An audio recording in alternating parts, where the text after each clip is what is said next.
are depending on the armed forces to stop the killings, you will all die one by one. That is coming from T.Y. Danjuma. And T.Y. Danjuma is not just a former defense minister of One Nigeria is telling you that this is what is obtainable in One Nigeria.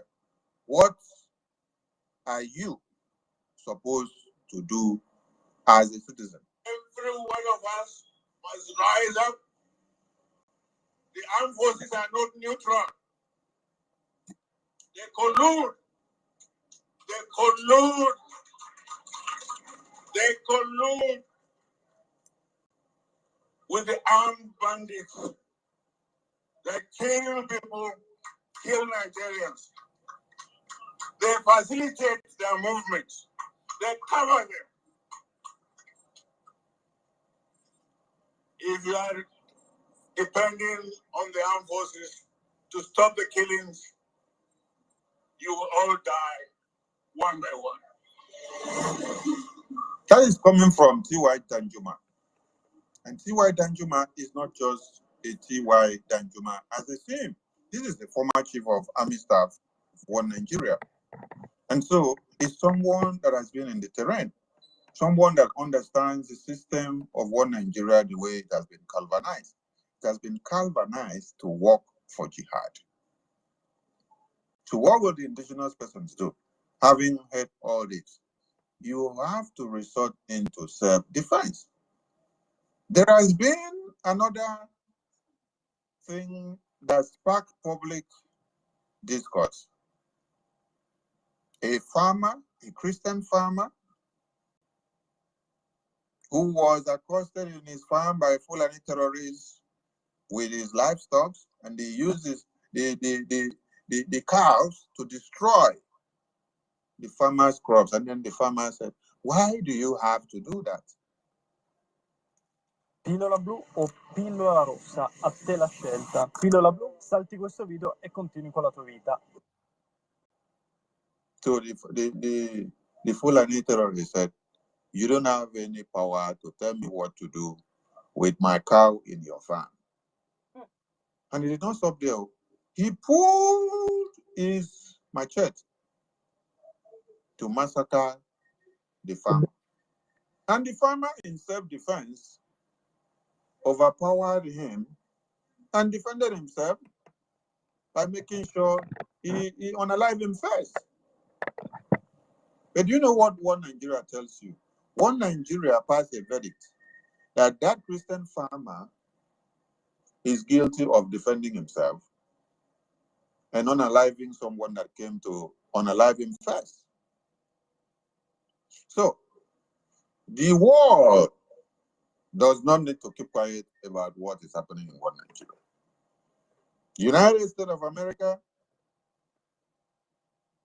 and every other well-meaning international bodies, they need to take rapid action against One Nigeria. But this very evening, we salute the existence of our Prime Minister. Because without him, standing as a shield to take all the bullets against the indigenous persons of Biafra, today, all our women and children will not be alive. Yes. Finland detained him because he's defending or standing to speak for the Biafran people against the genocide and the slaughter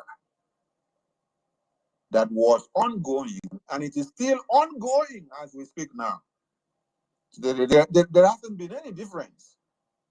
Since the detention of our Prime Minister, Mazi Simon Ekpa, the genocide of One Nigeria has increased. His presence, when he was not in detention, actually hindered One Nigerian terrorist Fulani, both in uniforms and those in the bushes, from invading every part of One Nigeria. Today, in his absence, One Nigerian terrorists have invaded more than places that they never invaded before. That is why you now see that one Nigerian terrorist government can now grant licenses to Fulani Islamic jihadist terrorists for them to travel with guns and move from one state to another. So we sing praises of. Can you imagine? So the Fulani now are now given license. License to travel from one state to the other to be hunting. You know those ones they got in Edo, old Edo? They said they went on hunting. How can you be hunting from away from your own state? You hunt away from your own state inside the trailer with ammunitions. So many ammunitions. Abomination is going on in Nigeria and in Biafra land. These Fulanis are the only people that now have rights to carry ammunition, have also license to move wherever, go to wherever. They even told you that the land itself belongs to them. You'll be telling them, why are you eating your cow? Why are you allowing your cows now to eat my farm, my crop produce? He'll be telling you, Kenya, this place, you don't have a right to tell me that. This place, now my land. My forefathers gave me this place, this land. Shut up. That's what they are telling to the owner of the farm. The cow are spoiling their crops.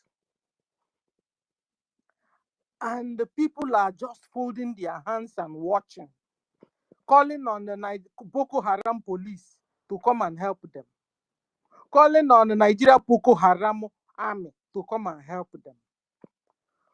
T.Y. Danjuma told you to rise up and defend yourselves one after the other.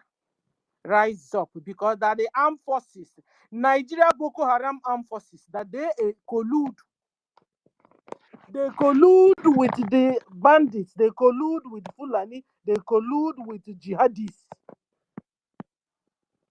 You see, they are doing this in different ways. This fight, they are fighting in different ways, because you know they are very deceptive. They are using their jihad to fight. I call it jihad war. Is also land grabbing war going on. Land grabbing war going on. So don't say it's only land grabbing and forget jihad. No. It's 2 in 1, 3 in 1, even 4 in 1. The war is going on, and they have different methods they are doing it to continue to deceive people. You understand? They have so many ways they are doing it to continue to deceive people, so that people will not know which one is which. But I tell you, it's a war, it's a land grabbing, it's a depopulation. It's also a depopulation. This kind of war going on is also a way to depopulate you, because they said you're too many. 225 million Biafrans, Nigerians. Only Biafrans are well over 80 or 100 million. When one country outside are 5 million, 4 million. You can imagine. Where I am, I think they're only 9 million or 10 million. Dash them also 12 million. And there, that geographical location, zoo, they are over 225 million. They said you guys are too many. So it's also a kind of war of depopulation. A kind of war of jihad. A kind of war of land grabbing. A kind of war of taking over your whole mineral resources so that none can get to you.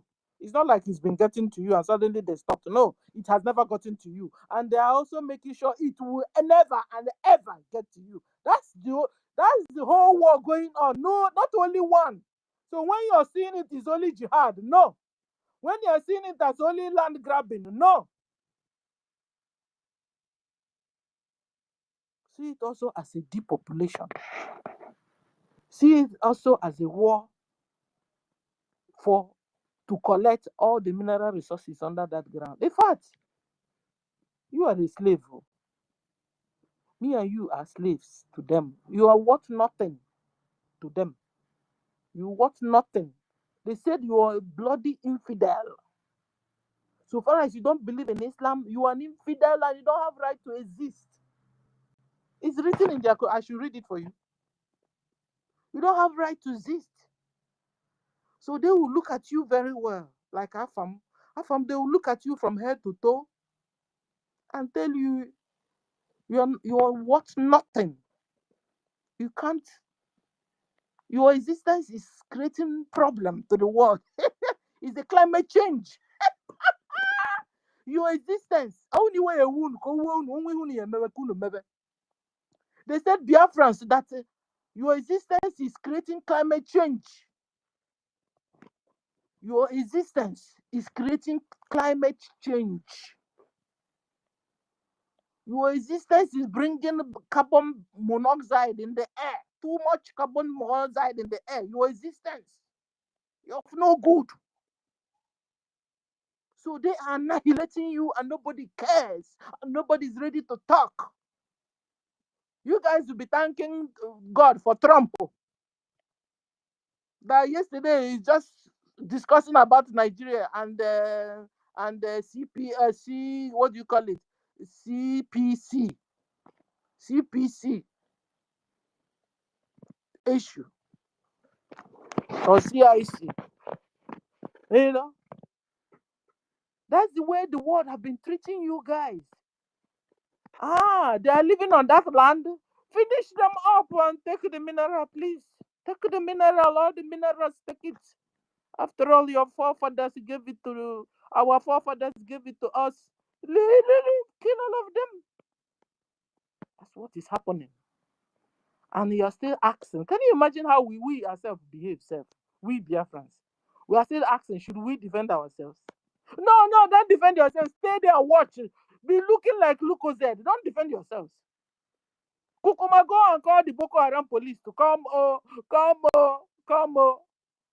You have seen not once, not twice, not thrice how wicked the Boko Haram Nigeria police is. Yet you still have the guts. When anything happens, you still go back to them and begin to call them. Amram Memeluni Emeo. You know, I saw one Fulani boy or man that is a military in America. Guys, come and see. He was telling fuck all of you that he was talking to his colleague in the office. Fulani. So it's like they are the same, one and the same everywhere. He was talking to his colleague. Fuck all of you. Sorry my language, but that is I want to tell you how the story is. You know. He now opened his whole body, all the charm everywhere in the waist. And he said that he is a Fulani. Is he from Gambia? Gambia. I said, sure. These people are many. These Fulanis are everywhere. Come and see. He said, fuck all of you. How you, my colleague in the office, I would fuck all of you, fuck your animal and everything. And I tell you, look at what I have. I don't fear. Guys, go to my X handle, go and check it. Let me see if I can post it, self. Guys, you need to watch this so that you people will know who the people you guys are up against. These people are animals. They are not humans like me and you, I tell you. They are not. They don't have red blood running in their vein. No. Are they aliens? Let me send it. Watch it and come back and tell me what you saw. Look at it on the Jumbotron. Huh? He said all of their colleagues forgot that the colleagues can be watching. And who knows the reaction of the colleagues? He doesn't even care. He doesn't even care. That, I mean, he's a threat. He's threatening his colleagues at the end of the day. Fulani in Gambia, living in America. See, guys, they're all one and the same. They are all one and the same. Same blood, same DNA running in all their veins. You have Fulani in America. You have Fulani in Australia. You have Fulani in Europe. You have Fulani in talking about Africa, they want to take over the whole Africa. They said their forefather gave them the whole Africa. Now, I had one serious. This is a very serious matter. They're not, the kind of boldness these people have.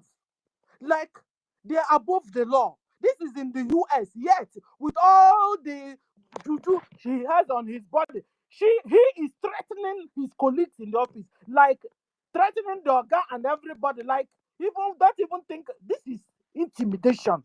This is a threat. Like threatening even the Oga, the CEO, and the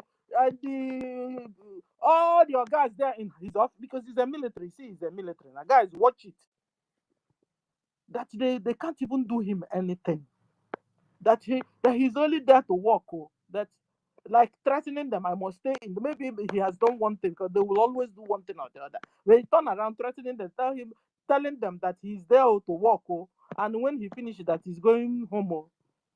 So all the Fulanis all over the whole world want to use Nigeria and Biafra land for their work. I don't even understand, because if you see that because they don't have a place, but they have a place, which is Futajalon.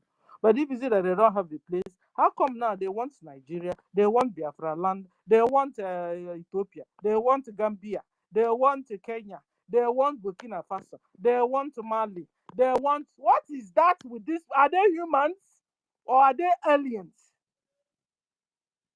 Eh? Forget this one. They are using Islam to do you. The more you look less, you see, more you look less. They are not even Islam. Oh. They are real. This in a tradition. You can see all the things is hanging all over his whole body. It was like, what? Biafrans, listen.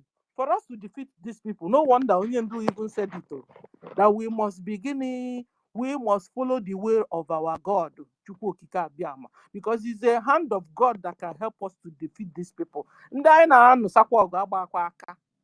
These people are devils, like real red devils. Nenen, watch this guy on this jumbotron. Nenen, a military. He's even showing, one thing about these people, they will do video for what they are doing to you. Like, what can you do? What will you do? Like a threat, like intimidation. What will you do? It's just like after they have been eyeing all the Biafrans. So God help Biafrans. 2 days ago, they could get some people, Fulanis, and kill them back. And what happened? All the Fulanis in the northern Nigeria and everywhere are now threatening. It's like they're not even threatening only Edo, they're not threatening Christians everywhere and Biafrans everywhere and anywhere, all over the whole world. Guys, this is a serious matter, like real serious matter going on. I don't know who the hell these people think they are. People. They are not people. They are not humans. I don't know what gives them morale. What is giving these people morale? This is a guy in the US. He's not even in Nigeria, not even in Biafra. Like that these people are local. This one now is in the US, so it's like a military, because he has a military uniform of. You even see American flag behind him. I'm not hearing anything. Am I under attack?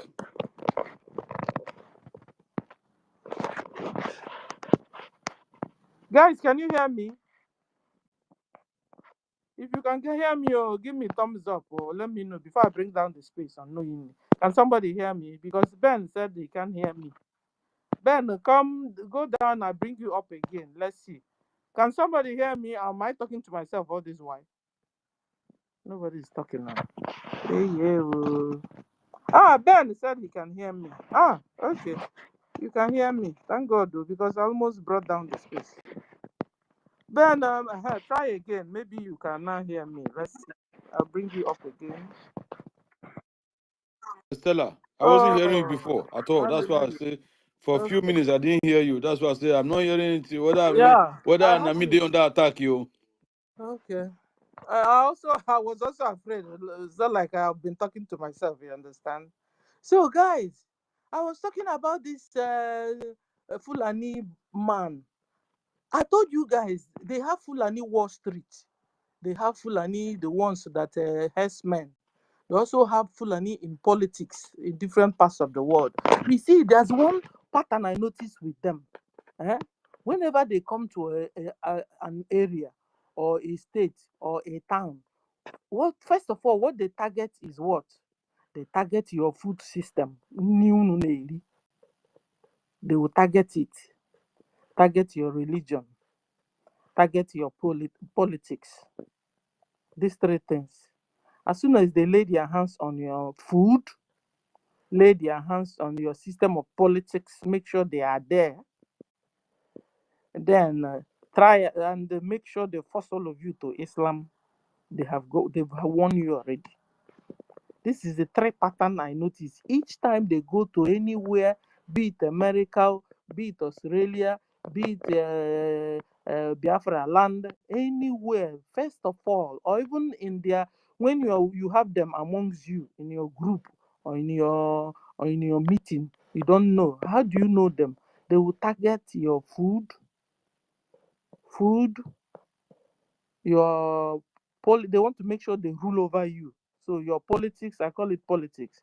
They make sure they rule over you and they bring along their Islam with them. These three things. As soon as they lay their hands on these three things in your community, in your town, in your city, and in your state, and in your nation, you are done. You are gone for. You are gone. If you see your people misbehaving, you see your people doing things you never dreamt of seeing them do. And they're all over the whole world, though. It's not only in Nigeria and in Biafra land. They're all over the whole world.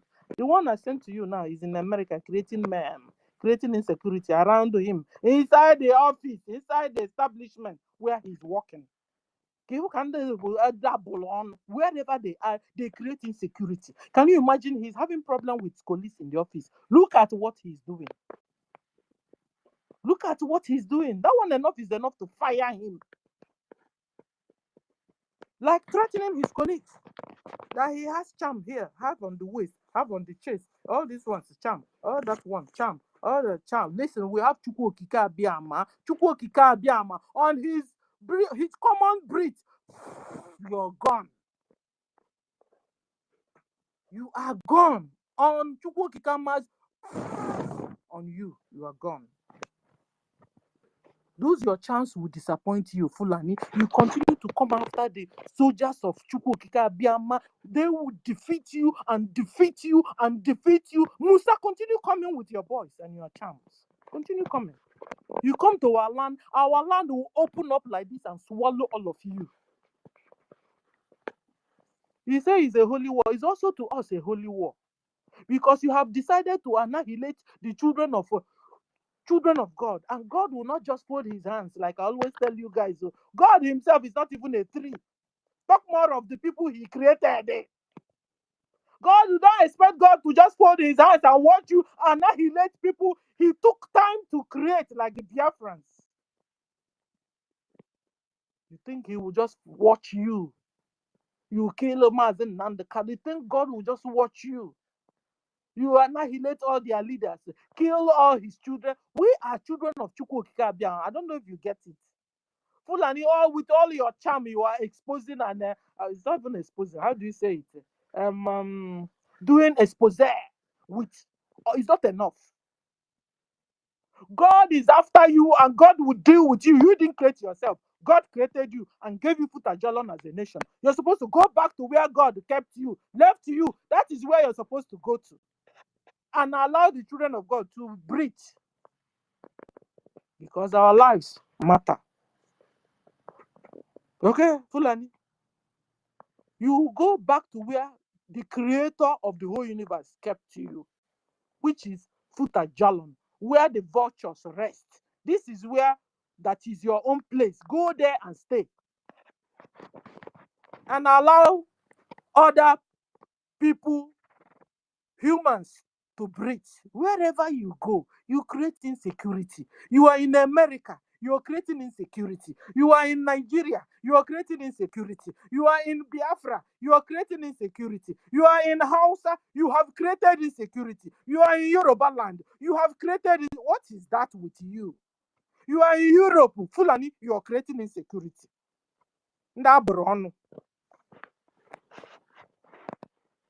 And you expect people to just fold their hands and watch you. You accept the creator to just fold his hands and watch you spoil what he did, what he created, like you helped God to create Biafrans. And he said your God will tell you when you kill Biafra, you come back home, he will not give you 72 virgins. That's a fake God, though. That's a fake God there. That is a deity you are worshiping, a very wicked one that drink blood. They will tell you, go and chop off a Christian's head, chop off this other Christian's head, chop off this other Christian's head, then come back to your paradise, and then Allah will give you 72 virgins because you chopped off people's head. You have been deceived. You have been deceived like woefully. You have been deceived big time. Fulanis wake up if it's possible for you. In fact, not even Fulani. Hausas wake up and Yorubas wake up. Even my own Biafrans, some people are being converted and forcefully converted to. Wake up and smell the hot coffee, because I'm telling you, you are doomed when you accept that religion. When you accept that, you have entered into occultism. Big time occultism. See your brothers, so what they are doing, or your colleagues in your religion, what they are doing. Everywhere. In fact, on the yifa akwa ya ogwo do otinye na area na adashisha na atotota. She emebie ona me na threaten the colleagues here. Ya ha na enye. Ya fuck all of them. Fuck all of them. No, look at Bialo, Yalucha, now fuck all of them. Like what he was trying to do is like, boss, just shut up. Colleagues, just shut the heck up. I'm here and I must stay until I finish before I go. If not so, my charm will finish all of you. That's what he was telling them indirectly. Or what do you think he was saying? He was advertising, or he was praising them? No, that's a threat there. He was giving to his colleagues in the office. Talking about Fulanese. You know, yesterday I brought up space. I just wrote it by. They didn't even allow me to raise up my head yesterday. They brought it down. They brought the space down. In fact, when I now tried to pick it up again, they even told me you can't even open up a space anymore. That was what happened yesterday, I'm telling you guys. So today I have to use with like style. Can Christians and Biafrans defend themselves from Fulani? But the real deal is Fulani must go. Fulani must go. Fulani must go. Fulani must go. Fulani must go back to Futajelon. Fulani must go. They have created enough of insecurity. They have created enough of mayhem. You see, what they do is what they call you first. You know, those days, Musa was saying that they even started with Mazen Nandekano is insecurity. When they now kidnapped Mazen Nandekano and Simon Ekpa came up, they now started telling you, it's Simon Ekpa. No, it's them that are causing the insecurity. Now Simon Ekpa is not there now. Finland, can you hear what is going on in Nigeria? Can you hear what is going on in Biafra land? The fact, the more you hold Simon Ekpa, the more killings goes on. Because you are not giving Nigeria government like a field day, kill as much as you want. So stop pretending, Finland, that you don't know what's going on. You know quite all right what is going on. Jihad is going on in Nigeria, and Biafrans, the brothers of Simon Ekpa, have refused to be converted to Islam.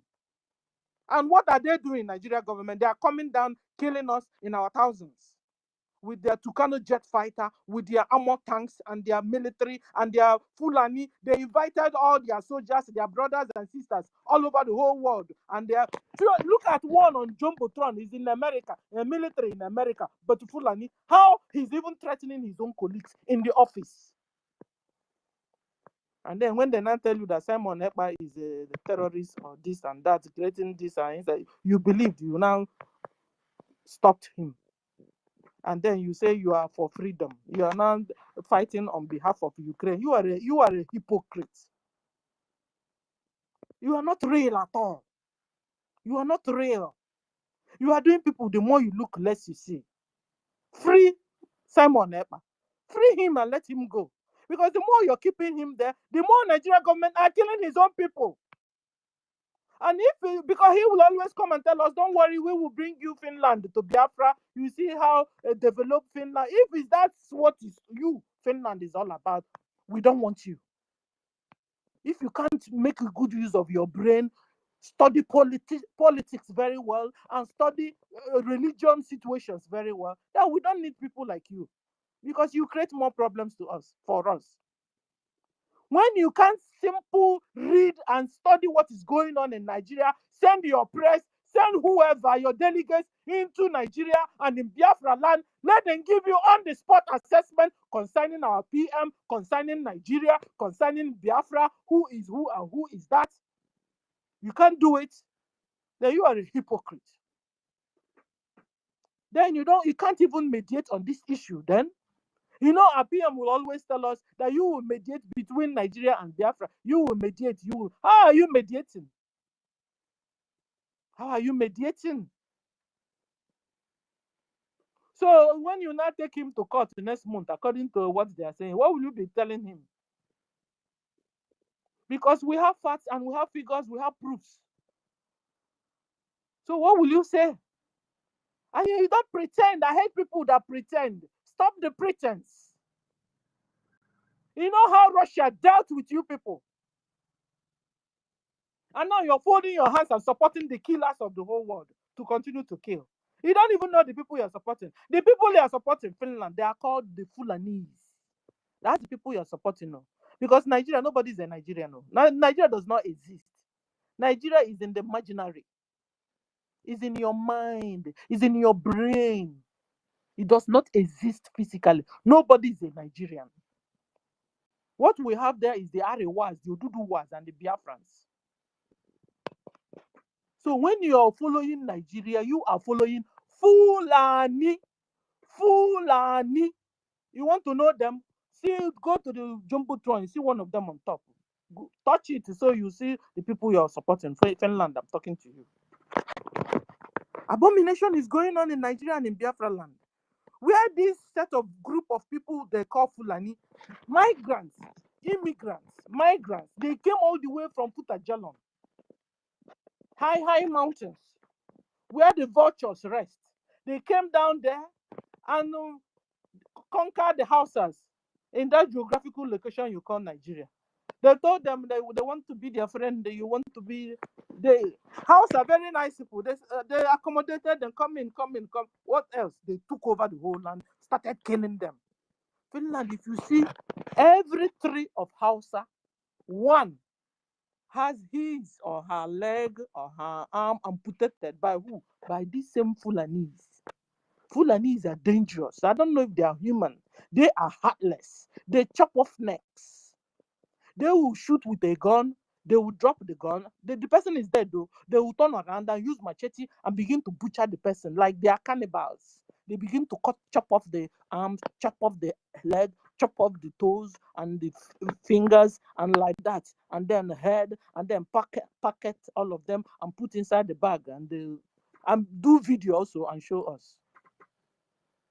So stop pretending, Finland. Stop pretending. These Fulanis are killing the indigenous people. Check out only under 1 week. What just happened? Only under 1 week. Abomination is going on. Don't pretend you don't know what's going on. If you say you don't want, go down, take your jet, go down and find out yourselves and come back and get the real news. We are Biafrans here and we are telling you on the spot assessment what our brothers and sisters are passing through in the homeland. And we are able to speak like this because we are not in homeland. If it's in homeland, I won't be able to talk because they will have killed me since. But we are here. We must tell the world what is going on. Because this life we are living, is this life? When we don't have fathers anymore, we don't have mother. They have taken our family house. All you Finnish people, you have your own family house, yes or no? But we don't have any more. And then tomorrow, migrants are coming. You will be harassing them. You don't have documents like America is now doing. You don't have documents. How can they have documents when they were on the run? They ran away from their homeland. They ran away from their home country. How can they have documents? When Fulani is pursuing them, how can they have documents? How?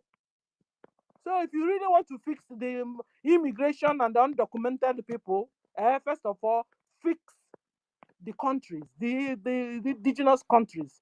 Nigeria in particular, divide it at least into 4. So that people there can have life. And then they will know who is who. They will open a database system. They will know, take them and their thumbprints. Everybody will know who is living.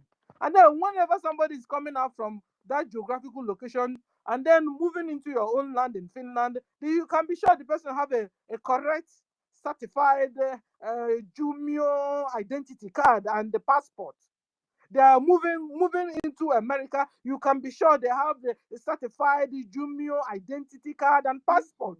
You can be sure you know the people you're staying and welcoming into your country. You can't be pursuing them. Meanwhile, you're not helping out for the trouble to be resolved in the homeland.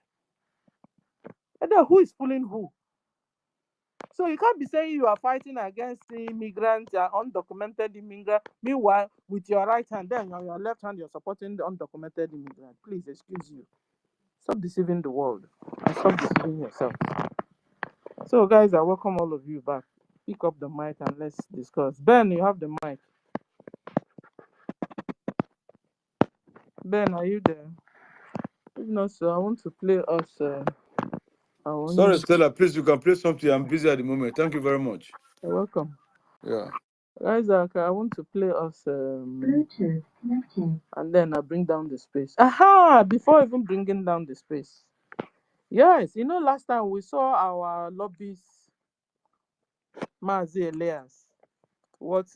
He was really, we have done the part 1 of his lessons. I call it lessons because it's a real lesson we must learn.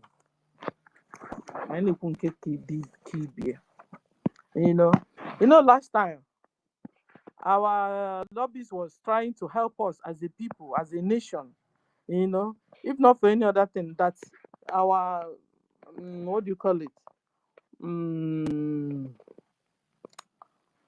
So that we'll be known well. So that when we do, behave and do things, we'll be behaving and doing things correctly. Not like we won't be doing things according to the bad name they have given us. Just like the way we behave in like our lobbyists will say that you are the queen and you are the king and you are living in the class 100. Like, who are you to talk to me? You understand? He's saying that kind of character we have, that we must drop it. Preparing us for our new nation, we must be a people that when people come across, they will be pleased. For real, this is genuine and nice people. You understand? And that we must also drop all these bad characters we have so that we'll be able to liberate ourselves, because all these bad characters we have that some people are now saying, it doesn't concern me, this your Biafra thing. Our brothers say it and sisters say it. This your Biafra thing. In fact, they will now begin to use it as a mockery unto you. This your Biafra thing. When is this your Biafra coming? One. This your Biafra thing, as if they're not Biafrans like me and you.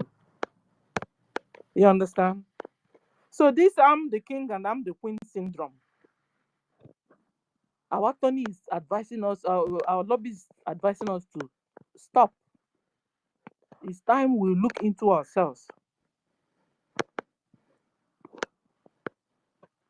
So I said that this time we must be able to get to where we now know that we have a problem, because if you say you don't have a problem, then you're deceiving yourself. You understand?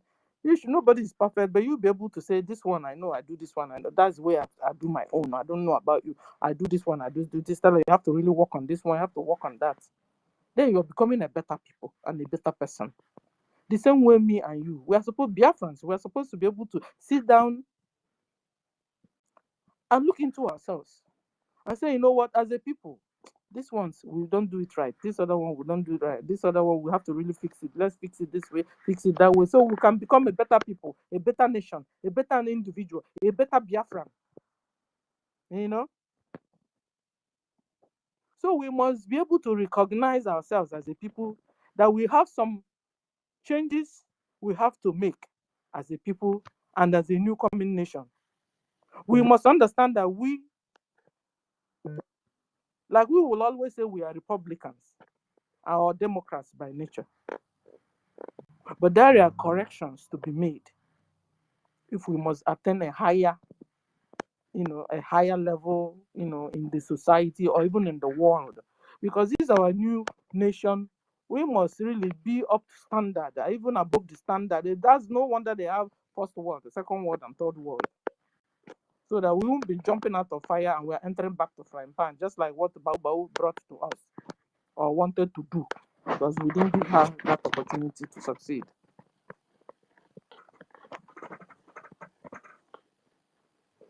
So we must be able to come to a conclusion where we know we have to really make a wonderful turnaround or corrections about ourselves as a people. Some Biafrans, according to our lobbies, he said that some Biafrans living in a particular place, but they are in different realities. I say some people, he said that some Biafrans, we have Biafrans living in a particular place, but in a different reality, like in a different world. He said we are of three type of people. He said some are able to realize that they have been enslaved and needed freedom. Those ones are like me and you. Nigeria have happened to me. Maybe it has also happened to you. Nigeria killed my first son. From there, my eyes got open. And hearing Mazen Nandekan, hearing Simon Epa, I now realized where my problem was coming from. That I have been a slave for decades. I started being here and now. I started understanding what Nigeria is all about. I started reading. I started finding out. I started listening to different tapes. Mazen Nandekanu tapes. Simon Epa's tapes. It was done on me where the problem is, or where my problem was coming from. And so when I now hear about my freedom fight, it was like this. I just joined. I know that this is the way forward for me and my family. So this is the group where I am, and also you, because you are here listening. Then another group this other group are the people that Biafrans that are sitting on the fence or on the wall. They are sitting there. And Biafra, they don't care. ANNANG, they don't care. But they're just sitting and watching and folding hands, and things are going bad. These are the second class of these different Biafrans living at a place, but in different realities. I've told you reality of me and you. And I just told you another reality that is going on with other people, where they're all sitting on the walls. They are Biafrans, but they're all just sitting and watching and folding their eyes, looking like Lucozed. They don't even care what's going on. And then another badge of Biafra are these Biafra that have been brainwashed, conditioned, suppressed by the system of Nigeria government. That they only think about what to eat, what to drink. They only think about money and money and money. They only think about what to wear. Notice me or I die kind of Biafra. You must notice him. You must notice her. Or she will just spare me by fire, by force. Yeah, so we have Biafrans like this. So it was our lobbies that was saying this. Even a foreigner doesn't, but he knows us very well. And then when I heard him, I said, wow, that this guy knows me more than I almost know myself, that these are my people. And so like advising us how to come out of this cuckoo's land, particularly this batch. and the ones living on the wall, staying on the wall. So this batch of these people in this kind of estranged reality,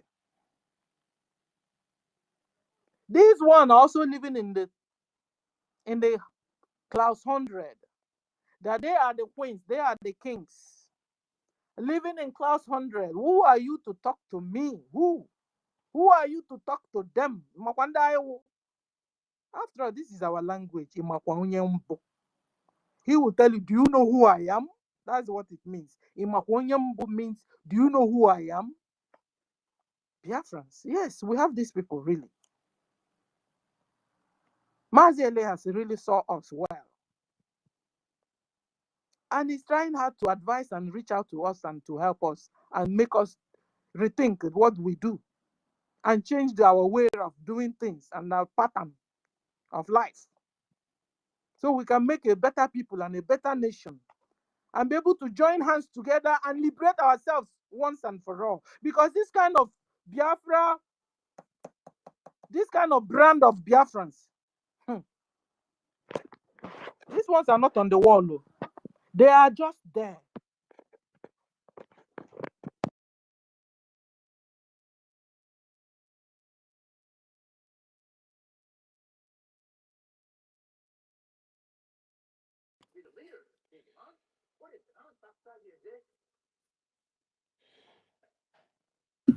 Are you hearing them? Can't hear anything. No. Good morning, Biafrans. If you are hearing them, please say hi. Or I'll bring it down. Don't know. I think I'm not hearing them. So, like I was saying, so this kind of brand of Biafrans, like our Mazi Elias said it, these people are brainwashed. No, it's me that added this one. No. They are conditioned by Nigeria government system. These people are suppressed, like they are living in their own world. Meanwhile, all of us are living in the same place, but they have just developed their own world. Just like what's the name of this that Nigerian man? I think it's Yoruba or Hausa. That will carry one of the latest cars, any luxury car. Instead of parking it in the garage, this man is now putting it inside the sitting room. And when he was asked, how are you putting the cars inside sitting room, your own sitting room? He said, because it has become his furniture. Furniture. And how can this kind of man, when you're telling him to divide Nigeria, you can't expect this kind of man to come out and support your freedom fight. Not possible. Or liberation fight. Not possible. He is only in his own world, very high, up in clouds 100. He is a king and he is a queen, living in clouds 100. Who be you, self, to talk to him or her? Even without his limousine, or give me the latest name of cars, I don't know. He now forgets that the road those cars will apply is untarred with potholes everywhere. He doesn't even care. He's in the queen and the king, living in class hundreds. Maybe they're not supposed to make a road in the air so that his latest brand of cars can always fly into his own compound. And then you'll be wondering they are not responding to the liberation fight that we have been shouting. Support Biafra, support BLA, so we can liberate ourselves. After referendum, what next? Is to liberate, remove all the occupational Nigeria terrorist government institutions and their stations, where everything that remind them of us, or remind us of them, out of our own land. But here we are, still looking for money. Meanwhile, we have these brand of Biafrans chewing bubble gum. They will go to any party or any RIGI, they will be flying money in the air. Meanwhile, Fulanis are busy occupying their land, killing raping their grandmas, raping their aunties and their uncles, and even their animals and their pets, finishing and taking over their land. He's far, far away in London or in America, throwing money in the air. I'm a king, I'm a queen, I'm living in class hundreds. Who are you to ever talk to me? What do you think? This your Biafra thing? Go away. And you are Biafran also. Before you know it, he will even speak Igbo faster than you and more than you, with a better dialect than yours. Come out and join your brothers and sisters and liberate yourself. Here, Sekwa. Listen, Mazi Elias knows me and you more than we even know ourselves. So. He does. He knows Biafrans. And I'm here to even elaborate more so that he will even know us better. Because what he said is true. Fulanis are busy buying us every day and now. We are here, me and you, who only contribute to kobo. One a gemma, one a gemma. Meanwhile, the people we're up against are getting money like even their Hamajiris. Everybody's paying tax. Even Saudi Arabia is also helping them. All their Muslim country brothers are helping them to do what they do because they know what the Nigerians are doing. They are supporting them. In fact, if they don't do it self, they will remove them from CIC or whatever they call themselves. Or ICC or OIC. Organization of Islam. They will remove them. So they have a tax on hand, at hand, and they are doing it like tomorrow will never come. So, guys, so these people, they don't care. This brand of Biafrans, they only think about what to eat, what to drink. They only think about money, and what their money can buy. They only think about their business. They go to business, come back, go home, and that's it. They don't hear about any other thing from house to be a shop or to office, from office to party, home, office to house, party, home. That's all. They don't care. If they are killing and buying their brothers and sisters in homeland, that is fine. He will take time to build a wonderful family house that he can't go to sleep in, that he can't travel to go there and sleep. On us, Bagari, who are you? No wonder one of them was trying to chase a girl. Hello, girl. The girl now turned around and told him, how can I help you? Huh? This brand of Biafra man turned around and said, who you want to help? It's me that will help you. I will help you. It's a man chasing a girl. That's a Biafran chasing a girl. This kind of brand of Biafras is the Biafra Mazi Elias was talking about. So full of themselves. They don't care. It's only them existing. No wonder they are kings living in class 100. They don't care. It's only them that exist. And then you'll be wondering when you say freedom fights, they'll see you as Mumu. So, this set of people believe they can continue to manage Nigeria. To manage Nigeria with their wickedness. They believe they can continue to manage one Nigeria. And their enslavement.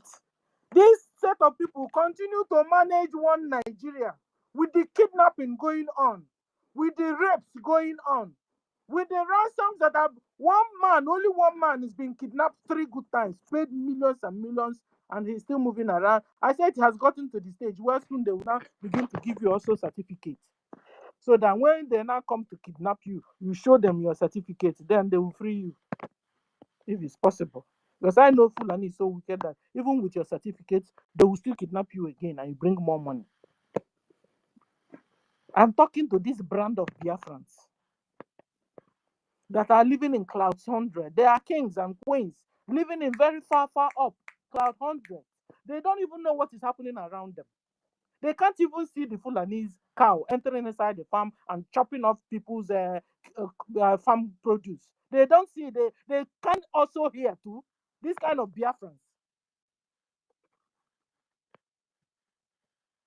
This category of Biafrans are entirely living in fear every day, internally living in fear every day of their life. You know, they come out to do me and you, the more you look, less you see. But you see, this type of these Biafrans, they are so fearful, so judgmental. They don't want to die, yo. They don't want to be touched, though. They want to live forever. They're so afraid of what the Islamic terrorist Nigeria government can do to them. Because after all, it's this same Nigeria terrorist Islamic government that gave them the money, that gave them the opportunity to get it. And then they now turn around and tell them, Nigeria government now tell them what to be doing. And so when you can cry till morning till thy kingdom come, like Soludo them and Uzodimma, all those governors, they're supposed to be your brothers because they have sold their soul to this Nigeria terrorist government. They just turn around, give them money, and so you can cry till thy kingdom come. They don't care about you. Call them, tell them that the Fulani are raping all your mothers. They don't care.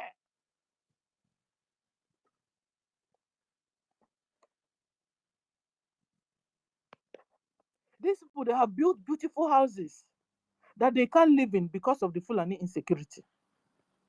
They have bought a luxurious cars, like I told you, that can't even be applied. The roads they're supposed to have use are untarred roads with potholes everywhere. In fact, Fulani herdsmen on the road wouldn't even allow you to get to your village. Yet they don't care. They prefer when they must go, they will now use 4 soldiers who are armed before they can get there. But now the Boko Haram Nigeria army and the Boko Haram Nigeria police with and you as a Biafran, you calling them now to guard you is even a risk now. And this kind of brand of Biafra, they don't even know this. That one day they will just turn around guy on you because you are a bloody fuller, you are a bloody civilian, you are a bloody infidel that don't have right to live. But you, because you're living in class 100, you don't even know what we are talking about. You don't even know the people you have brought to guard you are your enemies. That's what our lobbies is telling Biafrans, advising Biafrans to wake up. This brand of Biafrans, they turn around, make a U-turn. Look around, bring your... My mother will tell you, Anya Logan, bring down your eyes. Bring down your eyes and look around so you can see what's going on. Now people, your neighbors are dying. Your uncles are dying. That your age mates have died in the hands of Fulani herdsmen around you. And then what are you supposed to do? What you're supposed to do is to come and join your liberation fight, Biafra Republic government in exile, and de facto government in homeland. You're supposed to come and join. Support financially. So that the Biafra military on ground can be able to remove all the occupational Nigerian army in our land. That's what you're supposed to do.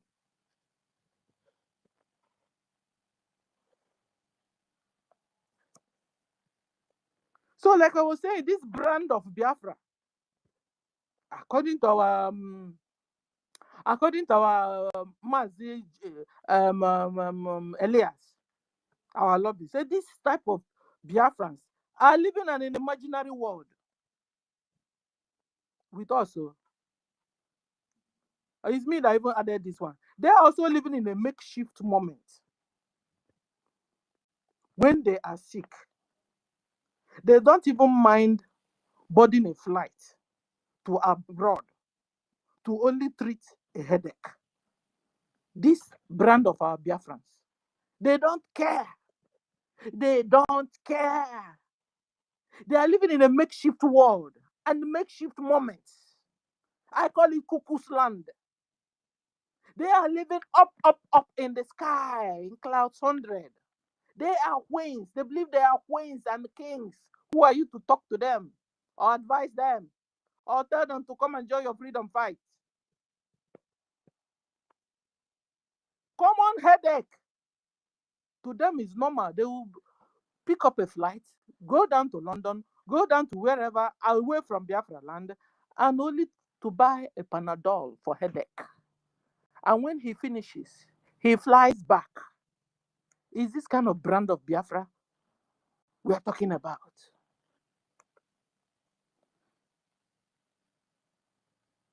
Even when they do their birthday parties, they don't even mind. They will fly in.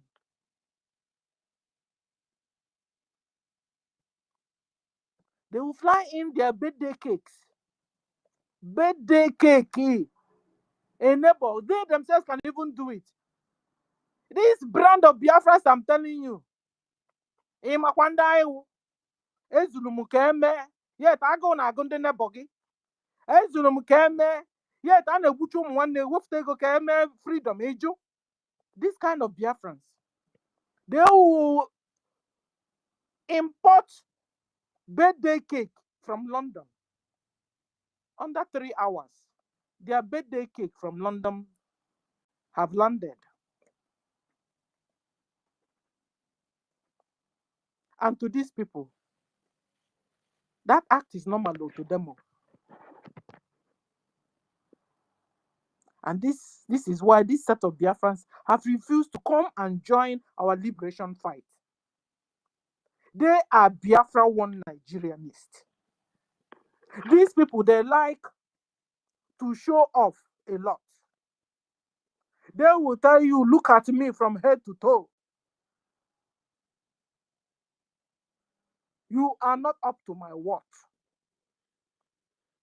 This set of people are so intoxicated about their wealth. They will tell you, do you know who I am? Do you know who my father is? Do you know who my mother is? Who dare you to talk to me? How dare you to talk to me? You know I'm a queen and I'm a king and I'm living in class 100. Go away. Take that your Biafra away. I call them Biafra one Nigerianists.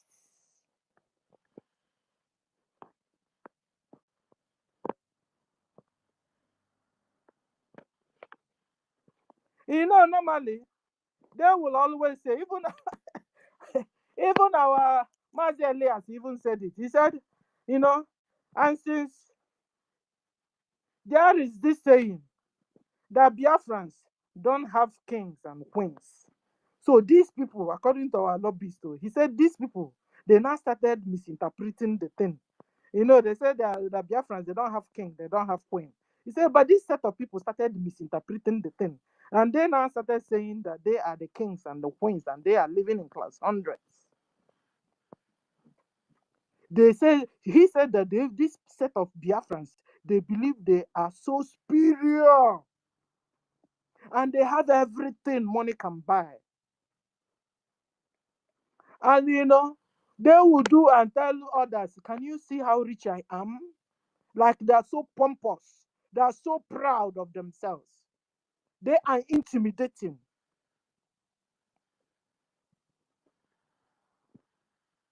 And then they will now be wondering, so of what use are they joining Biafra Liberation will make? Like you guys are disturbing them. Me and you are disturbing this set of Biafrans. It's not me saying no. It's our lobbyist, an American. Saw Nigeria. Hey! And he's telling us to stop. We must turn around. That this folks just begin to come down. Come down, all of you Biafrans. Come down. Come down away. Go away from these guys and come real down. And understand the situation on the ground. That this land, Biafra, is your ancestral land. And it's your own duty of me and you to make sure Fulani don't run it over. Fulani don't invade it. To make sure that Fulani don't take over our land. Our lobbyists, Mazi Elias, said all you Biafrans should just begin to come down now. Begin to come down from your high horses. Come from your high sky hundreds. Come. That we all of us should join hands together now before it's too late. Now we still have the window of being able to liberate ourselves from the hands of the Fulanis. I told you guys, Fulani, they are in America. I show you the one in America, what he's doing now. I show you where so many places they are. These people have become cancer. They have become parasites. They have become world bullies. They bully people. They kill people. So our lobbyist is advising us this morning or afternoon that all of us should just begin to come down from our clouds. All of us, particularly this brand of Biafrans. He calls them the Biafran, the one Nigerianist. Hey, Mazi Chiresole saw us very well. So we should just no, begin to come down. All of you come down, one after the other, and come down one after the other, and one after the other, and look around. So you will be able to see. Can you see? Can you see around? Can you look around and see? What do you see, Biafrans? Particularly this brand of Biafrans. Biafran, the one Nigerianist. Look around and what can you see? When last have you visited your village? How come in your village, 6 o'clock, everybody's running back? Whom are you running away from? You think it's normal? Now, normally you do your wine carrying. You're supposed to do your wine carrying in your village, but now you're not doing wine carrying in Lagos. You're doing wine carrying in Akanu. You're doing very soon. The Kanu will soon pursue all of you. Where will you run to? You see, Fulani want to make sure they did you. What happened to them will happen to you. That is what they are planning to do to you, me and you. Fulani is planning hard. All these things that happen to them. You know, they have been flying. They have been going like flying in the thin air all this while, looking for where to perch. Because the Futajan themselves didn't contain them. So they have been, so all the things that happen to them, they want it to now begin to happen to me and you. Very hot-tempered people. Check them out. Desperate, hot-tempered. Very precise people or decisive people. They plan to do something, they do it. They are now warning people in Abuja, the churches in Abuja that are coming from 7th. If you like, underplay that, prepare yourself, prepare yourself, Christians in Abuja, that anything happen, make sure your pastors are carrying AK-47, your ushers are prepared. It's only a tree you will say you're coming to cut down. You go the next day, that tree will be there watching you. But if it's human beings will do something. Christians in Abuja, prepare yourself. In case of any incapacity, they have told you, these people, they don't hide. They will tell you exactly what they want to do, and they do it. Like this whole world is inside their pocket. These people are so proud. They have become bullies. They do world bullies, Nigerian bullies, Biafran bullies.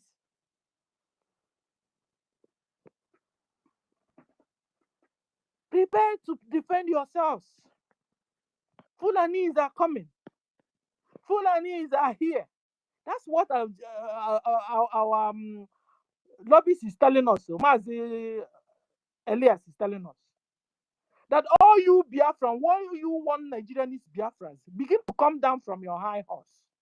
Begin to come down from the high skies you are in. Come down. First, look around and see what Fulanis are doing to your brothers and sisters, your neighbors, your age grade members, your villagers. You can't even do your village meeting anymore as usual. You can't even come back and stay in that under that big tree and drink pami like the way you guys used to do it in the evening. You can't do it anymore because of Fulanis. Elias, that is far away in America, is telling you now to bring down your eyes, identify your problems before it's too late for me and you.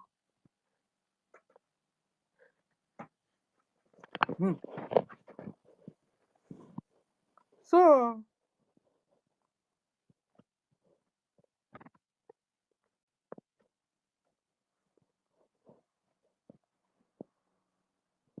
So he said you guys should go come down and join Biafra liberation fight.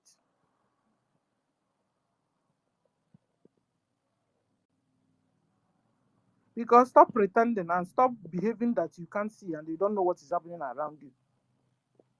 Fulanis have taken over our houses. They are now taking over, they have taken over Hausa land. They are now taking over Yoruba land and Biafra land at the same time. So don't say you don't know what is happening. I'm taking time to tell you what is happening around you. All you one Nigerianese Biafrans. Bluetooth disconnected. So as soon everybody, they are telling everybody to be forced to be to Sharia laws. Now you are down from your Sky 100 or Cloud 100. One Nigerianese Biafra. Fulanis are forcing everybody, subjecting everybody to be using Sharia law instead of secular law.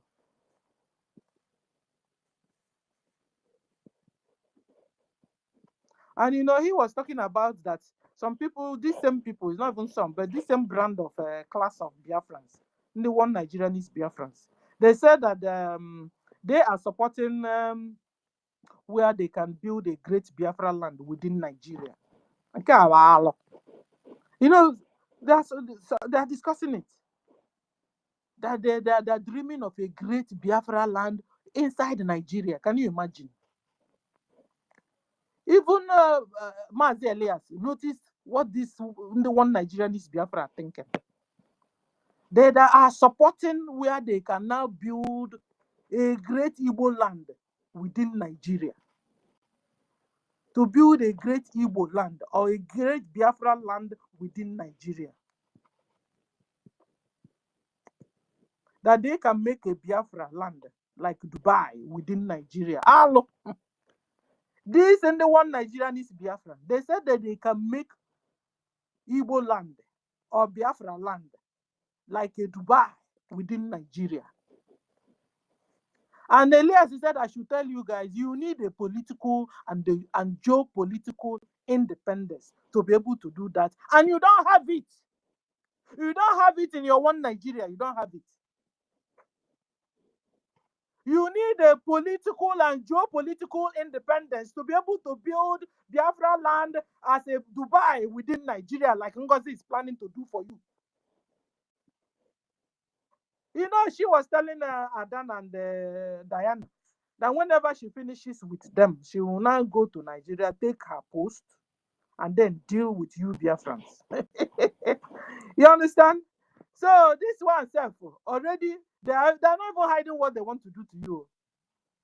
They are pretending they are going to build you a Dubai in Biafra land within Nigeria. They are setting you up. NGOZI is setting you up. Because her real plan is to, when she finishes doing what she's doing, being able to deceive all of you now, she will now go into Nigeria, collect her post from Nigeria, and then come back to deal with all you Biafrans. So, like, Elias is even prophesying here already. Because already NGOZI told us that is exactly what she was going to do. So stop your nonsense dream. Biafrans and the one Nigerians, stop your nonsense dream. Because it will not work. It has never worked and will not work. Because why? Because you need a political, you need a political and geopolitical independence. And you don't have it. Since you don't have it, you can't build a Dubai, a Biafra Dubai in Nigeria. Fulanis hate you with passion. This time they want to really enslave you for real this time. That they want to pursue all of you out of your land. Those beautiful houses you built, they want to take over all those houses. Call their brother from America. Call their brother from wherever they are into that your family house and take over your family house. So stop dreaming. Biafra one Nigerians. Stop dreaming because it will not happen. It can't be real. In this tangible and physical world, your dream cannot happen. Fulanis will not allow it.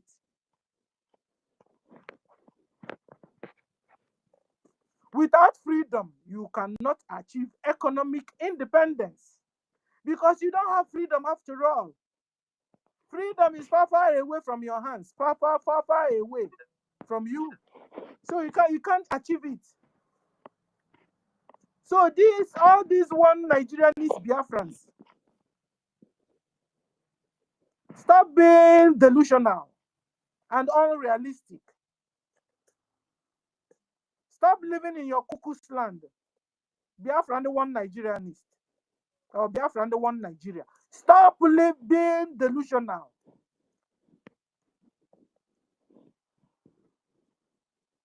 Without your freedom, you cannot achieve economic independence. Without your freedom, you cannot achieve Biafra you cannot achieve Dubai in Biafra within Nigeria. You have to wake up and know you are in danger. Our lobbyists said, you have to wake up, rise up and know. Come down from your high skies and know, or clouds, and know that you are in danger now. This set of people, this Biafra one Nigerians, they are so selfish. They believe they are so immune to the bad situation going on. They believe it can't happen to them. Now, one Nigeria, that they will tell you Nigeria will happen to you. Well, Nigeria has not happened to them, and they believe it can never, never, never happen to them. Because maybe the people the one Nigeria has happened to, like me, it was my fault now that it happened to me, or happened to anybody it has happened to. That's the mentality of this in the Biafra one Nigerianists. So, like, hold on in your dream until one Nigeria happens to you. Because if it has not happened to you, you will never, never understand. Meanwhile, our lobbyists, Mazi Elias is telling you to just begin to come down already. Just fly down and understand that all these your dreams, you're in imaginary world. Come to this tangible world, physical world. Come. That's what Elias is saying. And know that Fulani are taking over your land. Fulani are raping your mother, raping your sister, raping your auntie in the villages, taking over your mineral resources, taking over your space, your land spaces.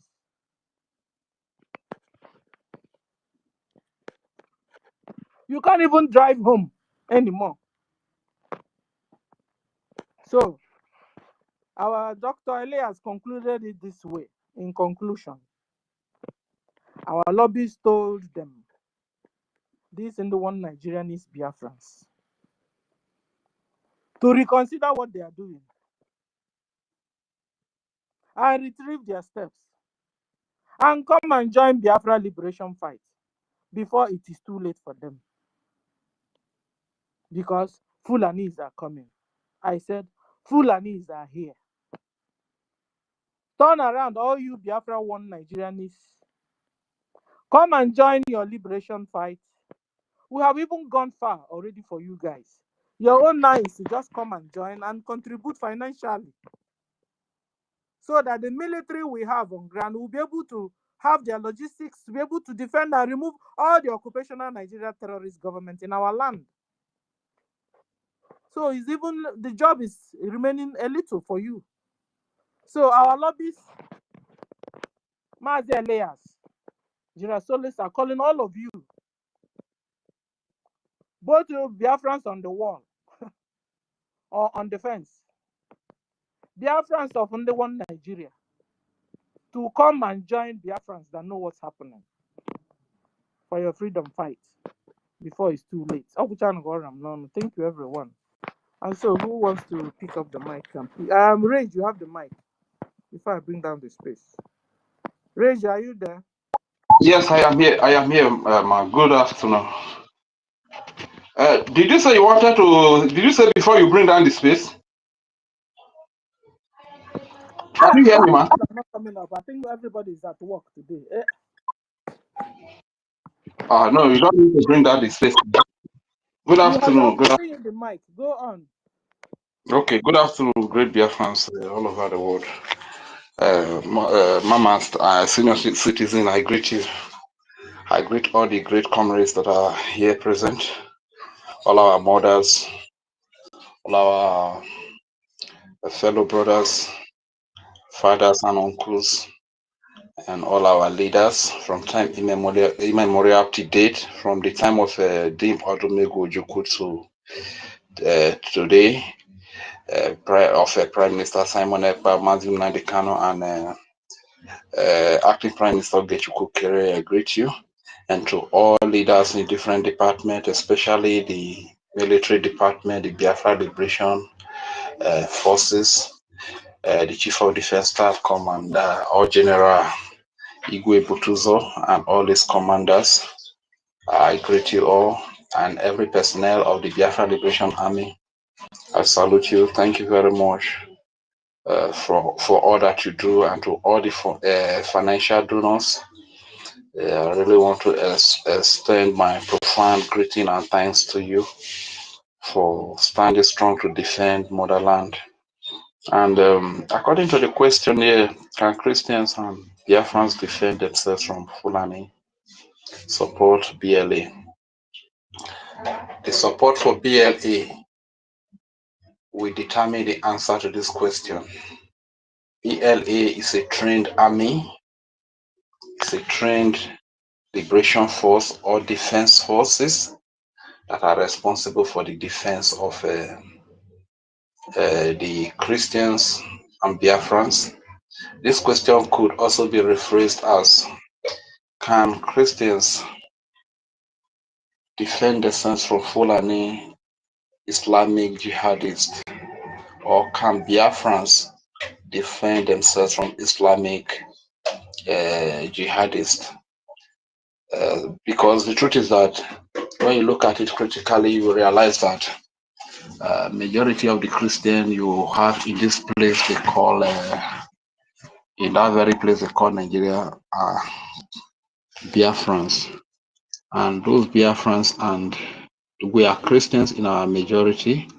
Part of us are Jewish, and most of us are also traditionalists. So the truth is that if you see a Biafran from if you see a Muslim from the Biafra region, know that he must have been promised certain benefits, which makes them not to be Muslims at heart, you understand? So somehow when you take away those benefits, you will see them that they might not be interested in that so-called religion that is really persecuting the Christians, that is being spearheaded by the Fulani extremists who are being used by Britain to conquer the indigenous people and take over their lands and their resources, you understand? So what am I trying to say? But if you come to the land of Biafra today, you see so many Christians, there is no benefit to it, whether they are poor, whether they are rich, whether they are in health or in sickness, they will still choose to die as Christians. You understand? It shows that there are no promises given to them. There are no certain benefits that are promised to them. You understand? So our people are majorly Christians at heart, traditionalists at heart. Those that are Jewish, they are Jewish at heart. You understand? You know, just like the other day, I was listening to our brother Prince Wee speaking in his Jewish regalia. You understand? So you can see how deep he is into the religion of Judaism. You understand? So that is the way it is here with us. So can we defend ourselves from this Fulani Islamic jihadists that are on a conquest, that are on rampage to kill babies, children, women, youth, and old fathers and mothers? They are ready to rape anything, rape women, alongside their counterpart in uniform, They are willing to even rape women, incite wood in their vagina.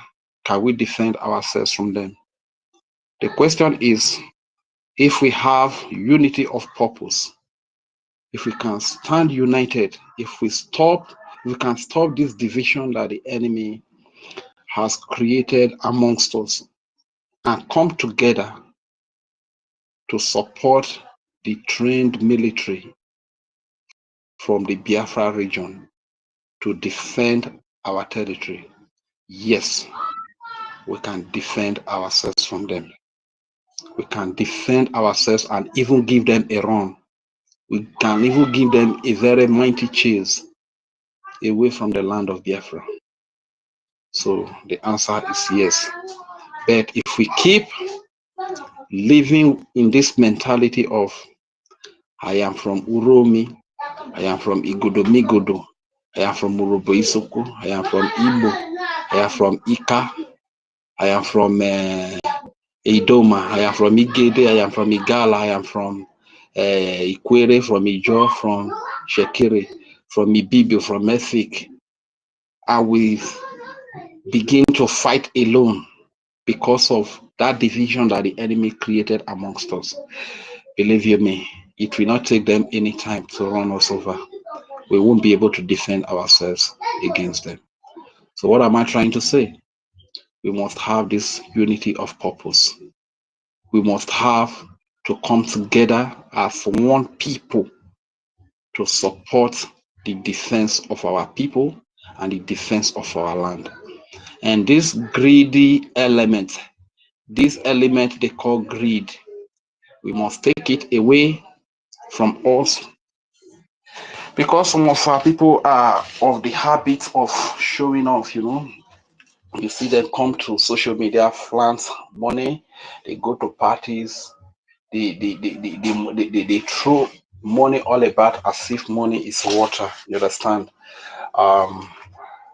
But it's very funny and laughable that you go to party, you show yourself, you throw bundles of money, you come on the social media, you give away bundles of money, yet there is a 10-year-old girl, 15-year-old girl, an old woman in your village.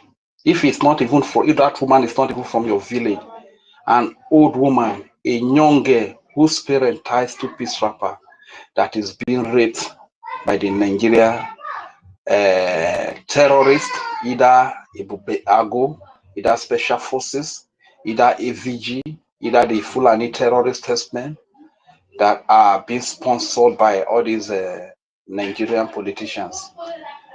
These little girls, these old mothers are being raped and wood incited in their vagina because of lack of security, because of lack of defense. Yet you still come up on social media to throw money up and down. My brother, my sister, it is better that you were not born. Your money, today, a lot of our people can do anything to get money, but your type of money is what I would call money misroad. Money misroad. Because you don't even know the use. You don't know the use of money, and you don't.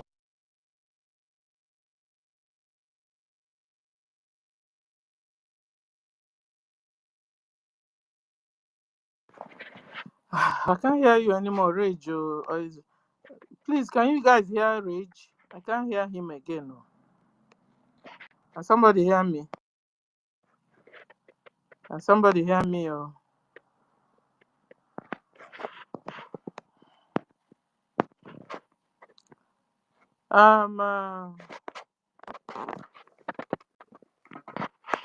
We can hear you.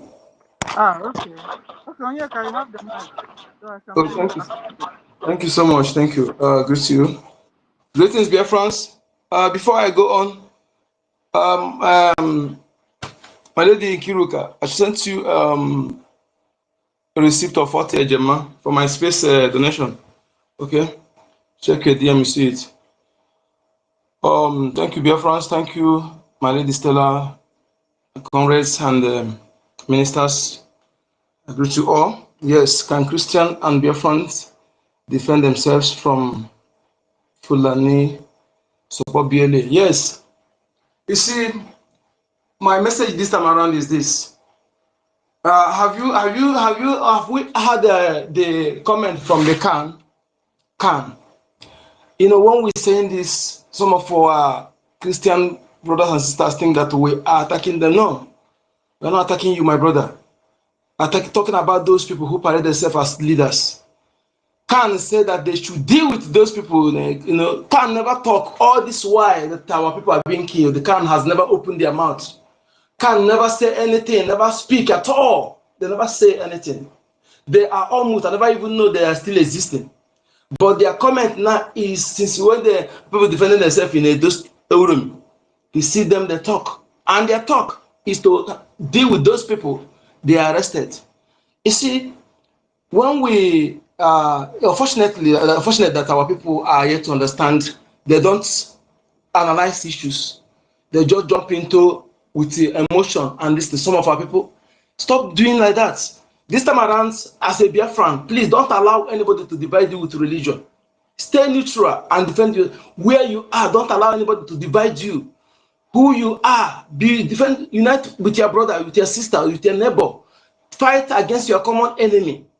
Okay, support. You have heard it from everybody. I've said it. Even the DSS chief can say that, you know, I'm security ready to defend you. If they cannot defend, is the politician who can't defend you? Which politician, which security they will use to defend you if you are expecting them to defend you? If you're spending the traditional blood to defend you, which security are going to they use to defend you? If you're expecting their bishop to defend you, which security are they're going to use?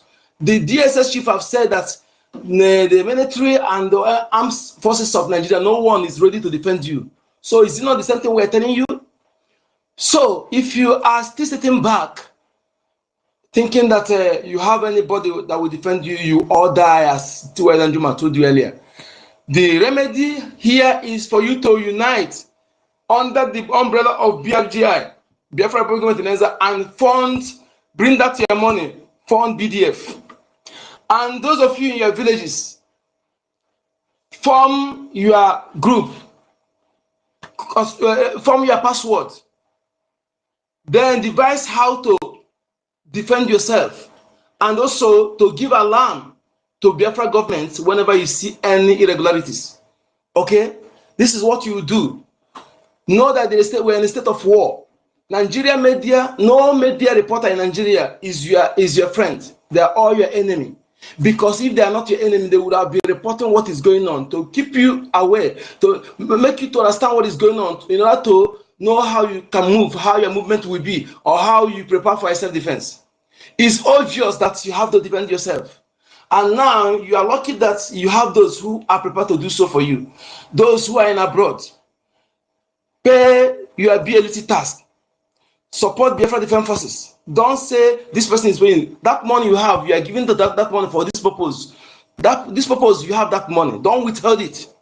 Don't withhold it. If you understand the way I understand this, after you remove the money you used to feed yourself and other things, the rest you put it here.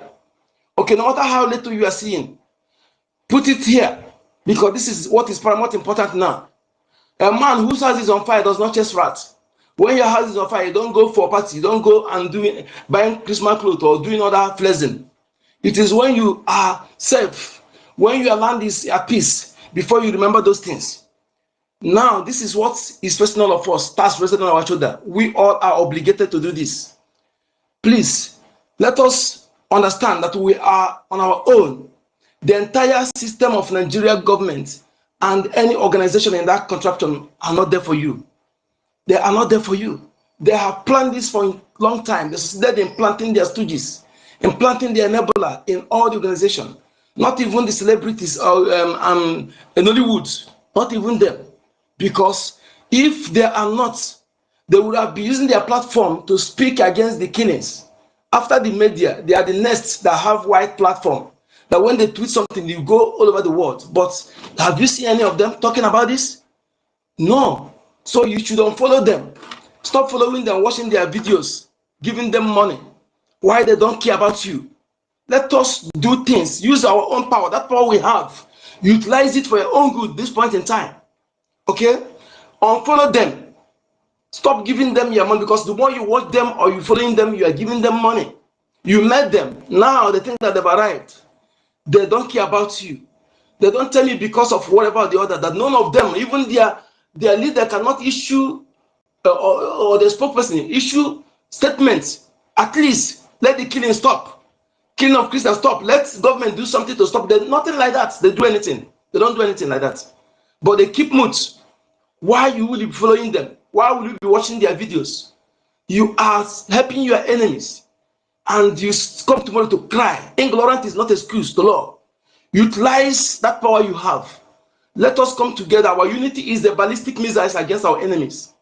In your communities, don't allow anybody to divide you with the denomination of religions. Don't. Unite with your brother. We all are one. We are same before coming up all these things.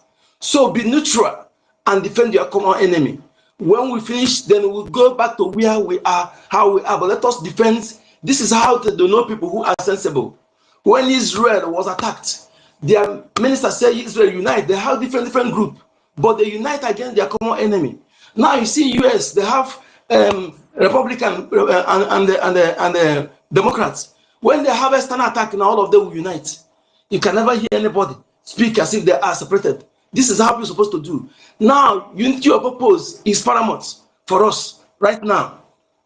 Please, most importantly, those in abroad, don't let your ancestral to be taken away from you. If you allow it to happen, you will live to. If you allow, you will regret. In fact, it's better you will think. It's better we are not born to witness this. Don't allow it to happen. Okay, learn from the past mistakes. Learn from what happened to others.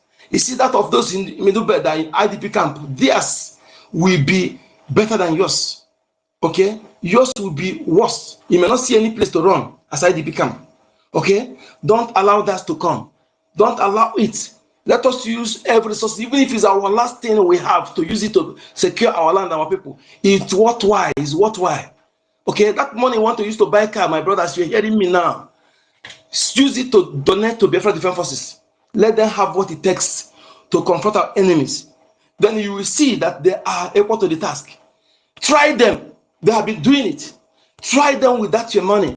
Let them see how they will destroy these invaders in a matter of weeks. See how they will flush out these invaders. Try them. Okay? I am 100% optimistic. They are equal to the task. Bring that your money out. Don't expect them to act without logistics. A gun without bullets is useless. Okay?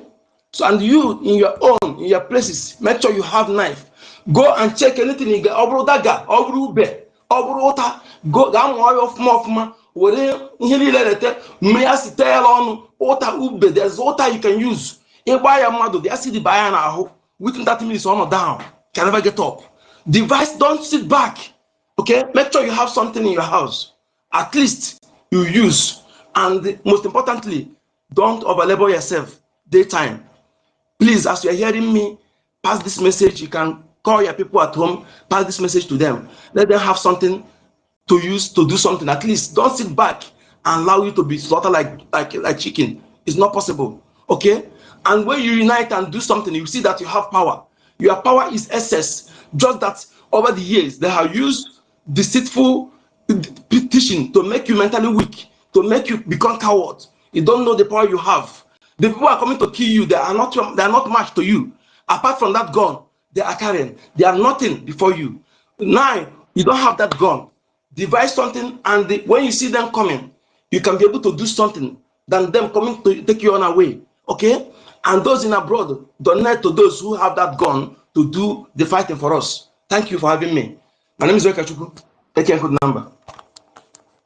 Thank you. Thank you, Onyeka. You know, I just saw one in the one Nigeria. He said, a Fulani man with a gun is a hunter. A Yoruba man with a gun is a thief. An Edo man with a gun is a cultist. And a Biafran or Igbo man with a gun is IPOB terrorist. He said, One Nigeria indeed. You understand? So at the end of the day, they will give all of you bad name. It's only them, they themselves. This same Fulani has become world bully. When you now see a Fulani man with a gun, that's the only good man around. He's a hunter. You know, this hunter that will go from town to town, state by state. You know, uh-huh. No, so when they carry dog, you'll be wondering that dog they always, carry along with them the meaning. So what does the dog do for them now? Each time they have dogs also. Is it the dog that will, or do they eat dogs? Who knows? You understand? So they are the only hunter in, eh? So that dog sniff where the area the human being abandon mother no. Where that dog they used to detect where they have human being, where people maybe they have a area, if they are going the area they have human being. That dog walk, they use it in their kidnapping, they use it in their Ah. that dog used to direct them roads, the So exit so. where they pass. That dog they use that dog for many things, okay, not for hunting, but just to where they can pass. They are to use to show them locations. That dog, okay, they are using it for many things. I think you're making real sense because I've been wondering, you understand? This dog they have, what does the dog do for them? At the end of the day, they now brother themselves hunters. And when other people carry dog, they carry gun, they will call them thieves and the cultists and the IPOB terrorists. Meanwhile, they are the real terrorists, terrorizing the whole world, even terrorizing America. Go on, Honorable Mr. Snow. You have the mic, sir. Yes, my dear sister, my senior citizen, Sister Stella, greetings from here. Sister Eunice, Onyeka, Ben Owamo, and everyone on the space, I greet you. Sister Nkiru, 1 million. I can't call everybody's name. Ekwensu, MID, I see you all. Greetings from here. Just to add into what you have said, what you just read, the whoever wrote it was being sarcastic, and that's an explanation of what Nigeria looks like. But the Fulani hunters with the guns, I believe they must be hunting monsters because of the kind of chain guns that they have. They must be monster hunters. That's what they should be. Even though I see them hunting crops and all of that, belonging to the indigenous people with their machete and all of that, so, and their cows. So everything they do is hunting. When they kill you, they are hunting the indigenous people. So it's okay. It's okay that it's happening and our people are still keeping quiet. And the reason why I say it's okay is because agbawanti ntị anọrọ ebere isi mgbe a ga-ebe isi ntị wụfụnụ. And ijiji na-ada and if on so another, So I think it is, since our people have decided to keep quiet towards all that is happening, maybe this is the only thing that is going to keep happening until people wake up. Unfortunately, yesterday, before Mbatu took the mic yesterday, or when he took the mic and was speaking, he said something that I saw in a trance yesterday. I was in, call it a dream or a trance for those who don't understand what it is. And I saw our people coming back home for Christmas. These are people who I know, and even some people that I don't know. But all these people that were driving home from abroad, they were all pulling up and nobody to welcome them in their communities. Nobody to receive the luggage, nobody to receive the bread that they bought, the gifts that they bought, all the goodies that they bought, nobody to receive it. Nobody to say, "You're welcome, Wanna, you're welcome, Wanne." Nobody to say that to them. And the reason was very simple. Because while we were busy screaming on the top of our voices for people to join us in funding the liberation of Biafra, people were seated in their comfortable homes in diaspora. go to work, come back, put up, bring out food from their fridge that they made maybe about 2 weeks ago. That is if they did not finish it or the one they just made yesterday. Bring out food from their fridge and heat it up in their microwave with light uninterrupted. Go on the internet, watch Netflix, do whatever. Because people were busy doing that, their homes were run over. The same way the homes of this military who were being sent to our land to kill us were run over, like Onyendi told them that they will come to kill us and their home will be open and the terrorists will go in and invade them. Has it not happened? It has happened. If the terrorists are taking over military barracks, I don't know what else anybody's waiting for before you hear a proper takeover. That's a takeover. So in that trance, these people were crying and begging. One or two of the people called me and were like, "Hey, can if I get me our place? Nobody to say this. And I was just looking at him. And at the end, I told him, when we were calling all of you to do what you're supposed to do, you all ignored us. Some of you called us thieves and called us criminals and called us unprintable names, insulted our mothers. But today you're crying. Today they are crying. That is what I saw in a trance. You can call it a dream. Mbatu, my brother, saw it in a dream. We saw it the same day because he talked about it yesterday. It was the night before that yesterday that I saw it. Just like he did. That is a message that is being passed to the people. If they want to hear, they can open their ears and hear.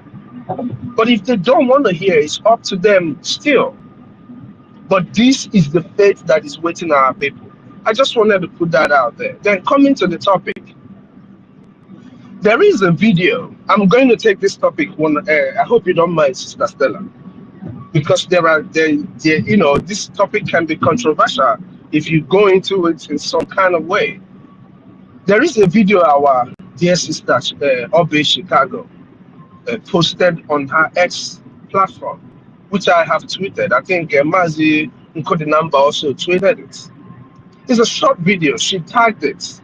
Watch till the end or something like that.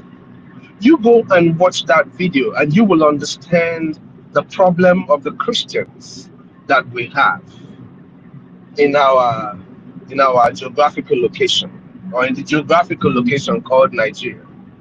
Before I go into that video, I want to make this very clear. Christians can never unite. Christians, and I'm not saying this to throw shades on any religion. Religion as it stands, we should follow the steps of Malcolm X. Discussing politics and freedom, you got to keep religion out of it. You have to keep religion completely out of it. But because we have it on the topic, discussing about the Christians fighting against the problem that they all have as a common issue, I will tell you that they cannot unite. The Catholics cannot unite with Anglicans to fight their problem. Neither would the Protestants unite with cherubim and seraphims to fight their common enemy. The common enemy that is killing them. You see how Christians are massacred in different churches, be it redeemed members, be it the killing and the kidnapping of Catholic priests. Go down to records and see. Has there been any killing of the Christians in the church? Even their own pastors don't even talk about it. Not to talk about their fellow Christians in other denominations, as they call it. I don't know if people are getting what I mean. Their fellow Christians in the other denominations don't even condemn or talk about the ills that is being meted on their supposed brethren. So how can they unite to fight? They cannot unite to fight. If you go down to that video that I'm talking about that our sister posted, you will see our people telling you that they would pick, that the person that has fought for them, that they know that these are people that are young, that don't know nothing. All they know is what they have been taught in the Bible. That the person that fought for them and they will pick is Jesus Christ. They will pick Jesus, the white picture Jesus. Let's just be clear. They will pick that Jesus over our leader that fought for us, over our men and women that gave their life and still giving their life. But they will pick Jesus over them, over our leader Onyendumazin Namdekano, over our leader Odumegwu Ojukwu. They will pick Jesus. And on the other contest, when you watch the video to the end, you will see a young African American kid telling you why he's going to pick Malcolm X, with clear reasons why he's going to pick Malcolm X over Jesus or over anybody. These are the things that our people do not know. They do not have value for the people who have fought for them.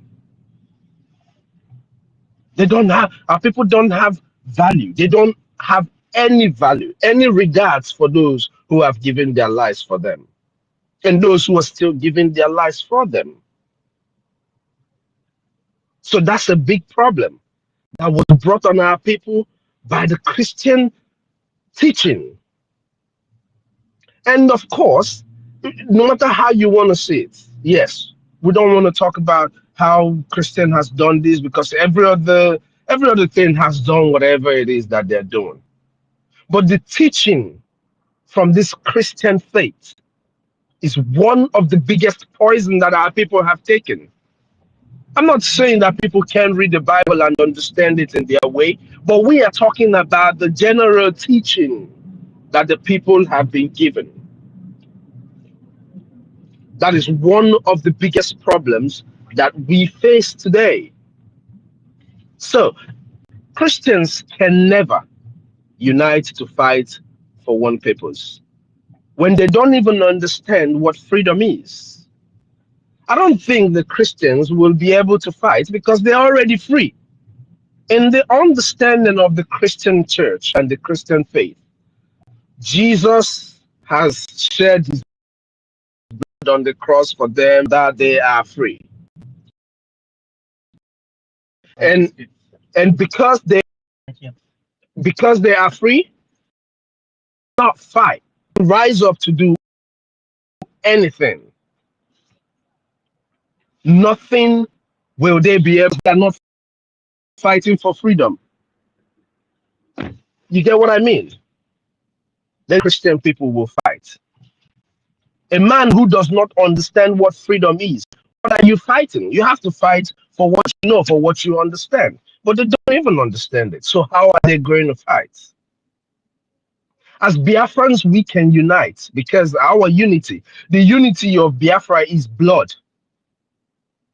It's just like when I say Ambazonia, the alliance of Ambazonia and Biafra is in the blood. It's because I understand the blood relationship between Ambazonians and Biafrans. It doesn't matter how they created their boundaries and all of that. I am telling our people, look at the futures of the Ambazonia people. They look like our people. I met an Ambazonia sister here in the United States, and her name is Ada. Ada, to start with, her name is Ada. But it's not only that her name is Ada. She looks like somebody from my hometown. She looks like people from my hometown. Not that she looks like a specific person, no. But she just looks like the people from our place. All the ambassadors that I have met look like the people from our place because of the connection that we have with them. It's blood. The Christian faith is not a blood connection.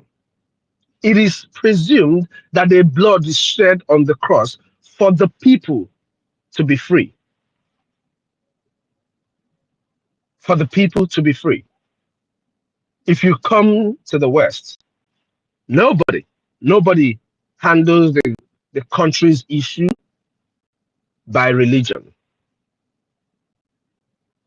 The Israelis did not say, oh, these people are that, we have to join together all this. No, it's a national interest. To fight to win should be a national interest. It's not about the faith. Now, if the Christians understand what freedom is, they will be the ones in the forefront talking about this thing that we're talking about. Because most of their people is the Christians that are being massacred. Over 68% of Christians persecuted all over the world is done in the geographical location called Nigeria. But they speak less. If not for what we're doing, nobody will hear about what is going on there. That, of course, is because of the bargain of the British government with their stooges that they put in their company. A lot of people keep talking about Nigeria. Nigeria only started existing in 1904. Our brother Uncle Dinamba pointed it out yesterday. The amalgamation of Nigeria is the amalgamation of the joining of the North and the South. The Northern Protectorate and the South business terms. Because you don't amalgamate, they are protectorates. That's a business term. They are the people running in whatever sense that they choose to claim they're protecting them. So it was the joining of the North and the South to create what you have as Nigeria. How old were their founding fathers when they formed Nigeria? Let's remind people again. Let's remind people again. Since 1914, the British government has been trying to make Nigeria into one country, but the Nigerian people themselves are historically different in their backgrounds, in their religious beliefs and customs, and do not show themselves any sign of willingness to unite. Nigerian unity is only a British invention. This is 1948. That's Ahmadu Bello. Nigeria, it is a graphical expression. There is no Nigerian in the sense as there are English, Welsh, or French. The word Nigeria is merely a distinctive appellation to distinguish between those who live within the boundaries of Nigeria and those who do not. This is 1947 by Tafawa Balewa. And here comes the Sabo. It is better for us and many admirers abroad that we should disintegrate in peace and not in pieces. Should the politicians fail to heed this warning, then I will venture the predictions that the experience of the Democratic Republic of Congo will be a child's play if it comes to our turn to play such a tragic role. 1964. That is Sabo Nnamdi Azikiwe. Sorry, Azikiwe, I will remove the Nnamdi. Why did I say Sabo? Why did I even call him Sabo in the beginning? He knows this. He said this in 1964, but he stood up and spoke against his people in 1967 when the war started. Does that clear anything for anybody? Even after he has said this as an Igbo man, he claims to be, but because he wants to be the Zik of Africa. Like Goodluck Jonathan left his seat because he wants to be good man, the good president that does not want the blood of Biafra people to be spilled.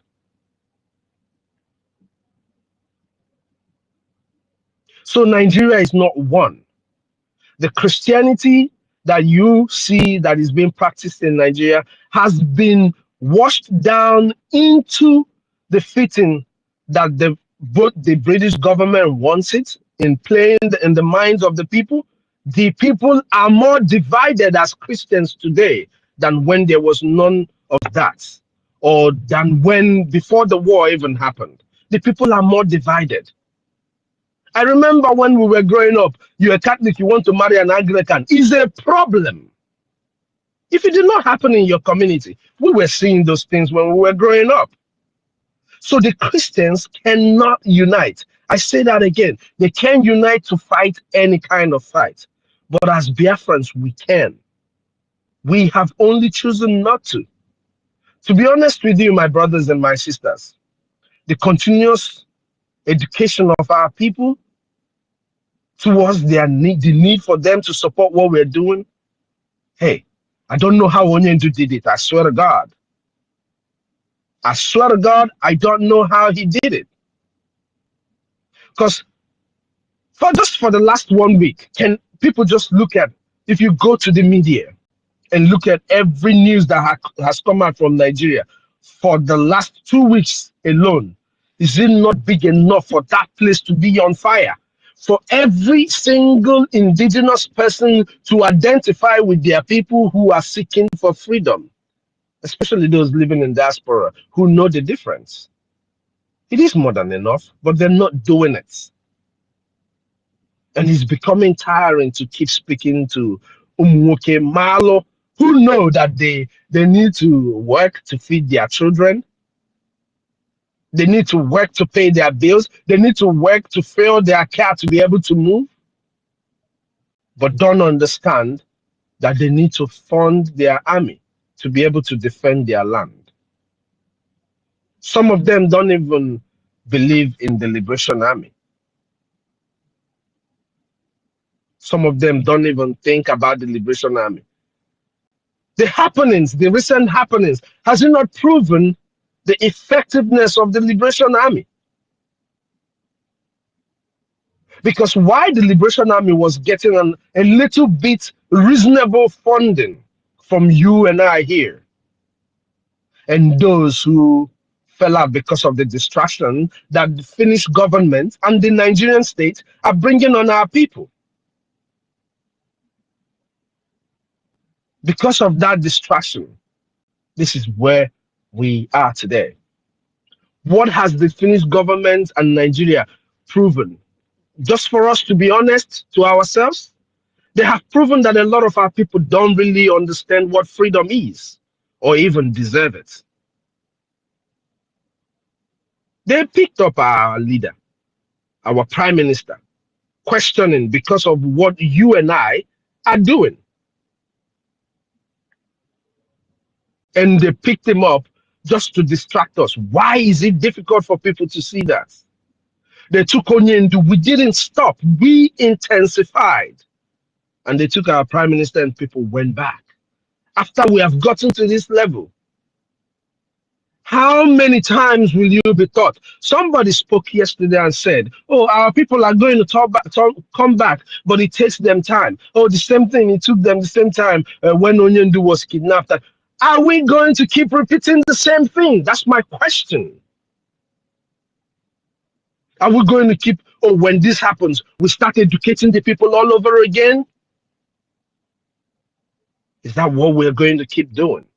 I don't get involved in things that is going to take my whole time, my whole life. No.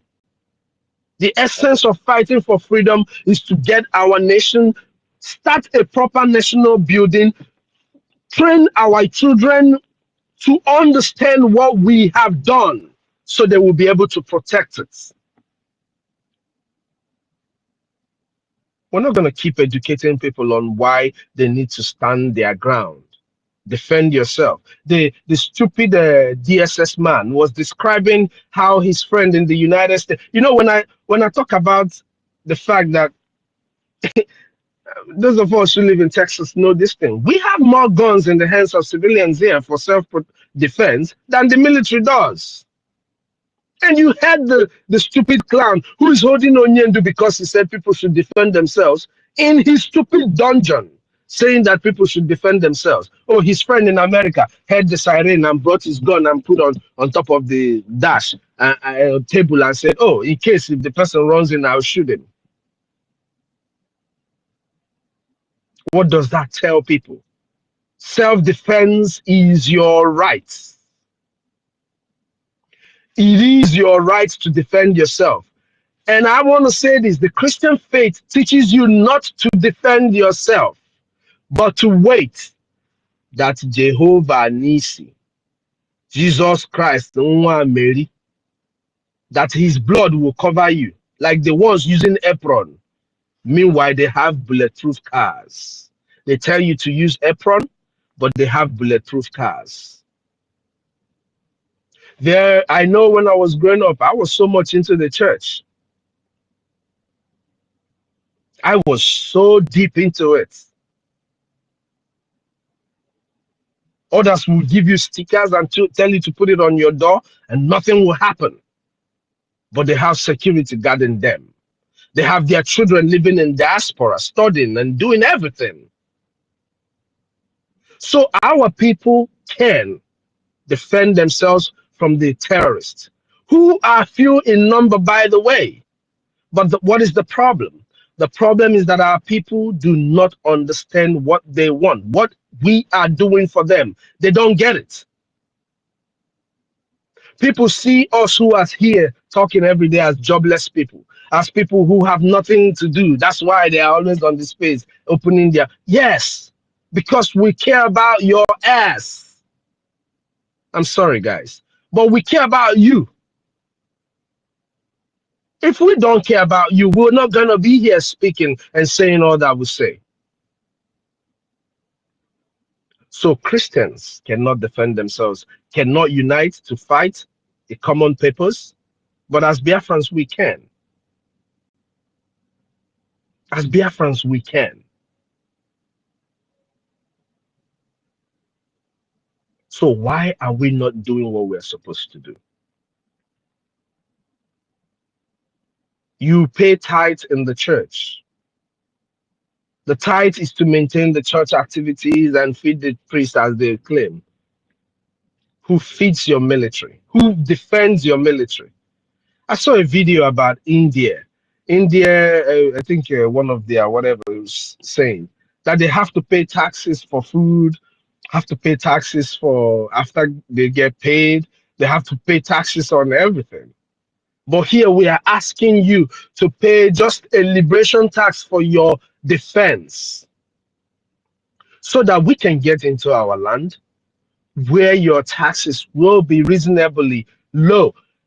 Paying taxes to just maintain the government functions because we have resources.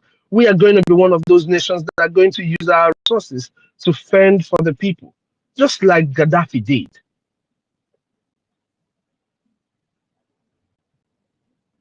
There is no country in the world that has shown citizenry care like Gaddafi did in Libya. Go and look everywhere.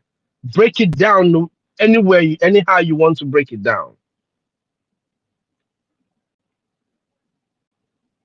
Today, Libya is selling human beings again. There is slave trade going on in Libya. I don't know if our people are aware of these things. Biafra, we can unite and fight for our freedom. A singular purpose that connects us all to the generations that will not even remember your names. But my name will be remembered. Totiville's name will be remembered. Sister Stella's name will be remembered. Ben Owabo's name will be remembered. 1 million, Obi Chicago, David Nana. Every one of us here who are doing what we're supposed to do, your name will be remembered. When we talk about the names of our fighters being written on marbles of gold and stones and stuff, people think we're playing. People think that we're joking when we say that.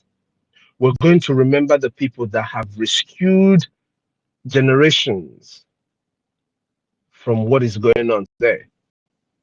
Believe you me, guys, Fulani, They're coming. They are already here. And to be honest with you, I don't know if I really want to just. I'm going to keep educating people on what they're supposed to do, but I think inside of my heart, inside of me, it looks like some part of me is already prepared for some sort of calamity that might befall our people. I am sorry, guys, if this makes you feel some kind of way, but it's just the truth. You heard Elias describing our people. Any person that what Elias describes offends, the person has a problem. It's part of the problem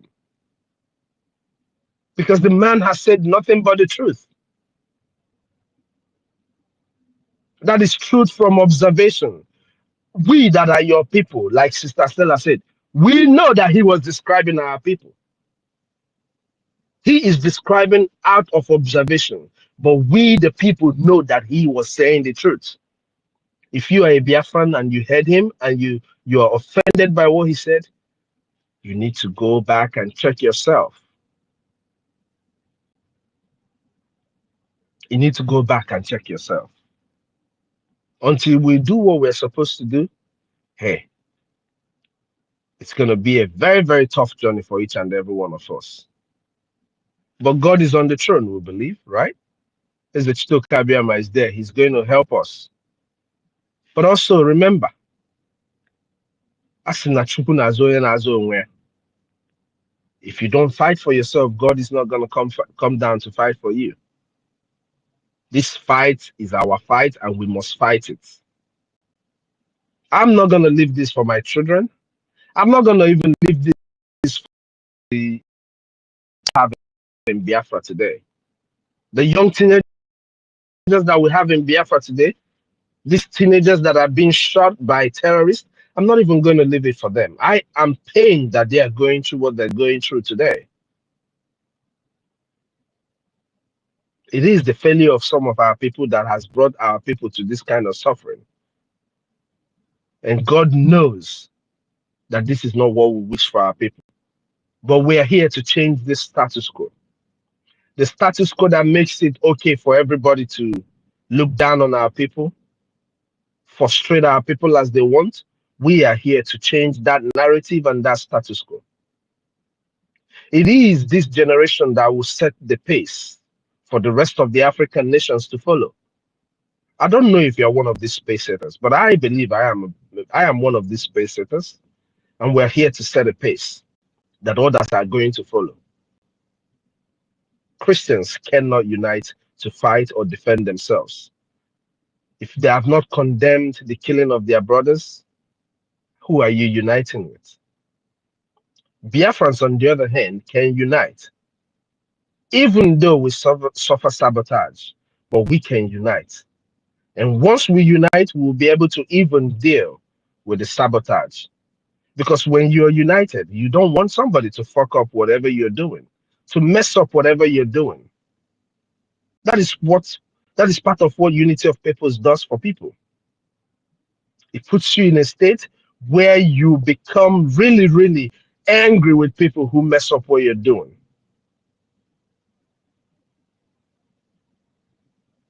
The reason why those who keep betraying us do what they do is because at the end of the day, they feel like, yeah, nothing is going to happen. So another person who does not believe in what we're doing will come up and do the same thing. But anybody who believes in Biafra can never stand up to fight against this. Our Biafra. There's no way you can stand up and fight against Biafra, because the Biafra that you and I know is a more beautiful image than where you are, even though it's an image that we have created. But we have to put it down, and we have to bring it to reality. The defense of our land is paramount. Mazi Nkudinamba has said it. If you're going to buy a car, if you're buying multiple cars, put that money on IOU loan. For those who are living in diaspora, saving money to do one business or the other, why are you going to put your money in a place where the money will never grow? Rather, it diminishes. Save up that money, give it to us on IOU loan. If we have all these resources, I believe you me, in a few years we will be inside Biafra. If not months. Our military has defeated Nigeria. They have clearly defeated Nigeria. I have said this thing before. I have analyzed the reason why I say they have defeated Nigeria before. So all we need to do is to fund this same liberation army that has dealt with the terrorist jungle soldiers. You know, they don't have soldiers anymore. What they have is now these people that they recruit after 2 weeks of training. These Boko Haram people that they recruit after. The last time they called for people to join their army, did people turn up? They called for it. They showed a bunch of people marching because it was a time for, it was a sign, a plan for them to roll out multiple terrorists without even announcing that they are rehabilitating these ones. Go back and watch the videos of their last, the last batch of people that they enrolled into their military. After they called for a national, you know, for the nation, for people to join their military.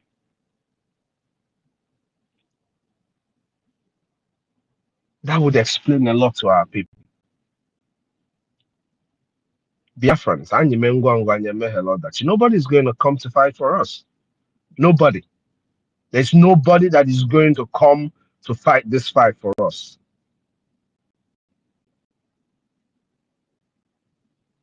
The earlier we realize this, the better for each and every one of us. The earlier we realize it, the more lives we will be able to save. Regent Fury, are you trying to say something? No. When you are done, sir. When you are done, sir, I will just conclude my thought. I was fixed earlier. Thank you. Okay. So that's all I've got to say. Is either we rise up, join and do what we are supposed to do, or we keep watching those of us who are here screaming and talking that will not stop doing what we're doing, to keep doing it, and our people will be slaughtered. Onyendu said it in one of the broadcasts that was played yesterday. You're going to keep fooling around and our land will be run over. You think people are going to come for you? While a dead man was the same way they're going to ignore you to start practicing the Taliban Afghanistan style of government. I promise you in the name of God, the same way they kept quiet during the death of Buhari and he stayed in the office is the same way they're going to ignore you and you will be ruled by Talibans. Go and watch Afghanistan, Iran, Yemen. They are women. Long before they brought in this kind of Islamic rule that they have today. They never used to cover themselves like they do today, or all this nonsense that they observe today. They never used to do it.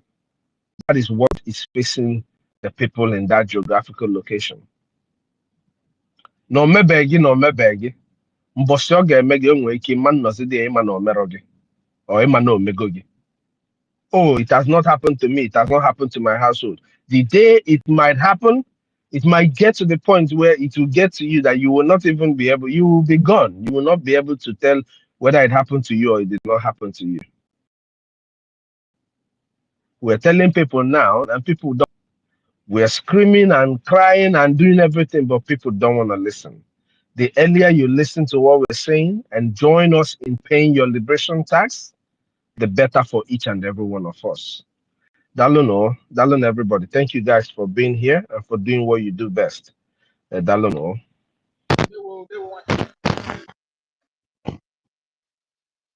Auntie Stella, can I carry on? Can I just conclude my talk?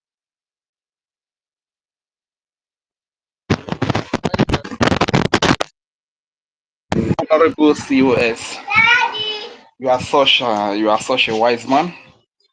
You said a lot. And yeah, there is this saying that a word is enough for the wise, and I believe this word is enough for the wise. Thank you very much. So, like I was saying earlier, I don't know where I was even. I don't know when I was kicked out, but it's so good. Like I was saying that without unity, we will not be able to defend ourselves against these people. We must come together as one people to have the number one, and to also have the mind, which is the strength to really confront these people, because these people are monsters. One thing we need to understand is that if they that do not own the land can conquer people's territory, we that own the land, we can even do more. You understand? We can defend our territory and chase them out of our land, but that will depend on our unity and our support for the army that has been set up by the people, an army whose loyalty is not to the Islamic jihadist, whose loyalty is not to one foreign powers, but the loyalty is to the land of Biafra, is to those pieces of land whose parents tied to peace wrapper to the people of Biafra. You understand? So if we can unite and support them and fund them, believe you me, these people will just be a walkover, you understand? Because the truth is, if you put 10 Fulani before one Biafran, they are not a match to one Biafran, you understand? So, but what is really killing us here is the unity. We need that unity. We need to be united so as to defeat these people. And that is that. And I just want to speak briefly. First of all, I really need to commend our brother Ife. Ife, you are a very intelligent man. You know, yesterday reminded me of when Prime Minister was here. He will give a chance to even one Nigerianist, and when he gave them a chance, our Prime Minister, as an intelligent man and as a patient man, will keep drilling them until he naked them. You know, those were my best days, you know. Such videos. I mean, such spaces, I will just record them. I'll keep playing it over and over. I'll just burst into laughter, you know. And that grace, you say you have that grace, so I don't know if you can hear me. Say has that grace, and our Honorable Minister of Information has that grace too, and they have that patience. You know, when Marvelous came yesterday and he was trying to exonerate or vindicate himself about being a special force, the truth is that I was still trying to speak. I never knew that I was not coming out. I spoke for like 5 minutes, not knowing that, because I wanted to counter that narrative that our brothers and sisters that are still serving in the Nigerian military are skeptical based on what happened to him. So I wanted to counter him, but for the whole 5 minutes that I spoke, I could not be heard. I was being attacked on the space yesterday. So if I am not heard whenever I'm speaking, I will plead that you kindly speak up and tell me, say that I cannot be heard. You understand? So what am I trying to say? It has been our desire, it has been our campaign that if your mother ties to peace wrapper and you are serving in the Nigerian military, kindly resign, because number one, you are their target, especially except if you are part of their Islamic agenda. But if you are not part of it, my dear brother, my dear sister, you are a target. Resign and come and defend your land. You understand? That has been our message and our gospel all this while. And so Marvelous are easily trying to run emotional blackmail. The truth is that when you as a Nigerian service, a Biafran from the Biafra strata serve in the Nigerian military, resign with the heart of fighting for the freedom of Biafra, we celebrate you, we reverence you, and we hold you in a very high esteem. But if you resign with the purpose of working for Nigeria as an undercover, that is where we have issues with you. You understand? So I want to also tell all our brothers and sisters that are still serving with Nigeria, resign with the heart of getting the freedom for Biafra, with the heart of defending our land and defending our people. You understand? So the issue of Marvelous Arizo is a quite different issue, because you can't tell me that you used to be with the Nigeria special forces, and when you retire, when you leave the military, and now you begin to work with an agent of Nigeria who is working with the commanders of Ebubago, Sapele and Caterpillar, working with Ebubago group. And we all know the reason why the terrorist group called Ebubago was set up is to kill innocent Biafrans who are standing or who want to get freedom, is to fight against the freedom of Biafra.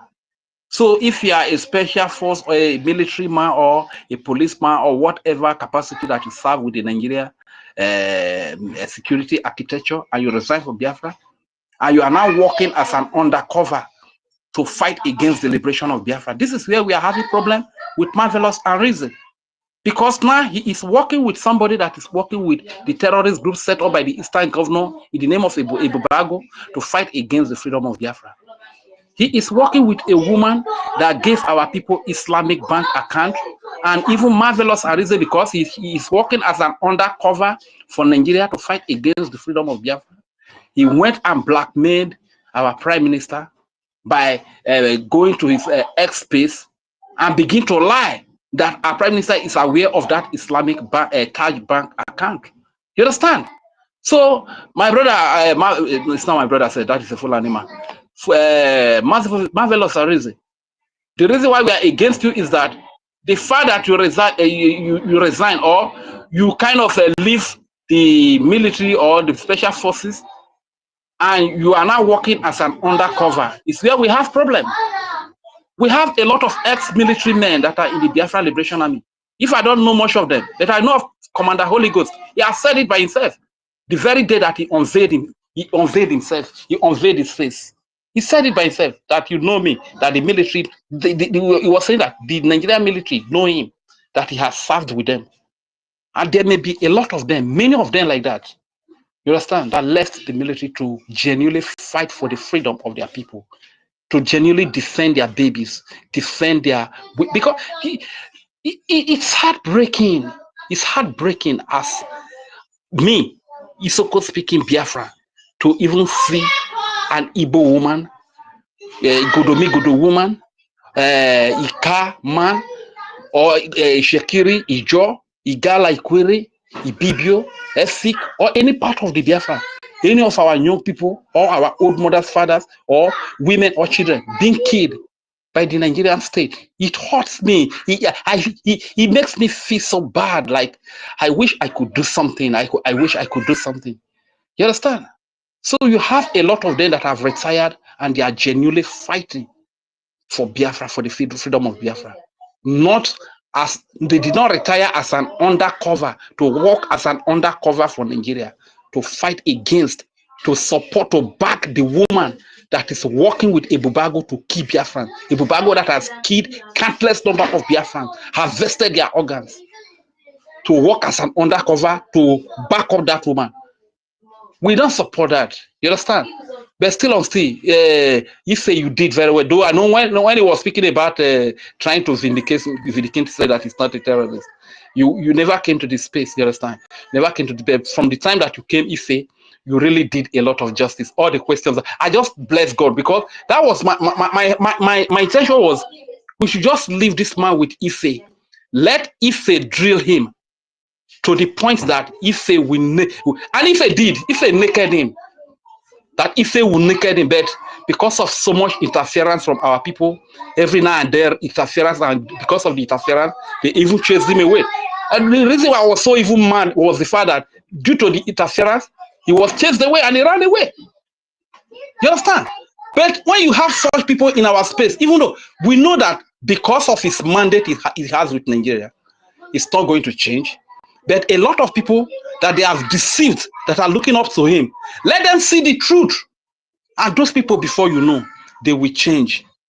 Something was said yesterday. He said something yesterday that now he's an enemy of Nigeria and now he's an enemy of his people. You know, these people, they are very good at Takia. You might not really be an enemy of Nigeria. At the end of the day, he and OGOJA can comfortably fall back to Nigeria. What about you, a true Biafran, a real Biafran that is following there? When Biafra comes today, now you are enemy of Nigeria and you are enemy of Biafra. Where will you fall back to? That is one question that you need to ask.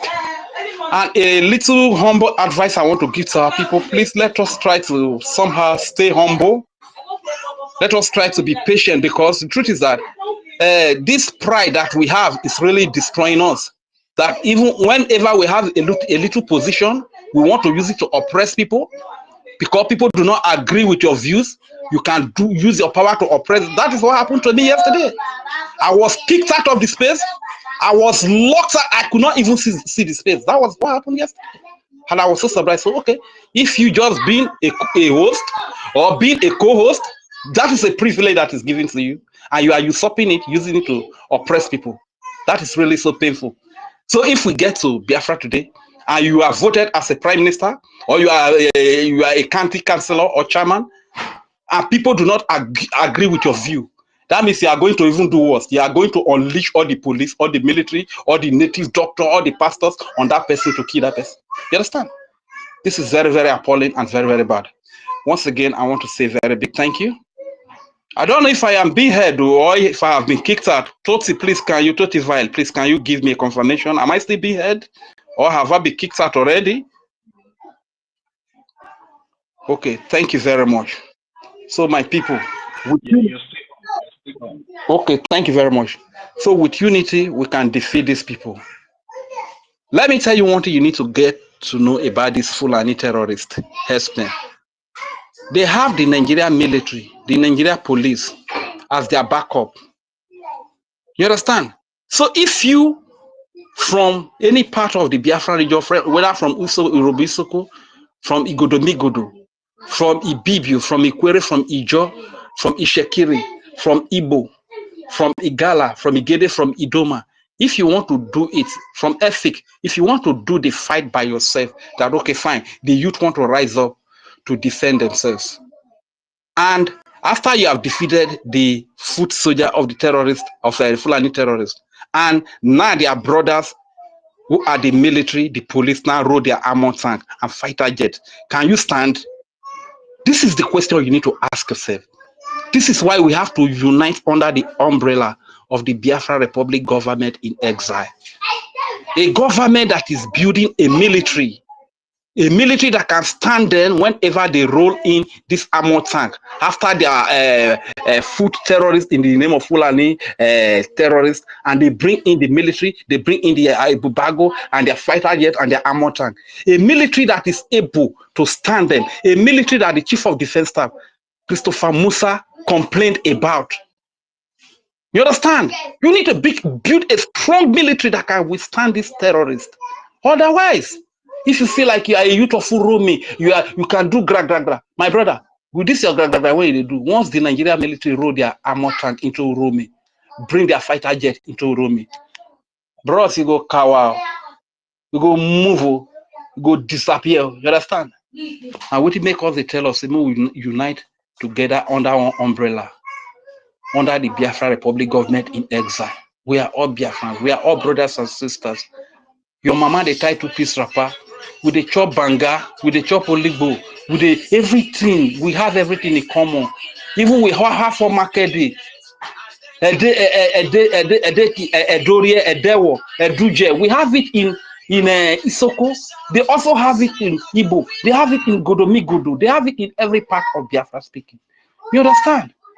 What more do you need to know for you to know that we are all one? Let us unite together. It is only with unity that we'll be able to defend ourselves against these terrorists, Islamic terrorists, Islamic Fulani terrorists, and their brothers that are in uniform, like people like Marvelous and Rize. You understand? So people like Marvelous and Rize, you can't tell me that is an Iboma. If Marvelous and Rize is standing in the midst of 1,000 Igbo men, and you send a child of 10 years to go and fish out a Fulani man, they can easily fish out Marvelous and Rize. That this is the only Fulani man that is in their midst. You understand? So this emotional blackmail he was trying to run yesterday, He resigned from the special forces that have killed a lot of our people to work as an undercover agent for Nigeria to fight against the freedom of Biafra. This is why he is backing the woman that is working with a bubago, killing our people. What is so difficult for you to understand? Thank you very much. I've spoken for a while, and I believe our brother Totivai might want to speak. I Thank yield the you. mic. Thank you, Rage. Thank you. And I wanted to say something because if not so, it will be like gossip. Mhm. Anytime you have any misunderstanding with anybody, try and settle it there or in that space. Like you had some whatever yesterday, which you will have go there and settle it, because you bringing it here now, it will be like a gossip. People maybe was you're removed talking by about. I was removed by sister. I could not find the space again. I was removed because I said somebody should have been Yeah, you will patient. have you Because will of have that, left I it was because removed completely. I could not see the space again to the end.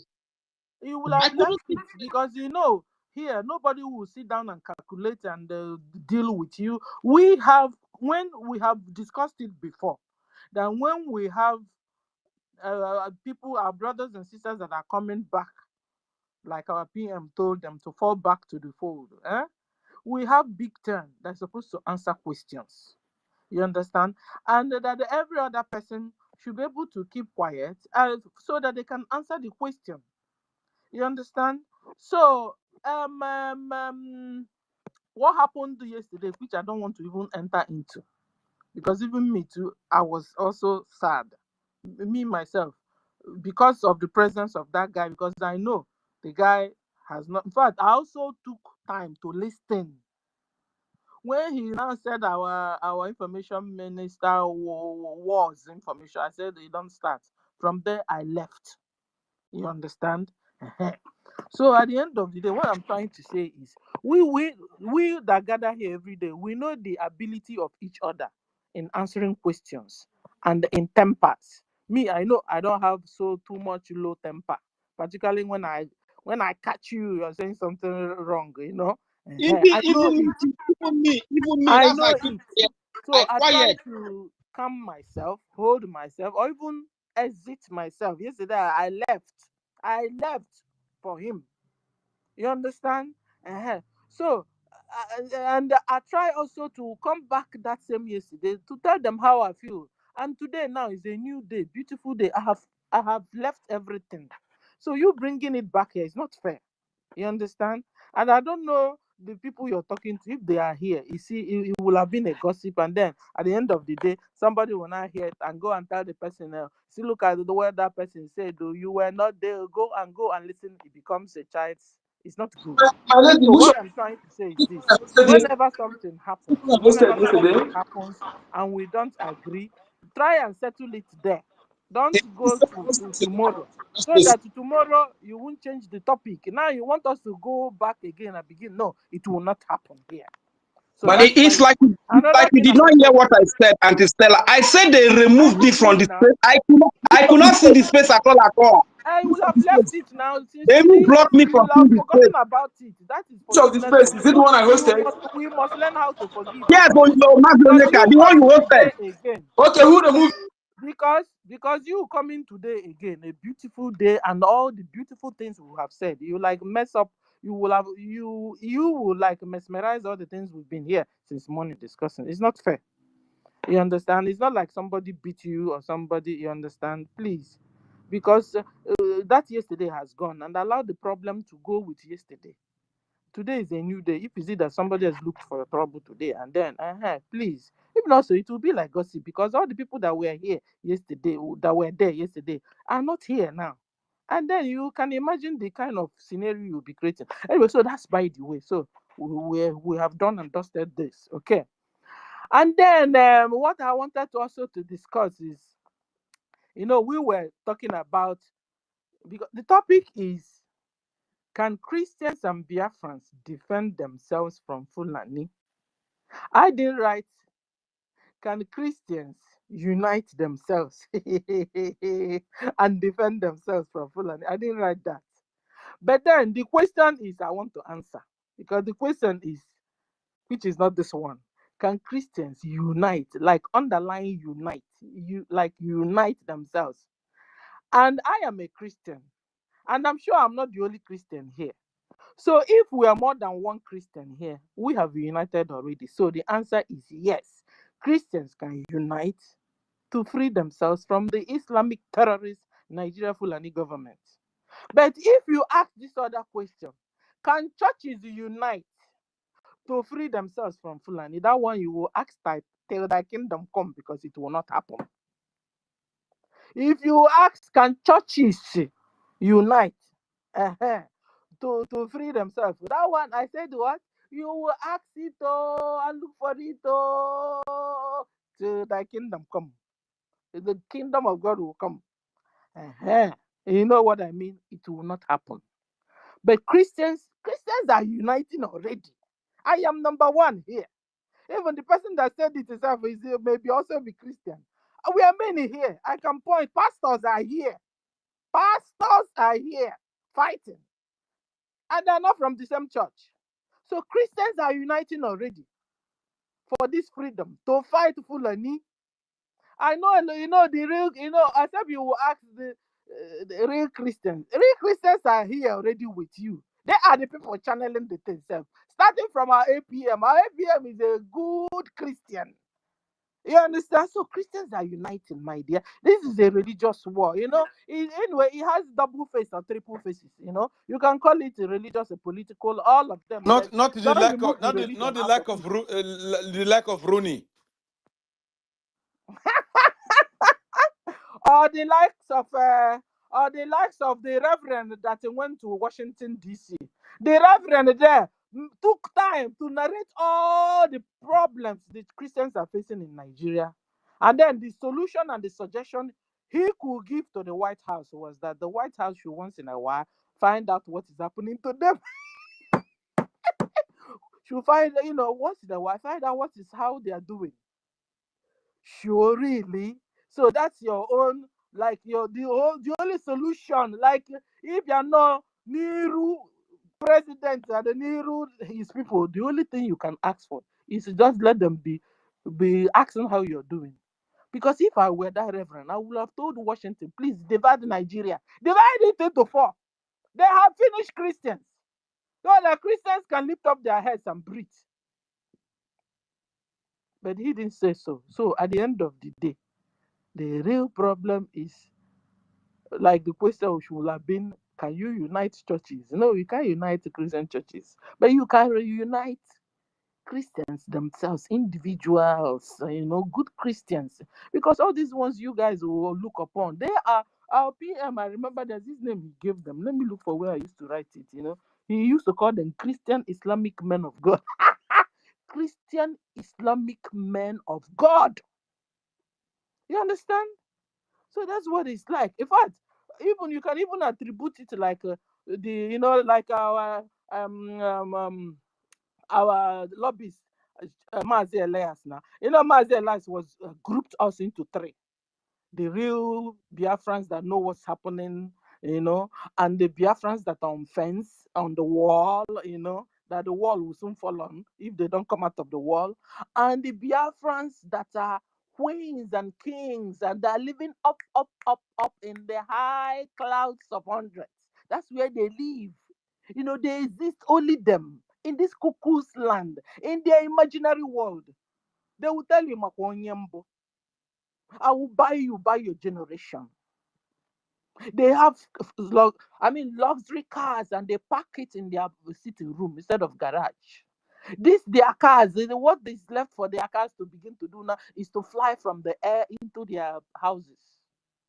Because it's road they will apply that it's not tarred, that have potholes everywhere, and see, it's not bothering them. And when you're telling them, come and join your brothers and sisters to fight and fund your liberation, they will be telling you, which Biafra? You guys are not serious. You understand?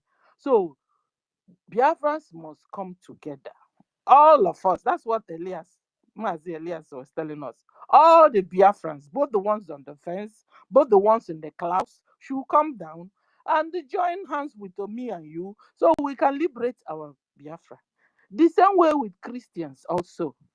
Christians should join forces together on local EBIBIO, and support the freedom and the liberation of Christians from the hands of terrorist Islamic Nigeria one government. That's what we're talking. But if you're going into, can churches join? You wait till Christ comes back. so our uh, we have the mic. Our honorable Mr. Snow. Mr. Snow, you have the Yes, mic, sir. dear sister Stella, this is not for us to go back and forth, but I just want to, I, I don't know how to put this, but I'm going to put it anyway. Just what they are talking about, this is the truth here.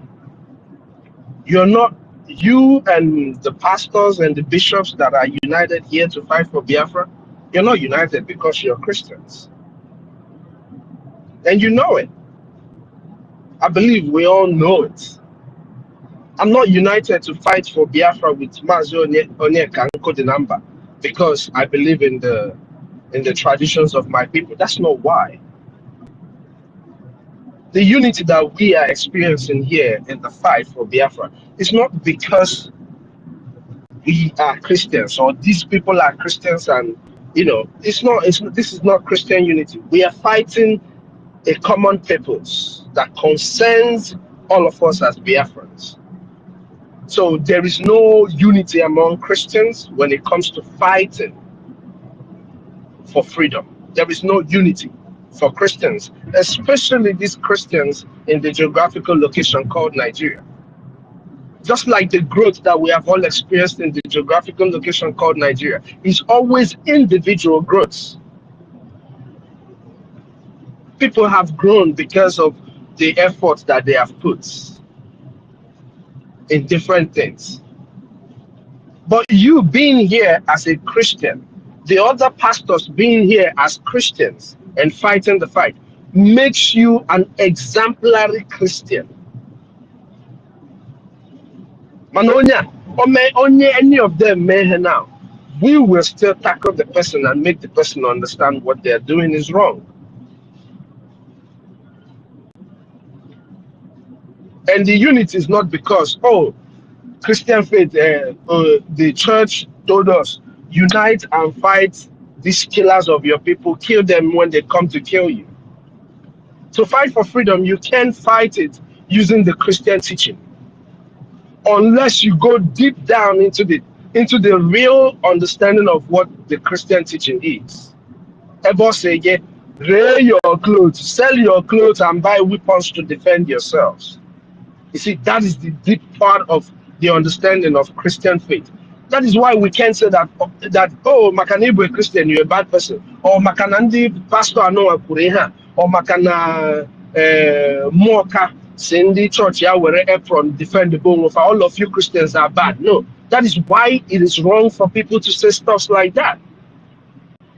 Because as an individual, as a Christian, you're doing and you're living an exemplary life to showcase what you desire as freedom. In case, oh, Jesus has killed himself and poured his blood, and so therefore I am free.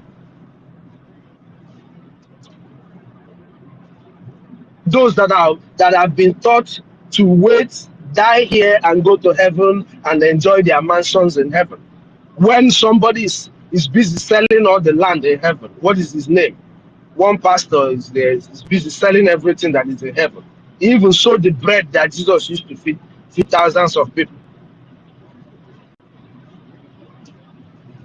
So when we say Christians uniting, there is no way we're going to talk about defending ourselves without talking about unity. Because we can't defend ourselves running helter skelter. No, we can only defend ourselves united. The Fulanis, the people who are killing our people today, they are doing it united. They are doing it united. That is why they are able to do it. If the other Fulani is killing people because of another thing and not because of their conquest, you see, the others will come at you.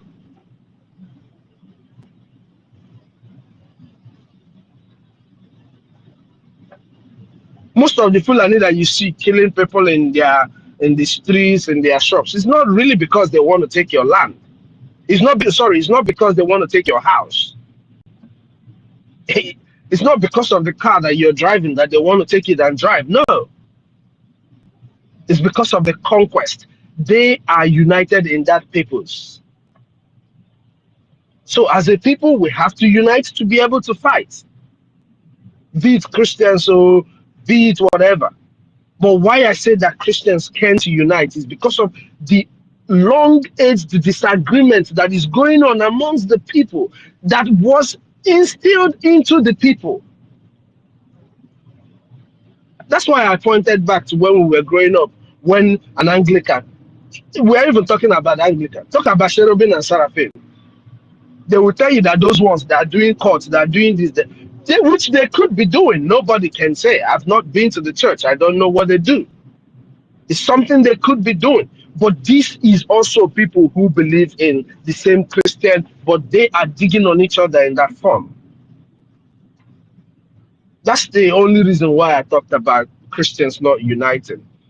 But all the Christians that are here, you are the ones that are living the true faith of what you should be living.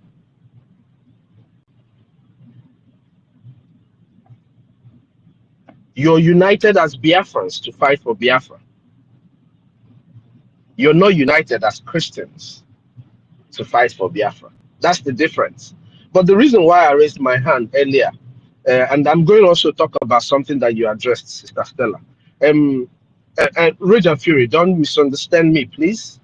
Just understand this, that I'm making this speech to general Biafrans.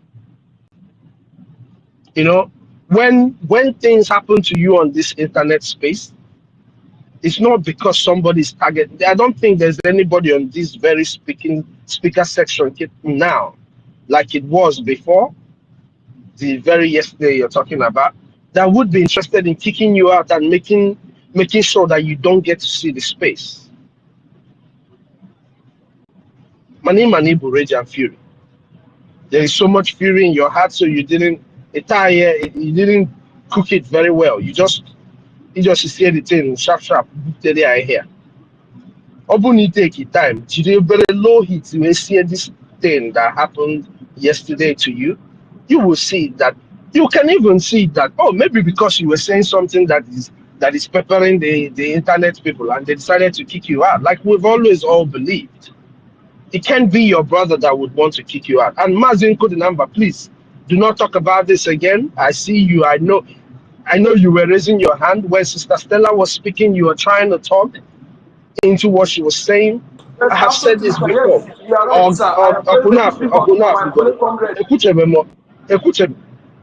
I've not even finished talking, and he's Akuna, Uncle the number. All the Kagin about Rage and Fury second. Unibagan on at the same department.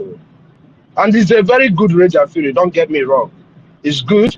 It's the desire, the thing that is burning inside of each and every one of us that makes us speak the way we speak. All the Kamua, if we done by now, you would think, no, normally, just but once I hear people talking this stupidity about Biafra, it makes my heart boil. Normally, I like Ifemba. I like to be very calm and do my stuff. But no, to talk about Biafra, you will see the stupidity amongst our people. And then it will make you a bit of Bawamba. So I understand them banning no banana, but because when people are talking, just let them talk. The only time you can stop somebody on their track is when they are disrespecting our leaders or talking down on what we are doing or talking down on the government. That is when you can cut people off. But whatever they're saying, just let them say it. After saying it, you use that thing they have said and educate the people who might be listening. Like I wrote in the comment section with what Ife did yesterday. I said the boy is dumb or just an enemy of Biafra. But I still told Ife to use him and educate Biafrans. But I think Great and Fury pointed out, because people kept trying to talking, and Mazioneka, that was you, and Nono was also upset that yesterday, because people kept talking and talking and putting in most of the education and the way you will watch this boy, so that all the people that came to listen because of him will see that they have been following a Dundee. You cannot do that if you're arguing. What they're going to see is the argument. They're not going to see the truth of what you're saying. Or they can, when only see the man on the street, if Onyala tear your clothes, everybody will come out and say that you people are mad. They're not going to know who is saying and who is not anymore. So because can you reduce it the way we jump into what when people are conversing or saying something? Also no open mic where people are having conversation or DJ.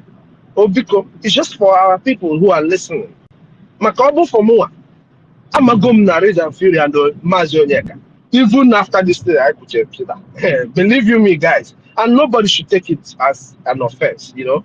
That thing goes, that wire, only misconnect at this wire. They will still jump at you because they are like that. They are our brothers, and that's just who they are.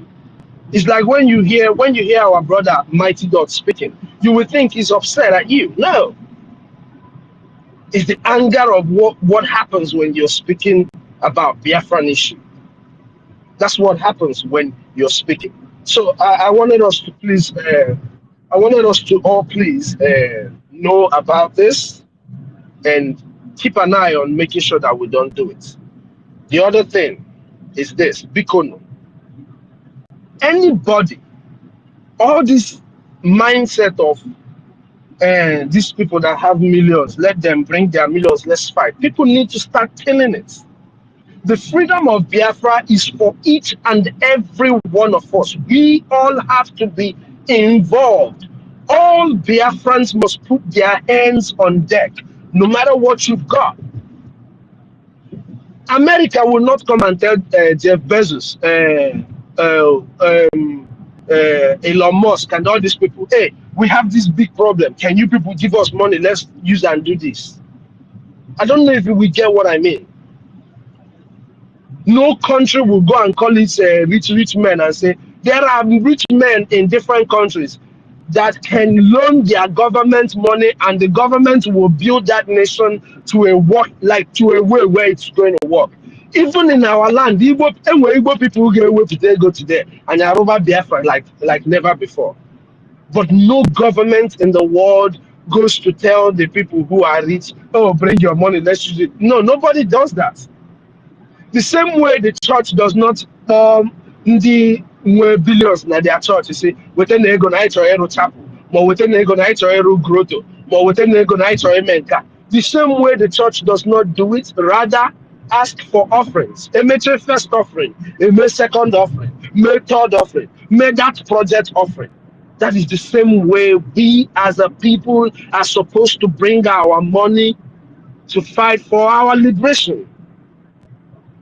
We are only lucky that we have men and women, over 100,000, actually over 120,000 men and women ready to spill their blood to do what we are begging everybody to bring their money to do right now.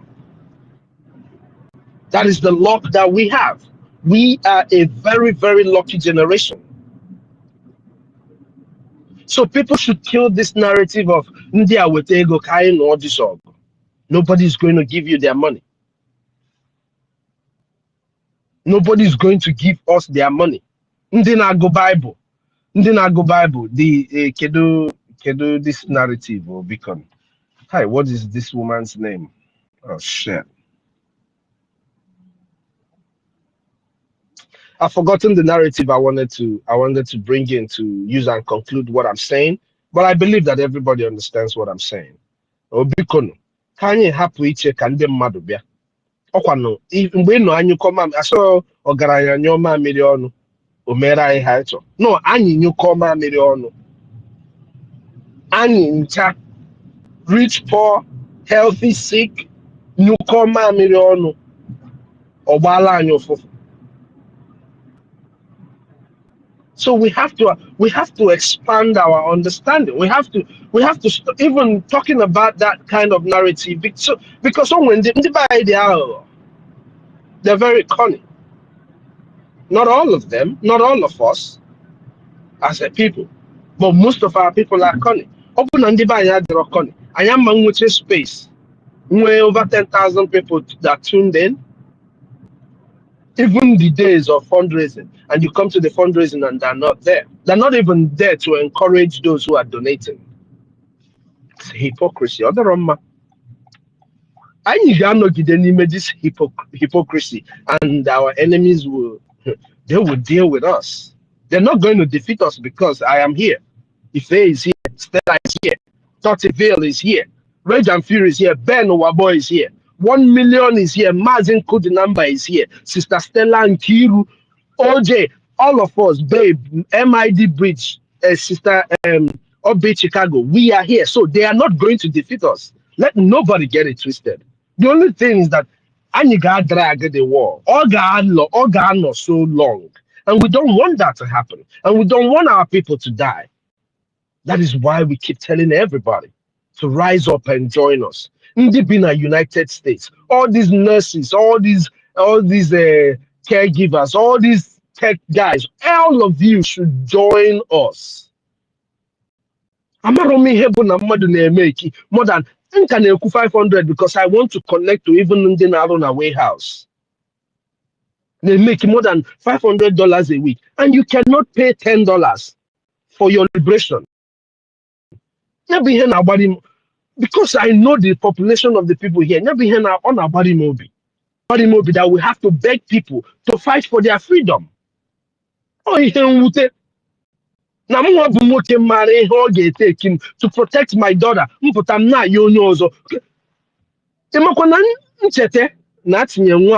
A stick na her private part before you even get there. Before you get there. Free of without any remorse, not their body.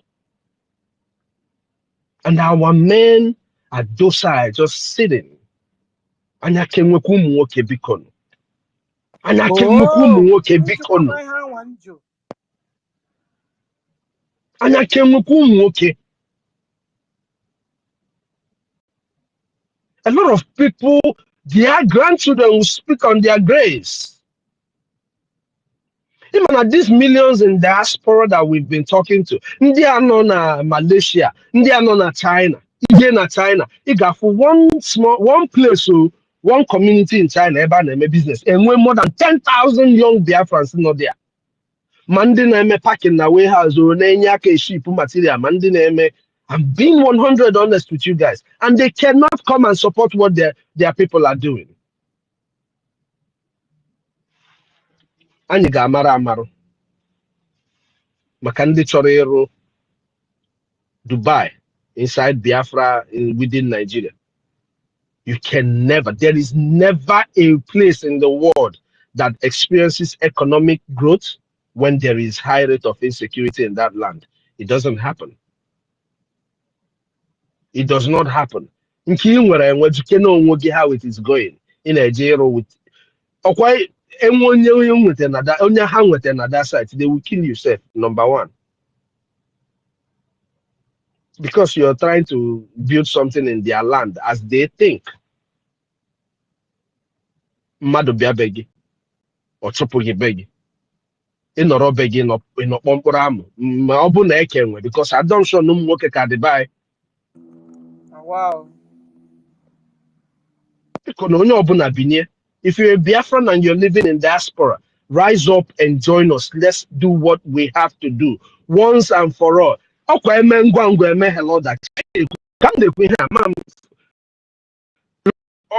I didn't even know Kananti na da Kananti. Anyi mengwangwa and ye mehero that in the Biafra.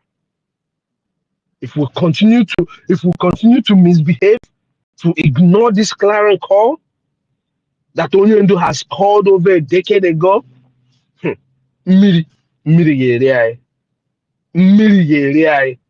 that area or Mamero Nobonebere. Bikun. Hello everyone. Thank you guys. Dalo. Give me 1 second. Let me bring No, that hold on. information. No, hold Please, on. Wait. please, I told please, you, I have to talk. I have to Onyeka, you talk, have the mic. please. I have to talk, please. Okay. Onyeka, you have the mic. Thank you, Mr. Snow Mazi, my honorable. I thank you so much. I love everyone, and but I want to advise us, please. Let us be saying something that will hurt somebody you know is putting. I hardly sleep here.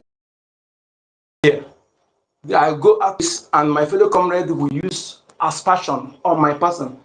That I host space does not mean I'm the one that managed it. And they did not ask me this question before coming. It is not asking me after you have cast aspersion on my person.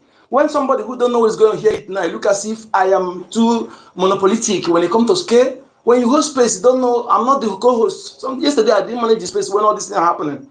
You know it. Then I never have anything with you, my brother. I always support you in everything because you're homeland. I don't know why you're picking on me. Is there anything I've done to you? I don't know. Last time you said this when I was saying, you come and me. I'm not happy about anything bad against you, my brother, Rich. Why is it like this? Is it okay? I'm not the one that hosted managed the space yesterday. Why are you doing this to me? You are hurting me. It's not good. Please, my brother, I don't do anything. I have a very pure heart. All of us who are here. I can never say anything bad that will hurt your spirit while we are doing this. Why are you doing this to me? Why? Please, I beg you, my brother. I'm not the one that managed this space yesterday. I can never remove you for what? Why should I remove you? Why? You should have asked me before coming to space to cast aspersion on my person. Now you are writing me after casting aspersion on me. It's very bad. I don't expect it from you, my comrade.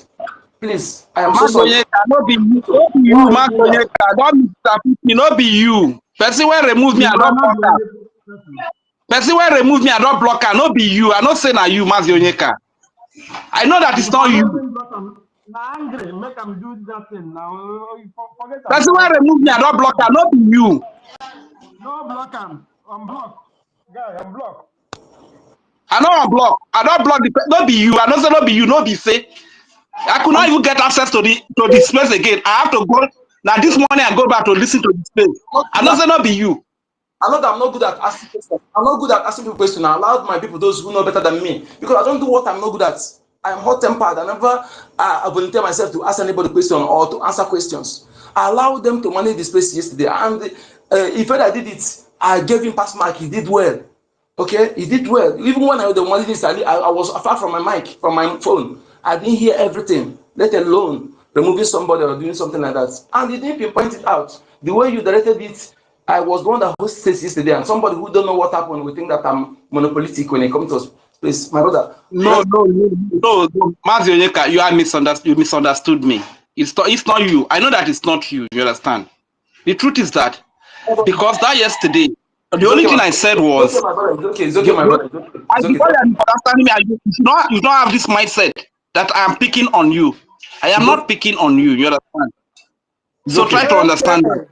It's okay. Okay. It's You okay. see Yeah, why? it's okay. Honorable All Mr. right. Snow have told you guys when he finishes saying and everything concerning, and nobody should follow the topic, what he said. You guys, you see, you still fell into the same spot he said you guys shouldn't fall into. Okay, and now you have involved another person, and we must give the person an opportunity to answer. You understand? So now we call on 1 million to answer. You see what you guys are doing in my space? Meanwhile, I have a wonderful topic we should handle. Okay, 1 million, you have the mic. Yeah, Sister Stella. Sir? All right. Okay. Yeah, no problem. Let's give them 1 million. But they Because I can had go a to the people back to channel. move. 1 million. You can just make your own. You can just make your own observation, please. So don't make it too long. Already the advice has been given by Yeah. Honorable Mr. Snow. And if there's anything, you guys can go to the back channel and resolve this issue. There are many people there that can be able to, put mouth in this issue and see the way to resolve it. Thank you very much. 1 million, Simon, if you can have it.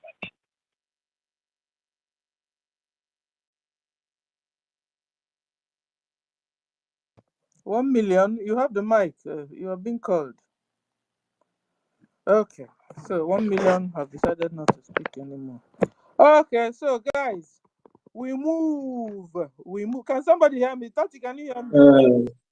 Sister Stella, can you hear me? I can hear you now. I've called you. You are not picking.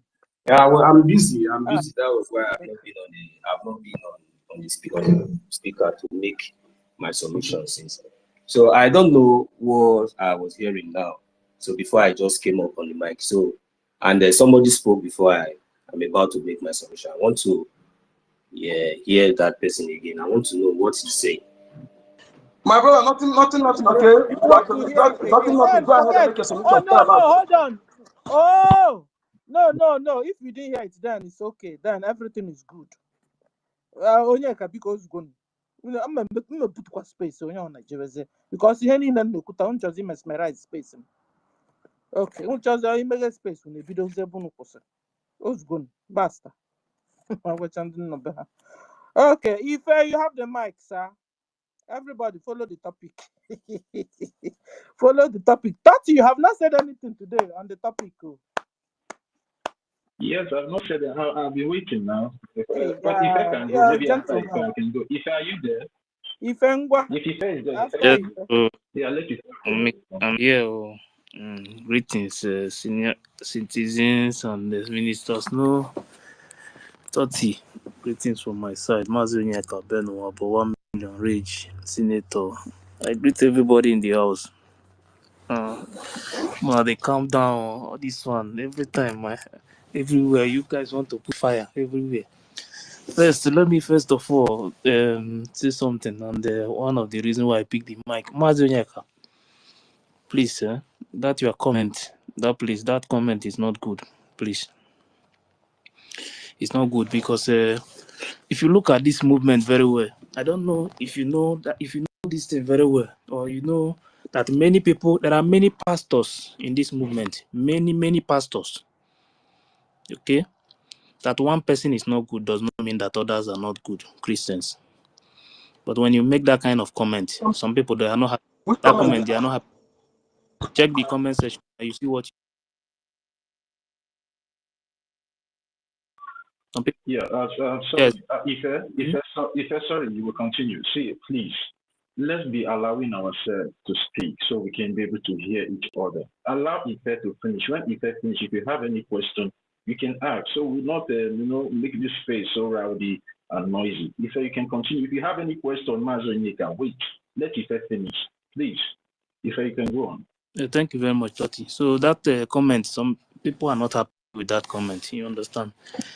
Last time Minister of Information make this announcement that nobody should discuss about religious again. But when you make that kind of comment, there are some pastors.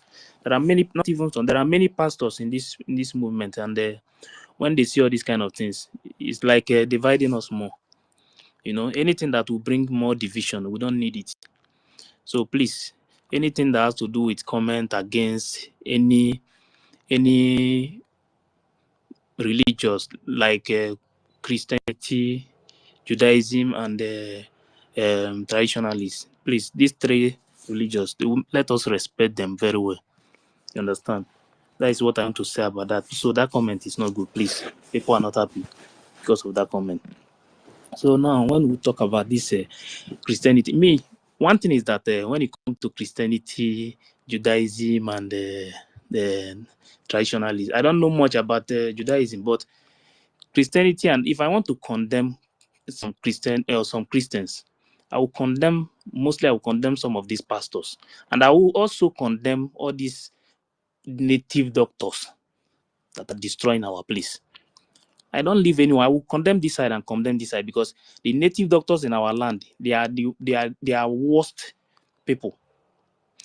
Why the pastors, some of the pastors in our place are the biggest problem we have in our land. Yes, these two people, they are the problems.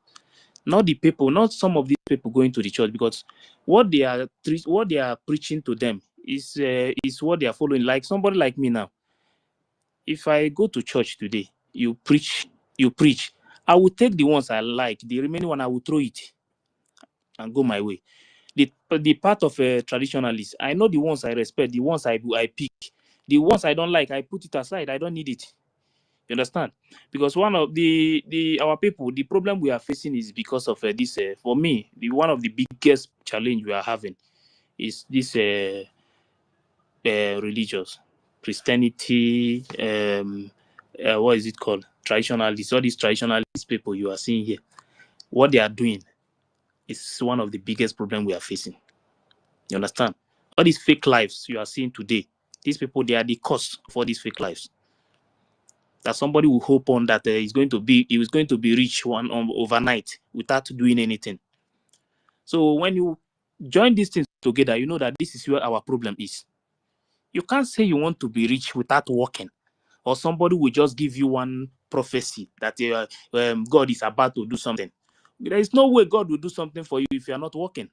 You must work before you can get money or even make anything to eat. You must work. You must do something. This way the native doctors are giving fake promises, the same way some of the fake pastors are giving fake promises. And this is where our problem is.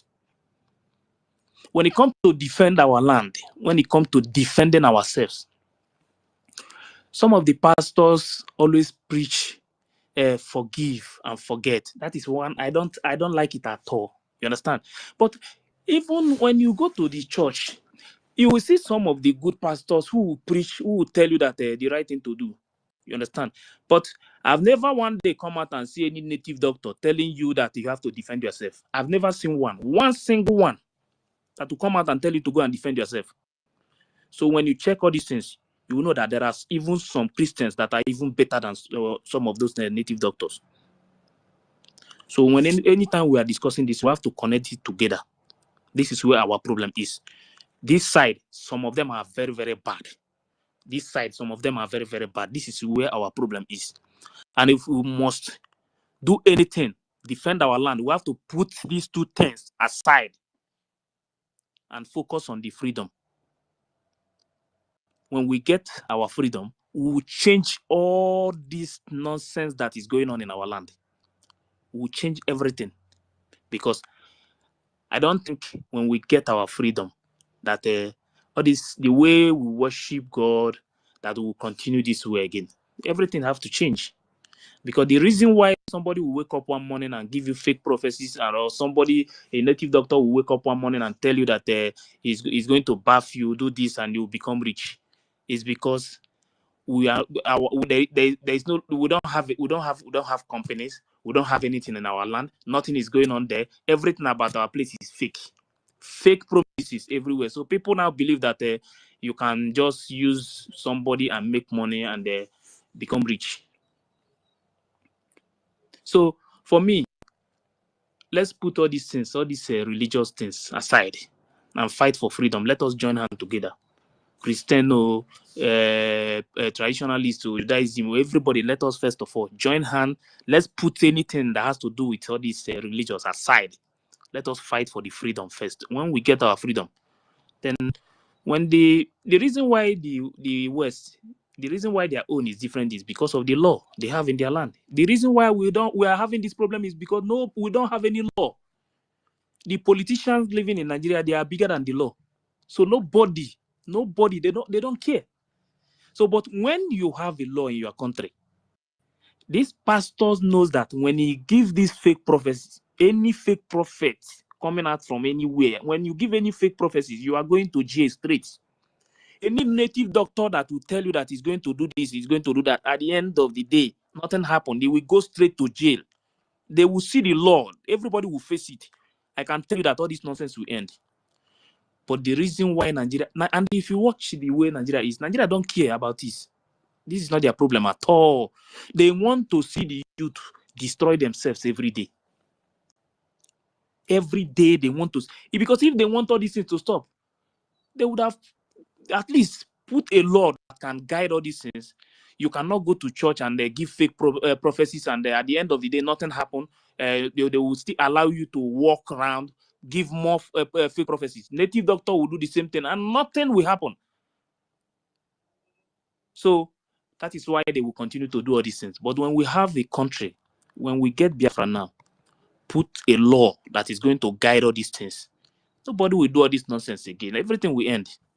Because that law, you know that when you give fake prophecies, or a native doctor, you call somebody, I'm going to do this for you, you will be rich, and at the end of the day, nothing happened. You go to jail. When you come back, you will leave that work and go and look for a job, maybe in one company. You understand?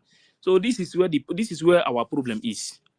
This is where we have too much fake people in our land now. Fake people. They are ready to deceive you. They are not ready. They are not even ready to even maybe think of which work are you going to, which kind of work, which company, where are you working and anything. Somebody who is not doing anything. Somebody who is at home, not doing anything, not working. Somebody will wake up one morning and tell you that you are by the grace of God, I prophesy early tomorrow you will be rich. Say amen. Me, I will not answer that kind of amen because I know that it's not possible for you to just money will not fall from heaven. It's not possible, and this is the biggest problem we are facing in our place now. Me, I have watched all these things. I've seen that when we continue to talk about this religious, it will continue to create more disunity among us. But when we put it aside, join our hand, see if they remove all these religious today in our land, everybody will come back together. If they remove all, everybody will come back together and move on. And the only way we can fight for this freedom now is to, first of all, put all these things aside. Just when you go back to your house, you can do your own way. If you're a Christian, you can do your own things. If you are a traditionalist, you can do your own things. Judaism, you can do your own things. But when we come to this freedom that we are fighting, let's first of all put these things aside. Let us join hands together and focus on this freedom. Let's get the freedom first. The law will change everything.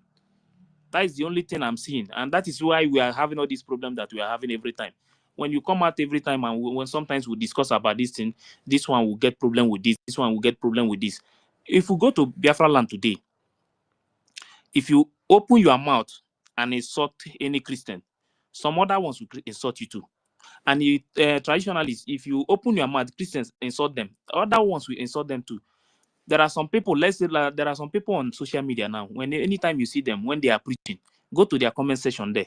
Some of them, this one will be insulting this one will be insulting this one, because religious have already destroyed Nigeria. Let me just say Nigeria, because Nigeria own is the worst. Is the worst.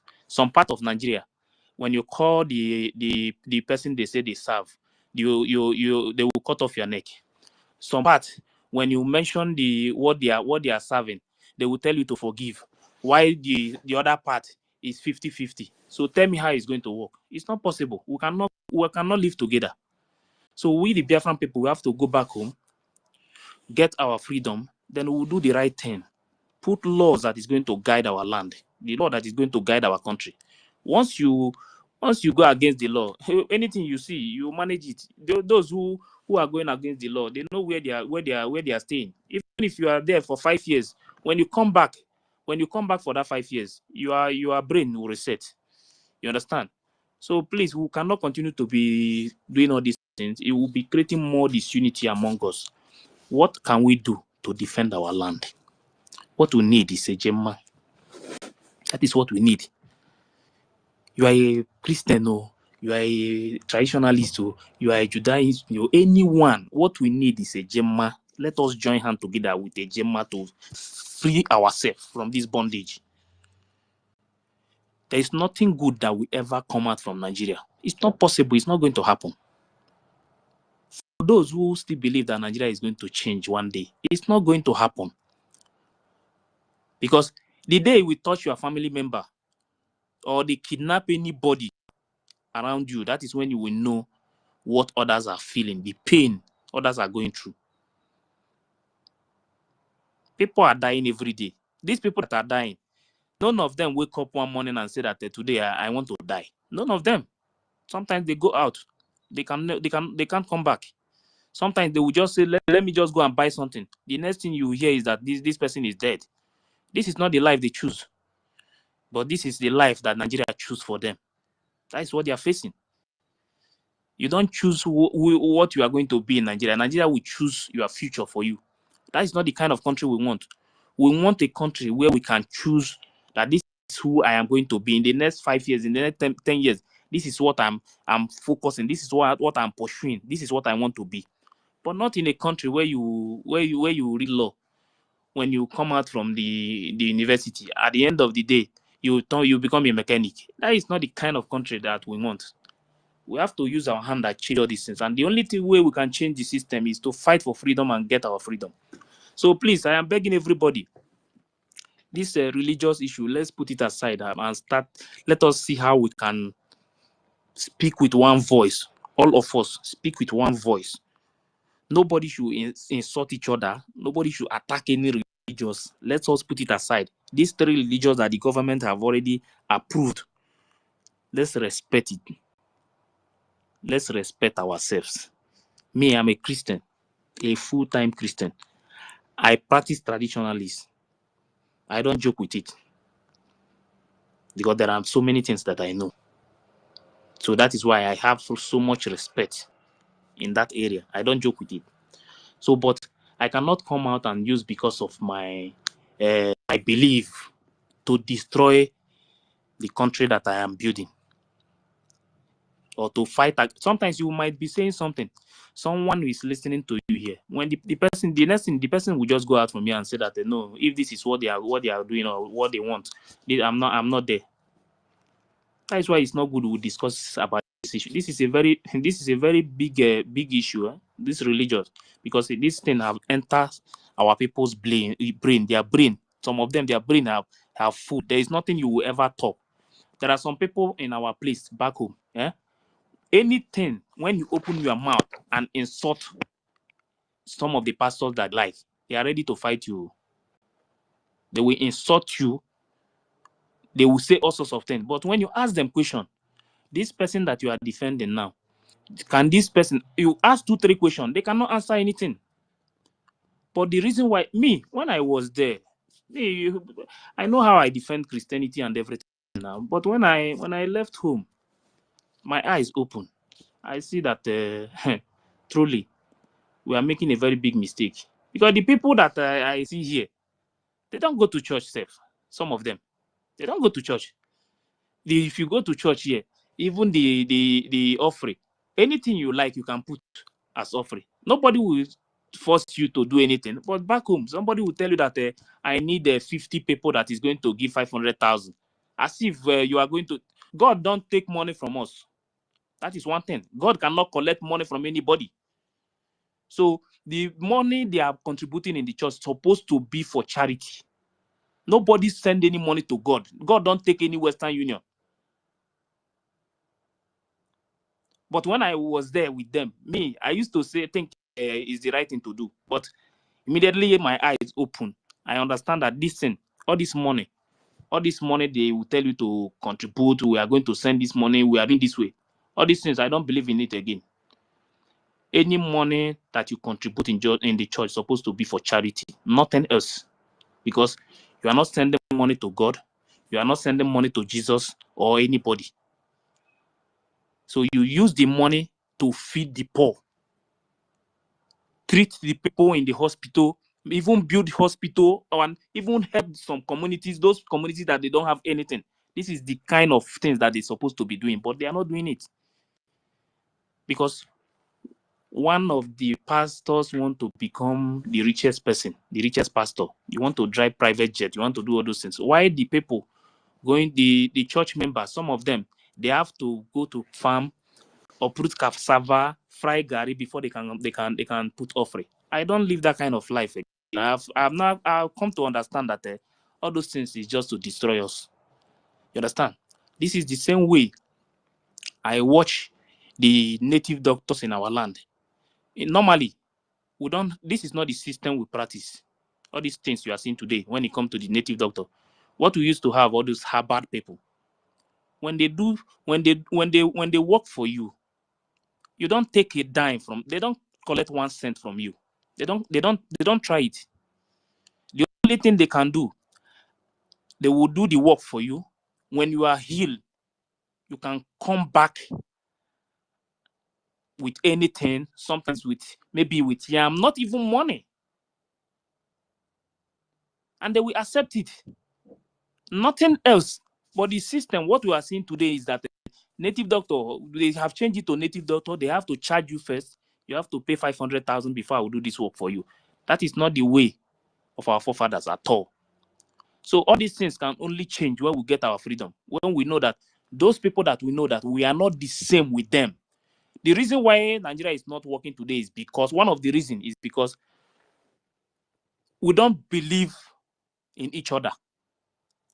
The North don't believe in us. We don't believe in them. The Southwest, we don't believe in them. They don't believe in us. Them too, they don't believe with the North. North don't believe with them. So there is no way we can coexist together. It's not going to work. That is why they must divide Nigeria. Nobody is going to beg for it because the system, the way things is going now, all this killing, all this attack that is going on now, it's not going to stop again. It will continue until everybody rise up and do the right thing. Anybody that is waiting for maybe one savior from somewhere to come and save us, that person will wait till thy kingdom come. Nothing will happen. But when we rise up and fight for our freedom, that is the only time we will be the one to free ourselves. Nobody will free us. That is why it's important. What we need now is money. Money, I will continue to shout this money because I know that we need money to free ourselves. Biafrans, contribute. America is not your land, though. Europe is not your land. No. Canada is not your home. Asia is not your home.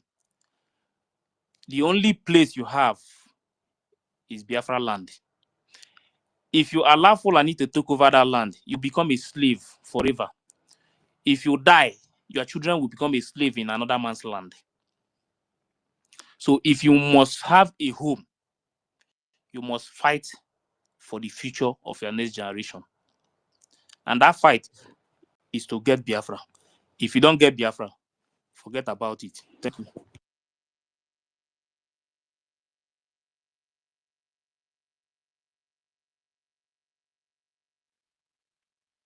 Yeah, Mazi, are you done? Yes, I'm done. Yeah, thank you very much, Mazi.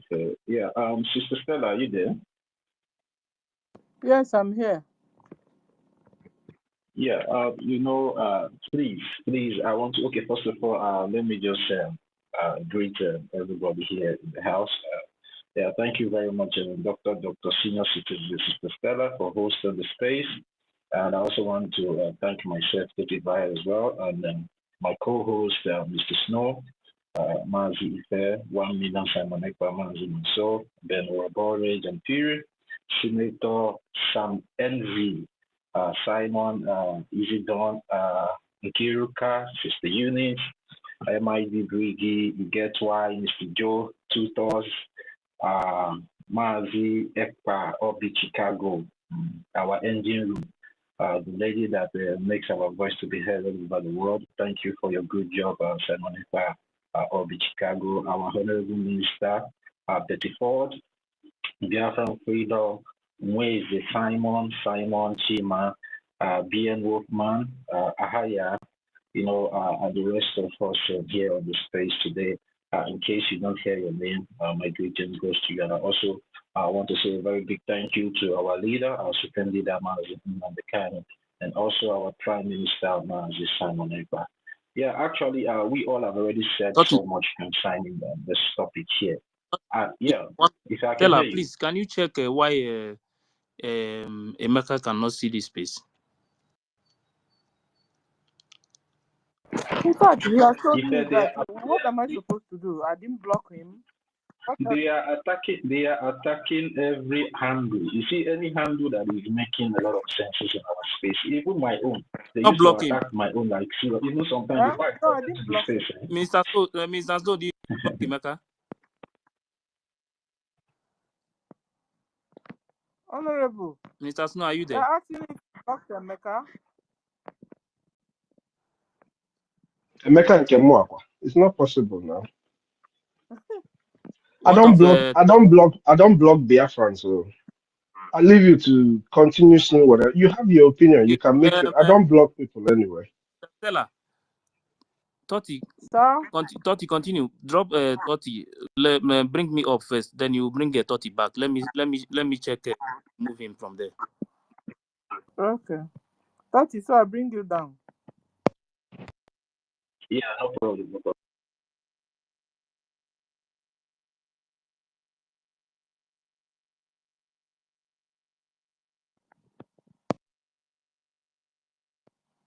I brought 30 down. What do you say I No, should do no. next? Give me the codes first. I want to check if they Oh, remove him from there. Then you thought to come back.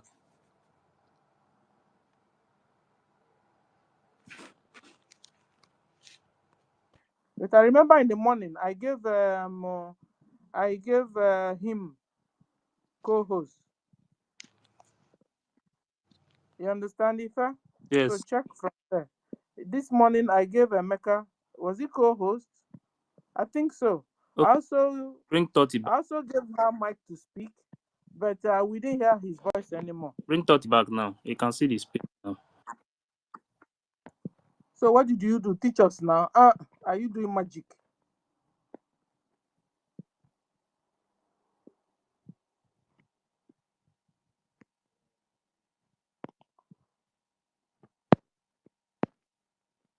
Tati, where are you? Okay. So I'm bringing Tati back. I brought him back. So okay. Emeka, if did you solve the problem? They knock you out too. If are you good? If are you good? Thumbs up or thumbs down? Anyway, guys, I want to play this for us whilst we are fixing the mic. Yeah, am I coming out now, Sister Stella? Yeah, okay. You want to speak? Go on, sir. Yeah, Sister Stella, the reason why I called you is, the topic we have up here today is quite interesting, but I don't know my own opinion or suggestion if we can be able to change something on this topic, because putting up a topic like this, can Christians and Biafrans defend themselves for Fulani? Now, my question is, are Christians not Biafrans? Doesn't the Biafrans have Christians?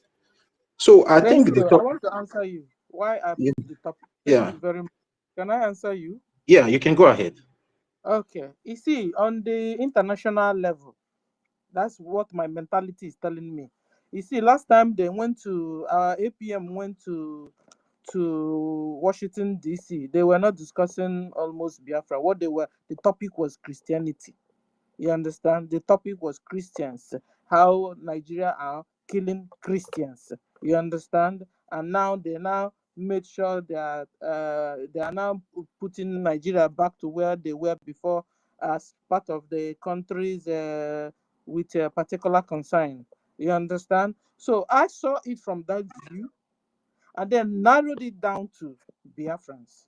So that was, and if I should stop the space, you go and listen to my introduction.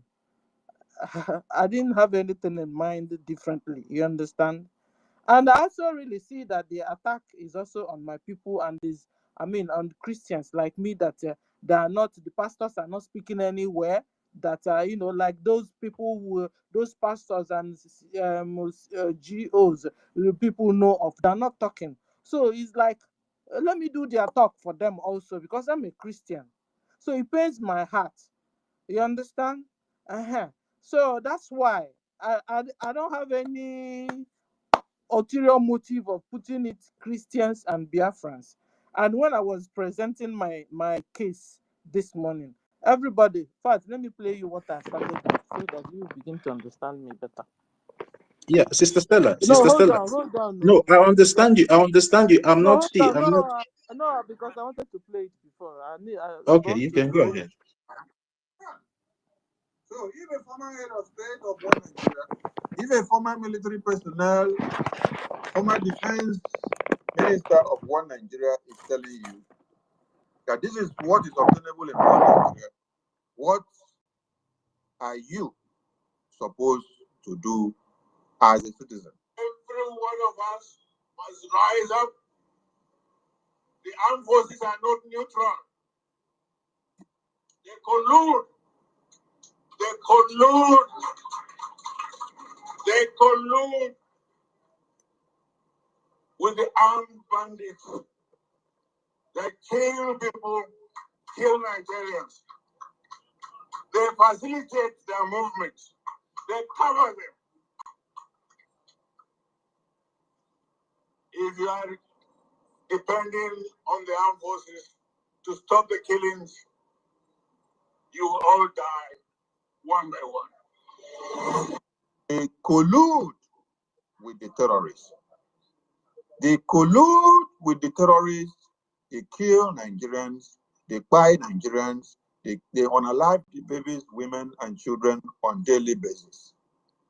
Why? Because they want jihad to stand. So if a former head of state of one Nigeria, if a former military personnel, former defense minister of one Nigeria is telling you that this is what is obtainable in one Nigeria, what are you supposed to do as a citizen? Every one of us must rise up. The armed forces are not neutral. They collude. They collude. They collude with the armed bandits. They kill people, kill Nigerians. They facilitate their movements. They cover them. If you are depending on the armed forces to stop the killings, you will all die one by one. They collude with the terrorists. They collude with the terrorists. They kill Nigerians. They buy Nigerians. They unalive the babies, women, and children on a daily basis. Why? Because they want jihad to stand. So if a former head of state of one Nigeria, if a former military personnel, former defense minister of one Nigeria is telling you that this is what is obtainable in one Nigeria, what are you? They collude with the terrorists. They collude with the terrorists. They kill Nigerians. They buy Nigerians. They unalive the babies, women, and children on a daily basis. Why? Because they want jihad to stand. So if a former head of state of one Nigeria, if a former military personnel, former defense minister of one Nigeria is telling you that this is what is obtainable in one Nigeria, what are you supposed to do as a citizen? Every one of us must rise up. The armed forces are not neutral. They collude. They collude. They collude with the armed bandits. They kill people, kill Nigerians. They facilitate their movements. They cover them. If you are depending on the armed forces to stop the killings, you will all die one by one. So, Christians, Biafrans, if you're waiting for, just like when you have problem, you see Fulani scattering your farmland. Instead of you pursuing away Fulani, you're going to look for police. They collude. That is what T.Y. Danjuma is saying. They collude. Boko Haram Nigeria police, Boko Haram Nigeria army, they collude with Fulani herdsmen. They facilitate their movement. They kill Nigerians. They kill Christians. They kill Biafrans. If you don't defend yourself, remember our information minister was asking, what are you going to do? Defend yourselves. Like T.Y. Danjuma said, defend yourselves. If you don't defend yourself, they will kill all of you one by one. And you, Biafrans, we have BL also that is fighting for you. Your own duty is also to support financially Biafran military so that they can get the logistics. to be able to defend you effectively. Meanwhile, also defend yourselves, because you are not a stick, you're not a wood. You can't be watching them come into your community and you have your age group around you. Eh? Before defend yourselves. You are human beings. It's supposed to be a reflex action. Whilst you are taking other measures concerning the attack. So, guys, you now know where I'm coming from and where I went to and all the rest. Okay, so Tati, you have the mic. Yeah, Sister Stella. Now, if I can understand where you're coming from. Now, this the Christian here and Biafrans means that like the general Christians in Nigeria, right? Yes, sir. All right, Because because we have the reason why. everywhere and Christians everywhere. They are killing Yorubas Christians. They are killing Hausa Christians. They are killing Benue Christians. They are killing Biafra Christians. Shekina, I should remove Christian. No, I won't remove Christian. Thank you. Yeah, thank you very much for that clarification. Because the reason why, I asked that question is for every one of us here to get the direction of why this topic is being put up here. This topic is not meant to be personal to anybody. It's just for us to find a way to talk to ourselves and find a way to work together as humans. Because at the end of the day, what Biafra stands for humanity. And if we are not getting the facts and the vision of what Biafra stands for, that means we'll be mistaking it for religious purposes. Because the reason why I say Biafra stands for humanity is because without humans, there will be no religion. Without us, there will be no Christianity. Without us, there will be no traditional worshiping. Without us, there will be no Jewish worshippers. So the end goal for Biafra is to safeguard and protect humanity. Now, we all know, see, I always say these things, religion doesn't kill people. People kill people. But we all can come to agree that, yes, religion has been politicized. The politicians have infiltrated into religion to use it to cast this divide and rule amongst us. And we shouldn't, when we are, for example, when making our submission or treating such topic like this, we should not make it personal. Because while trying to make it personal, you are causing more chaos, deepening that divide and rule, and giving the credit to the politicians that have politicized all this religion. Because either we like it or not, the traditional religion has been politicized. Because we have so many traditional worshippers that are supporting these politicians that are subjugating us. Whether we like it or not, the Jewish religion has been politicized. We have some Jewish people that are supporting these politicians that are subjugating us and killing us. Whether we like it or not, even Christianity worshippers, Christianity has already been politicized. So that is why, even when Mazi Nnamdi Kanu was talking about Christianity, because I want to make this thing clear, because some people, when they are making their submission, they would like to quote Mazi Nnamdi Kanu wrong. Mazi Nnamdi Kanu did not condemn Christianity. He only pinpoints on the wrongdoings of some of these people that are supposed to be speaking for the interests of their sheep, but they are not speaking. That is where Mazi Nnamdi Kanu talked about.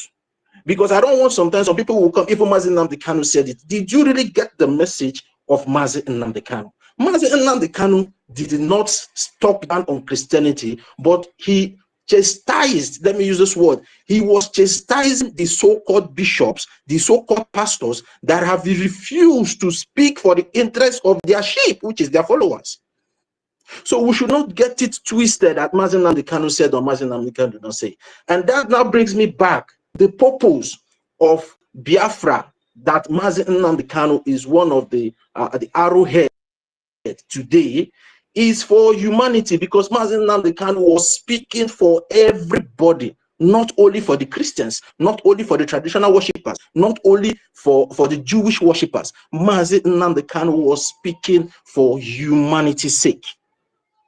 So whenever we see such topic like this, we should not make it personal. Christianity is not our problem as it stands now. We'll continue to say this. Jewish religion is not our problem as it stands now. Even the traditional worshippers tradition is not our problem. Our problem are the politicians that infiltrated and use these things as politics to divide us.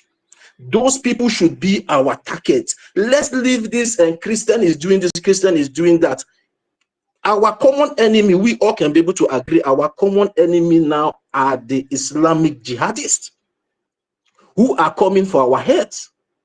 Because I've never had one day that the Christians sprung up to go against the traditional worshippers or the Jewish worshippers. I've not had one day. I've not had one day that the traditional worshippers stood up one day and started going against the Christians or the Jewish worshippers. No. I've never had one day that the Jewish worshippers stood up one day and started going to behead the Christians and the traditional worshippers. No. But the only people that are coming after our heads and chopping off our heads, our limbs, our hands and everything are these Islamic jihadists, which are the Fulani terrorists. That should be our target. Because these people, these particular people are our sole enemy that are coming after our lives. Because when they come into our communities, they don't come for only the Christians alone and leave the Jewish worshippers. No, they don't come for the Jewish worshippers and leave the Christians alone and the church. No, they come for every single one of us. So that is why we shouldn't allow this so-called religion that the enemies, which are the politicians and the external interference, have used to cause this divide and rule amongst us, for us to be promoting it and also be dividing ourselves the more. Just like what Ife said, when Biafra is fully liberated and restored, all these things will be put in check. Then all those people that have been taking advantage of the Christian religion, taking advantage of the Jewish religion, taking advantage of the traditional religion, will be checkmated by the Biafran Republic, by the Biafran government. Then all those excesses will be contained. Just like what happened in Ghana the last time. You know, when those Ghana pastors, some of them will start giving all these prophecies, it got to a time, the government of Ghana came out and gave a warning that if you give any prophecy that is not true, you will be jailed. Since that time, those prophecies stopped in Ghana. So it's not all about the religion is not a problem. It's human beings, it's we, because at the end of the day, it's we, the human beings, that are taking advantage of this religion and be subjugating our people. So we are the people. Let's first of all emancipate our mind to understand what the enemies have been using to keep us down. So we should not continue to fall for that rhetoric that Christianity is the problem. Christianity is not the problem. I will keep saying it. Jewish religion is not the problem. Traditional is not the problem. The problem is we, some of these human beings that have infiltrated this religion atmosphere and started using it against we, the people. So what I'm trying to say is that whenever such topics comes like this, we should be able to show some kind of love amongst each other and have a very good conversation that we can be able to convince one another the reason why we have to work together, because we are endangered species. Whether you are a Christian, whether you are a traditional worshiper, whether we are all endangered species, because when the enemies comes, which are the Fulani Islamic jihadists, when they come, they are not going to look for only this group and leave this group. No, they are coming for all of us, our heads. So we shouldn't make it a topic where we start fighting, but let this thing be a topic that can unite every one of us, even the Christians in the so-called Nigeria and the Christians in Biafra, the Jewish worshippers, and also the traditional worshippers. Because at the end of the day, when Biafra is fully restored, all these things will be put in check. We will not be seeing any kind of prophecies. We will not be going to church because we want to make money, because there will be jobs for everybody to do to make money. We will not be going to DBS, the traditional worshippers, to do OKT because we want to make money, because there will be jobs for everybody to make money. We will not be going to the Jewish worshippers for sabbatical cleansing, where we carry bull and all these things to go. No, because there will be jobs for everybody to do. So I want every one of us to understand this thing is a game being played by our oppressors to continue to keep us down, and we shouldn't fall for that their gimmicks. Please, let's always treat topics like this with an open mind, because at the end of the day, we all are fighting to do what? To save our lives as humans. And Biafra stands for humanity. Biafra does not stand for Christian. Biafra does not stand for Christianity, for Jewish. Biafra does not stand for traditional. Biafra stands for humanity, to save the life of humanity. So these terrorist marauders will not eliminate us and take us out from the surface of this earth. So our problem is the people that politicize our religions, to use it against us, to continue that divide and rule for the continuation of our subjugation. It's not the religion. We have been living peacefully now. We have not had one day now, as I said before now, where Christians go against traditional worshippers, where traditional worshippers go against the Jewish. No, but it's a game. So please, and Sister Stella, the reason why I asked that question is for me to come to this point where I am today, to make our people understand that the topic here is not all about, you know, blaming one side and leaving one side, but for us to come together to see our flaws and find a way to do what? To come together as one. Our main priority now, our paramount goal now should be how to save our lives, whether you're a Christian, whether you are a Jewish, whether you are a traditional worshiper. The most important thing is for us, first of all, let's save our lives. Then when we save our lives, then we can be able to come back home and see how to address all these excesses that has been affecting us, that the enemies have been using to divide us and continue to subjugate us. So that's just what I want to say in this topic for today. So thank you very much, Sister Stella. I yield my mic. Thank you. Thank you. Okay, we'll go to Mazi Honorable Snow. Sir, you have the mic, sir. Yes, thank you so much, Dr. Bill, for that submission. Also, to add towards the topic, before I go into what you said, Mazi Tati, I think this topic generally is not just for Biafrans. The problem is that the people who live in the geographical location called Nigeria, the hatred is so much, because the conversation here is Christians. It's not just Biafrans that are Christians, and it's not just Biafrans that are being killed.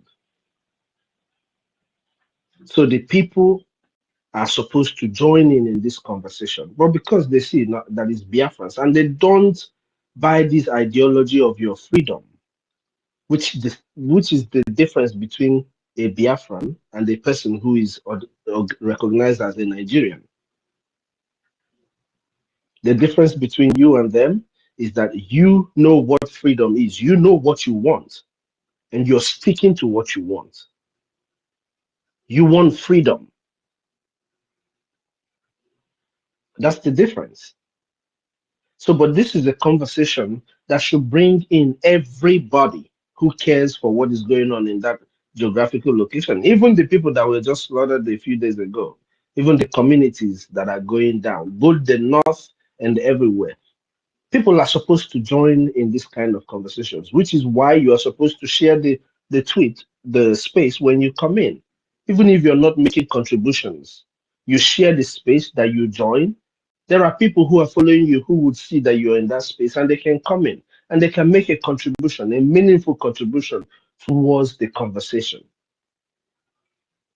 But the problem is that a lot of the people in the geographical location called Nigeria, they don't like the ideology that Biafrans have, which is the ideology of freedom.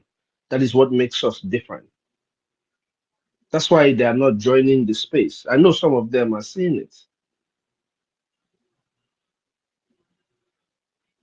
You get what I mean? So, but people need to share the space.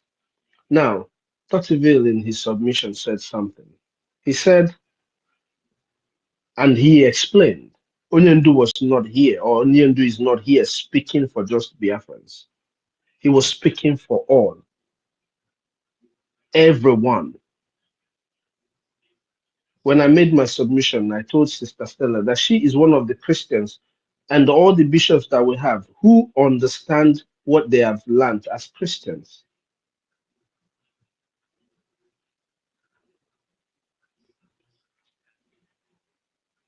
So we have good Christians, we have bad native doctors, and my mother is a native doctor in case if you want to know. Now, what is her specialty? My mother got goge pile, but she can't take money from you. Ndị a na-agwọ ọgwụ na-eme voodoo is different. In Biafra, we used to have seers.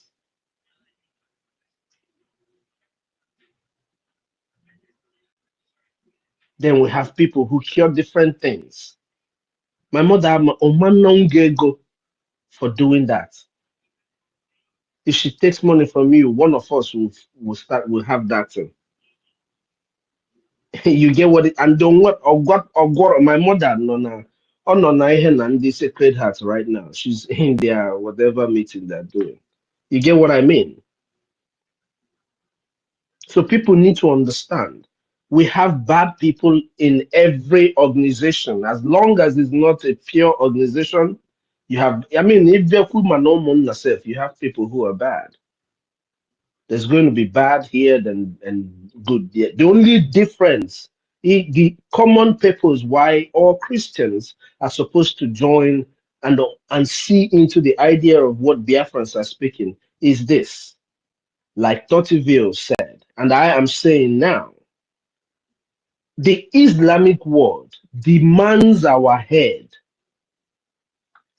For what? For not believing in whatever they believe in.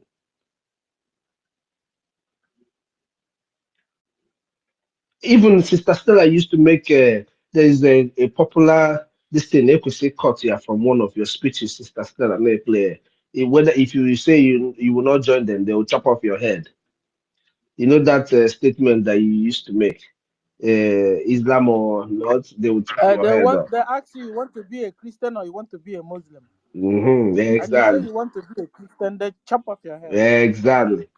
These people, this is what makes us different. So this is what everybody in the geographical location should join. There is nothing that we are saying here that it is not out there, but they just don't want to have a conversation about it. Once BB Niger comes up right now, all of them are going to tune in. Why are they able to make money on BB Niger? Because of the amount of people who stream it. So if Onyendu was speaking for everyone, and as he is still standing and speaking for everyone, I remember people used to call it from different African countries to thank Onyendu. And all of us here, we remember that. So what is stopping our people? If people from other countries are hearing and talking about what all these people knows about what is going on with Onyendu and the case and everything, what is stopping our people from joining what we are doing, from paying their liberation tax? Like Ife said, we are going to keep talking about the money. But when we talk about this money out there, you know what they're going to say? Oh, you don't want to give them accounts. But they're living in a country where they don't even have an account for the education that you paid to study and you can't even get a job. You can't even request of that country to tell you what is going on. So if people are going to understand what the Biafran people are speaking about, then everybody might turn around. Like when I made my submission, I said earlier that everybody is supposed to be looking at their own community. How are people being protected and saved? That is what should trigger you to make payment for the security levy of your people. It is a general problem. So this topic is not just for Biafrans alone. It's for everybody. If the people out there who are not even Biafrans in their different countries were listening and hearing Onyendu, our people in the United States, in the UK, all over diaspora, who their families are suffering this thing, they are hearing us. And I want to say again, if you are hearing us, it is good for you that you join us today. Start now to pay your liberation tax as much as you can pay. As much as you can pay. Start now to pay your liberation tax. We have a unity of purpose, and that is Biafra. The reason why no protest in Nigeria has ever succeeded is because of lack of unity of purpose. They don't agree. The country was structured that way. But you and I, we have remained consistent in what we're doing. Now we're telling every other Biafran that has been hearing us, that has listened to Onyendu, join us. Join your government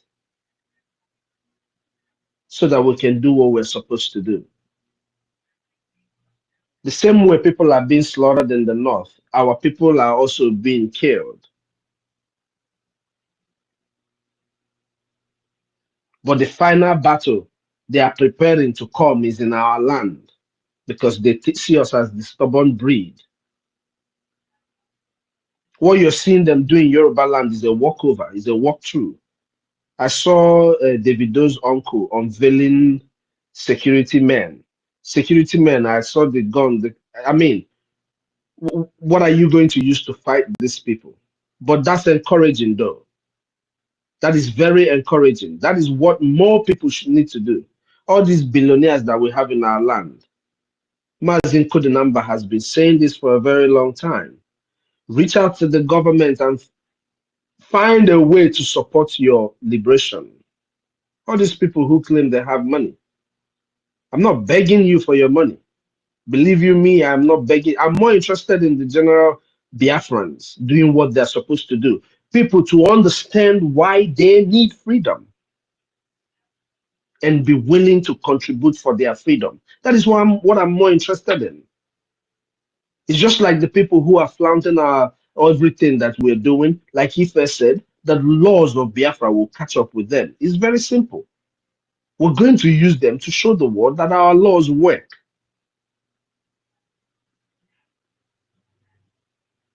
For us to get to where we're going, people need to make a U-turn. All those who have listened to Onyendu, I've said this before, who are following our PM, make a U-turn and start funding your liberation. Wherever you are in homeland, wherever you are and you can, start funding your liberation. Even if you claim your IPOB, whatever, start funding your liberation. You need to do that now. Onyendu said they were coming. I am telling you right now, they are here. They are here. The DSS man that you're hearing that is telling you to go and fight for yourself is because they know that these people have taken over. They have given them they have taken positions. So they're expecting that they say this thing and clowns are going to pick up guns and it will be a bloodbath. They will kill people that, oh, they stood up to defend themselves. This man is saying this, but the government just killed somebody or are about to kill somebody for defending himself in the same country.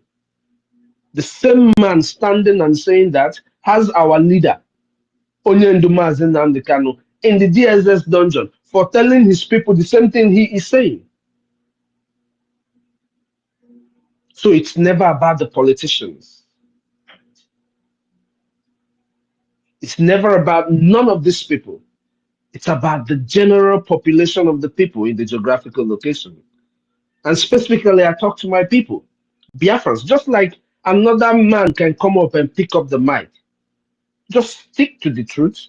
Truth can never decide. Okay, if you say truth, if you tell us your truth, it will never disagree with our truth. Eziokwu bụ eziokwu. But when you don't have the knowledge and you come and speak as if you have the knowledge, that's what makes it look like we're all clashing.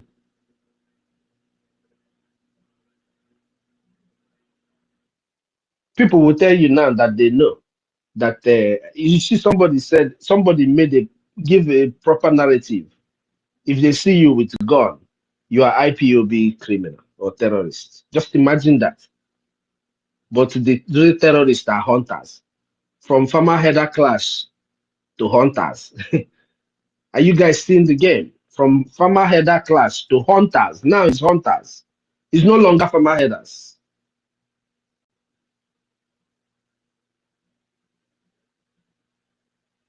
And my dear sister Stella, you see Washington, D.C., the fact that they were talking about that is the first step. You know, APM told us that we should keep doing what we're doing. And the next conversation is going to be discussion on Biafra. All these things is step by step. Step by step, we're going to get to where we're going. But we need fund. The most important thing, if I said it here, the most important thing we need now is fund. We are in war.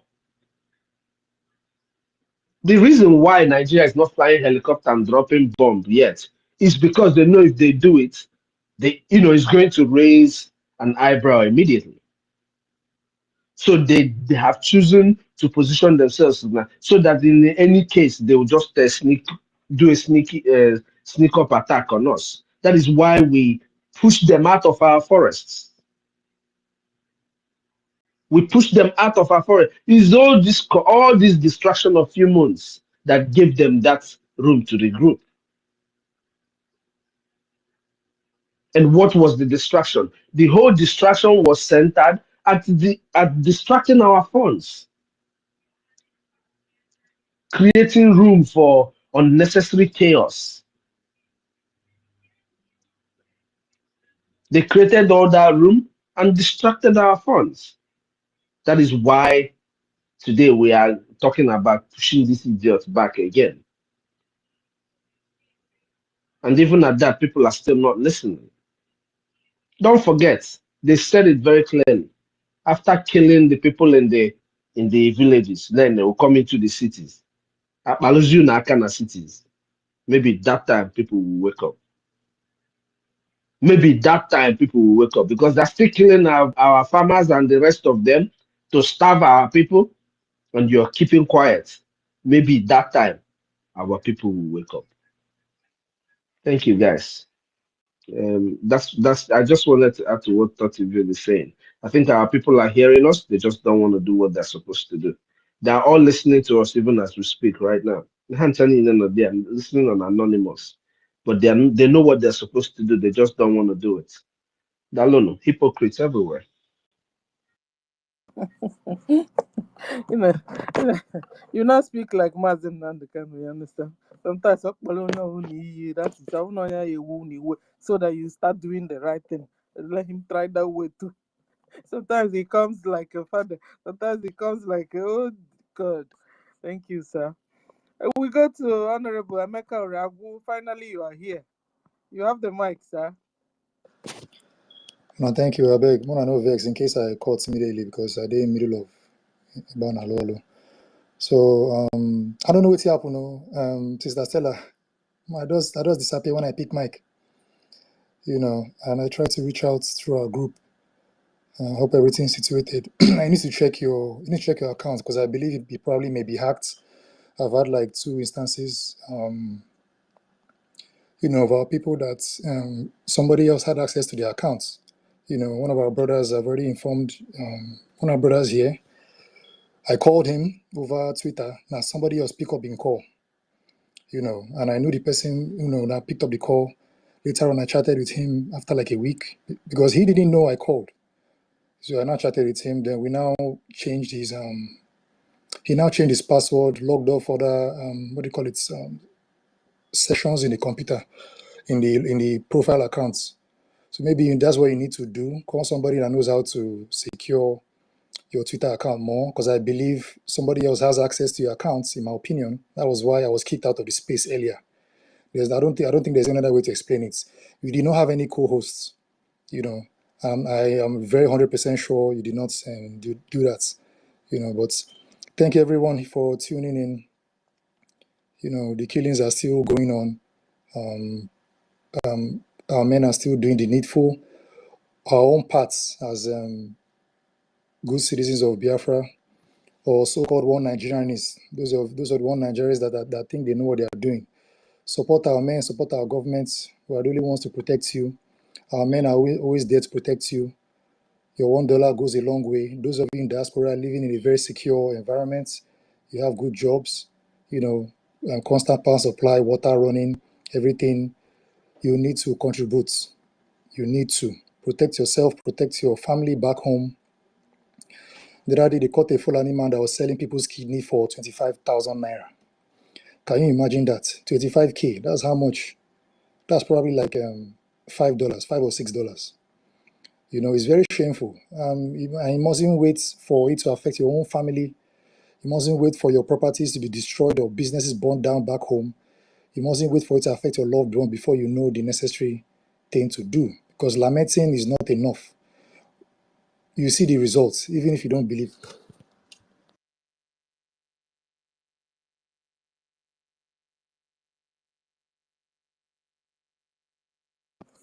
We can't hear you again, Mecca. Mecca, are you there?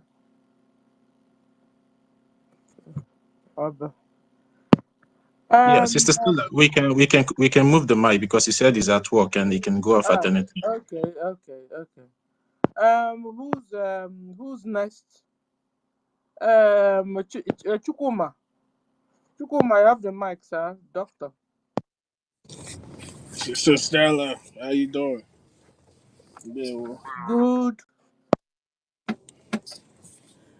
I greet everybody. Minister Snow, I greet you. Um, 1 million. Chukuma, longest time. Oh, it's been long we heard from you. Chukwuma, I won't call you, but ask you how far. Chukuma, are you okay? I'm doing fine. I'm very happy to hear from you. You're welcome. Thank you. I've been listening to you guys. You guys have been doing a strong job, man. We just had to go to the other room to take care of some things, but I greet everybody. Most especially, you see, I don't know how we're gonna say it, but I think at this point in time, because if you see what is going on, like the only solution now we need to do is to stand up and do the needful.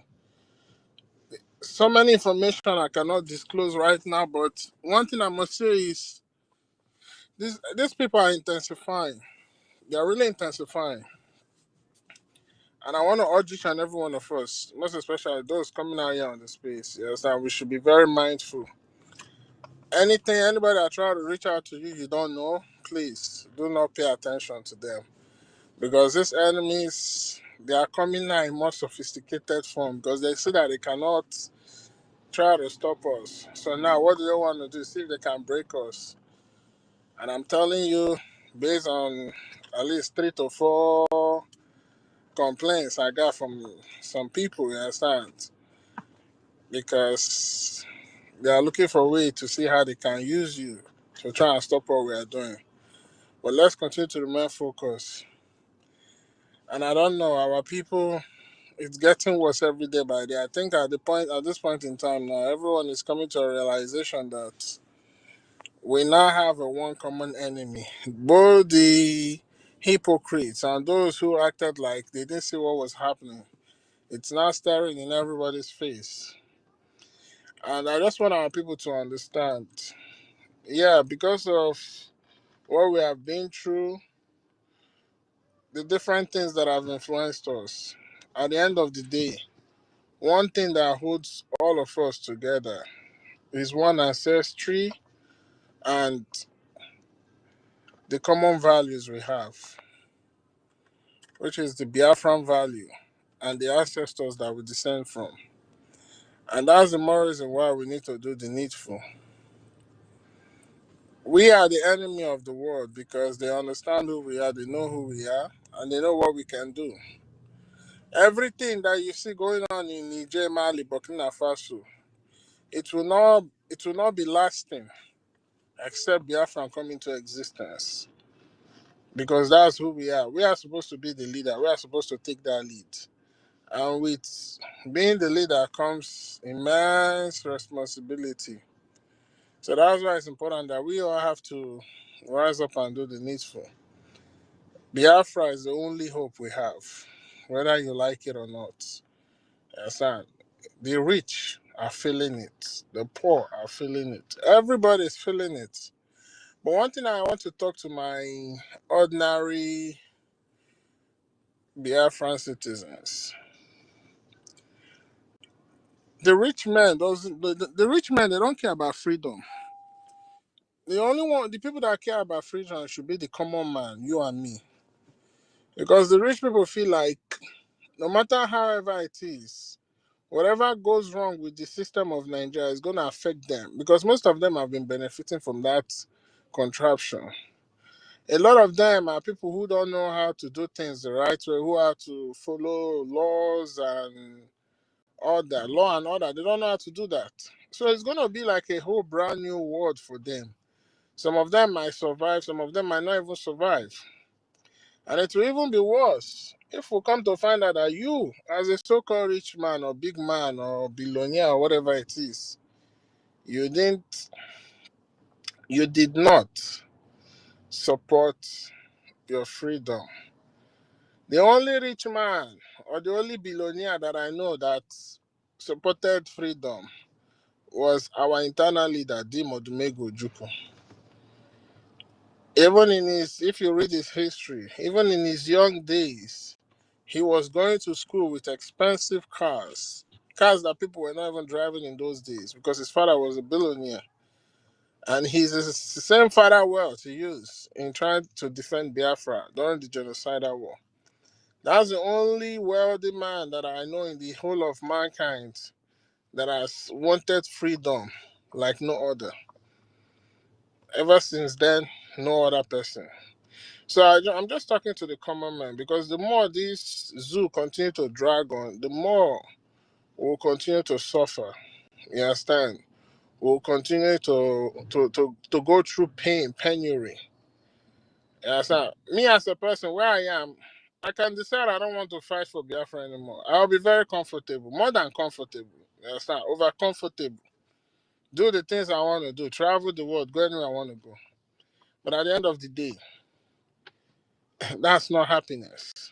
A happiness whereby you cannot go back to the land of your origin. You understand? Go and experience your culture. Live like a true son of the soil in your own land. And another biggest fear is the children that we give birth to. They are even lost because where we come from is under immense siege. The terrorists are invading everywhere. You cannot even take your kids to teach them. Because one thing you got to understand, one thing about children, you have to nurture them right from young. You cannot start nurturing them when they have grown up. It becomes difficult. So, but the one that you nurture from right from young age, it is very difficult for that value, you understand, that identity to leave them. I'm telling you, as I'm talking to you right now, I know a lot of people here living here, over here, highly professionals, doctors, you understand, surgeons, cardiologists, actuaries, the rest of them. I know a lot of them. Some of my friends, a lot of them. So now, I look at it, I ask them. Their parents came to the Western world as a young immigrant, right? They give birth to these children now. These children now has grown up. Now, the children now are not even getting married to other races, you understand? Do you know what those children that they will give birth to will do? Their identity is totally lost.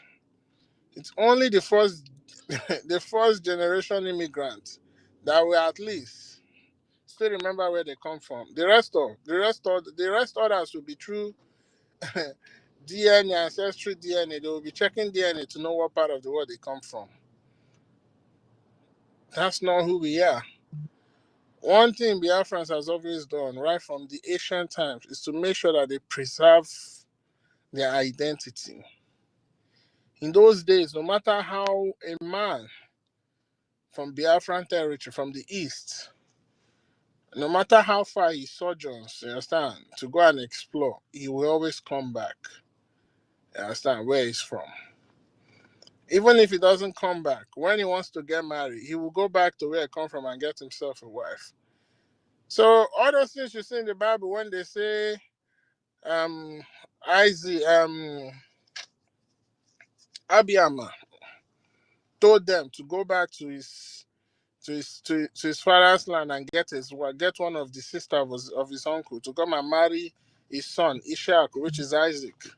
That's who we are. That's how we behave. But today, all that value, everything has been destroyed, and a people without no identity is as good as lost. All these things we don't need to tell people; they know. Nobody will help us but our own self. Like I say, everything is all a system working together to make sure that we never go back to who we are. From the government to the education to the religion, all of them may work hand in hand. Because with the education, they will teach you so that you can only learn to a certain extent. And you don't know more than what they teach you. Because the teaching they will give you will not expose you to the hidden truths. Never. It can never expose you. So therefore, you are limited your knowledge capacity is so limited. It's just like a runway. You only run within a circle.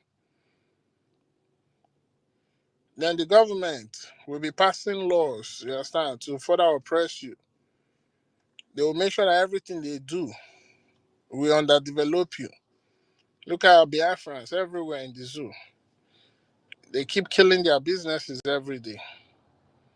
Then they call with the religion people, the clerics, the reverend fathers, all of them. They position them so that when you feel like you want to get angry and revolt, they will not tell you, "Oh, calm down, please, calm down. Don't do that." You understand? They tell you, "To err is human, forgiveness is divine." They will tell you, "Oh, vengeance is of the Lord." All these things to control you and make you calm, but yet they are killing you every day, destroying your homes every day, your identity, killing everything about you that makes you who you are. So our people, enough of the metrics game that they have been playing with us. We need to rise up and do the needful. Yes, sir.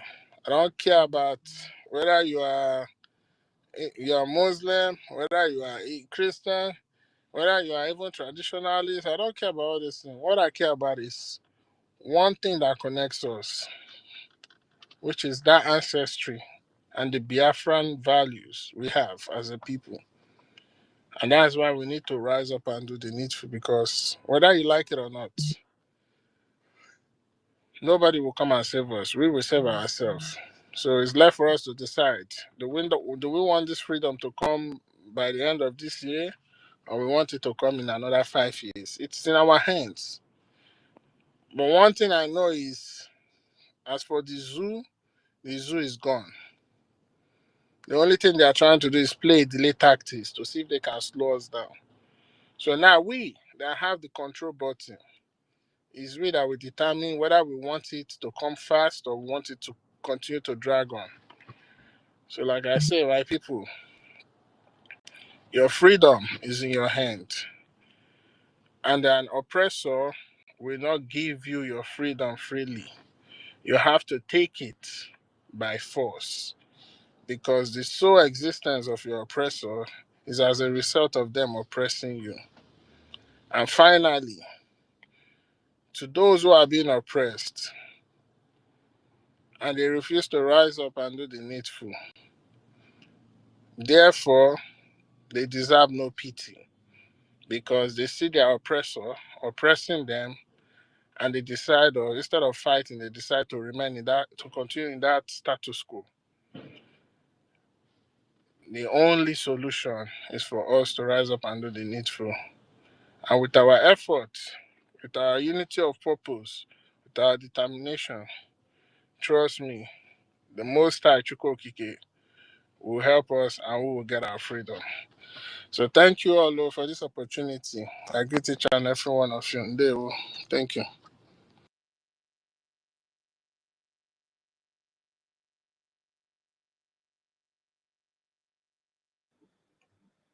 Yeah, Sister Stella, are you there?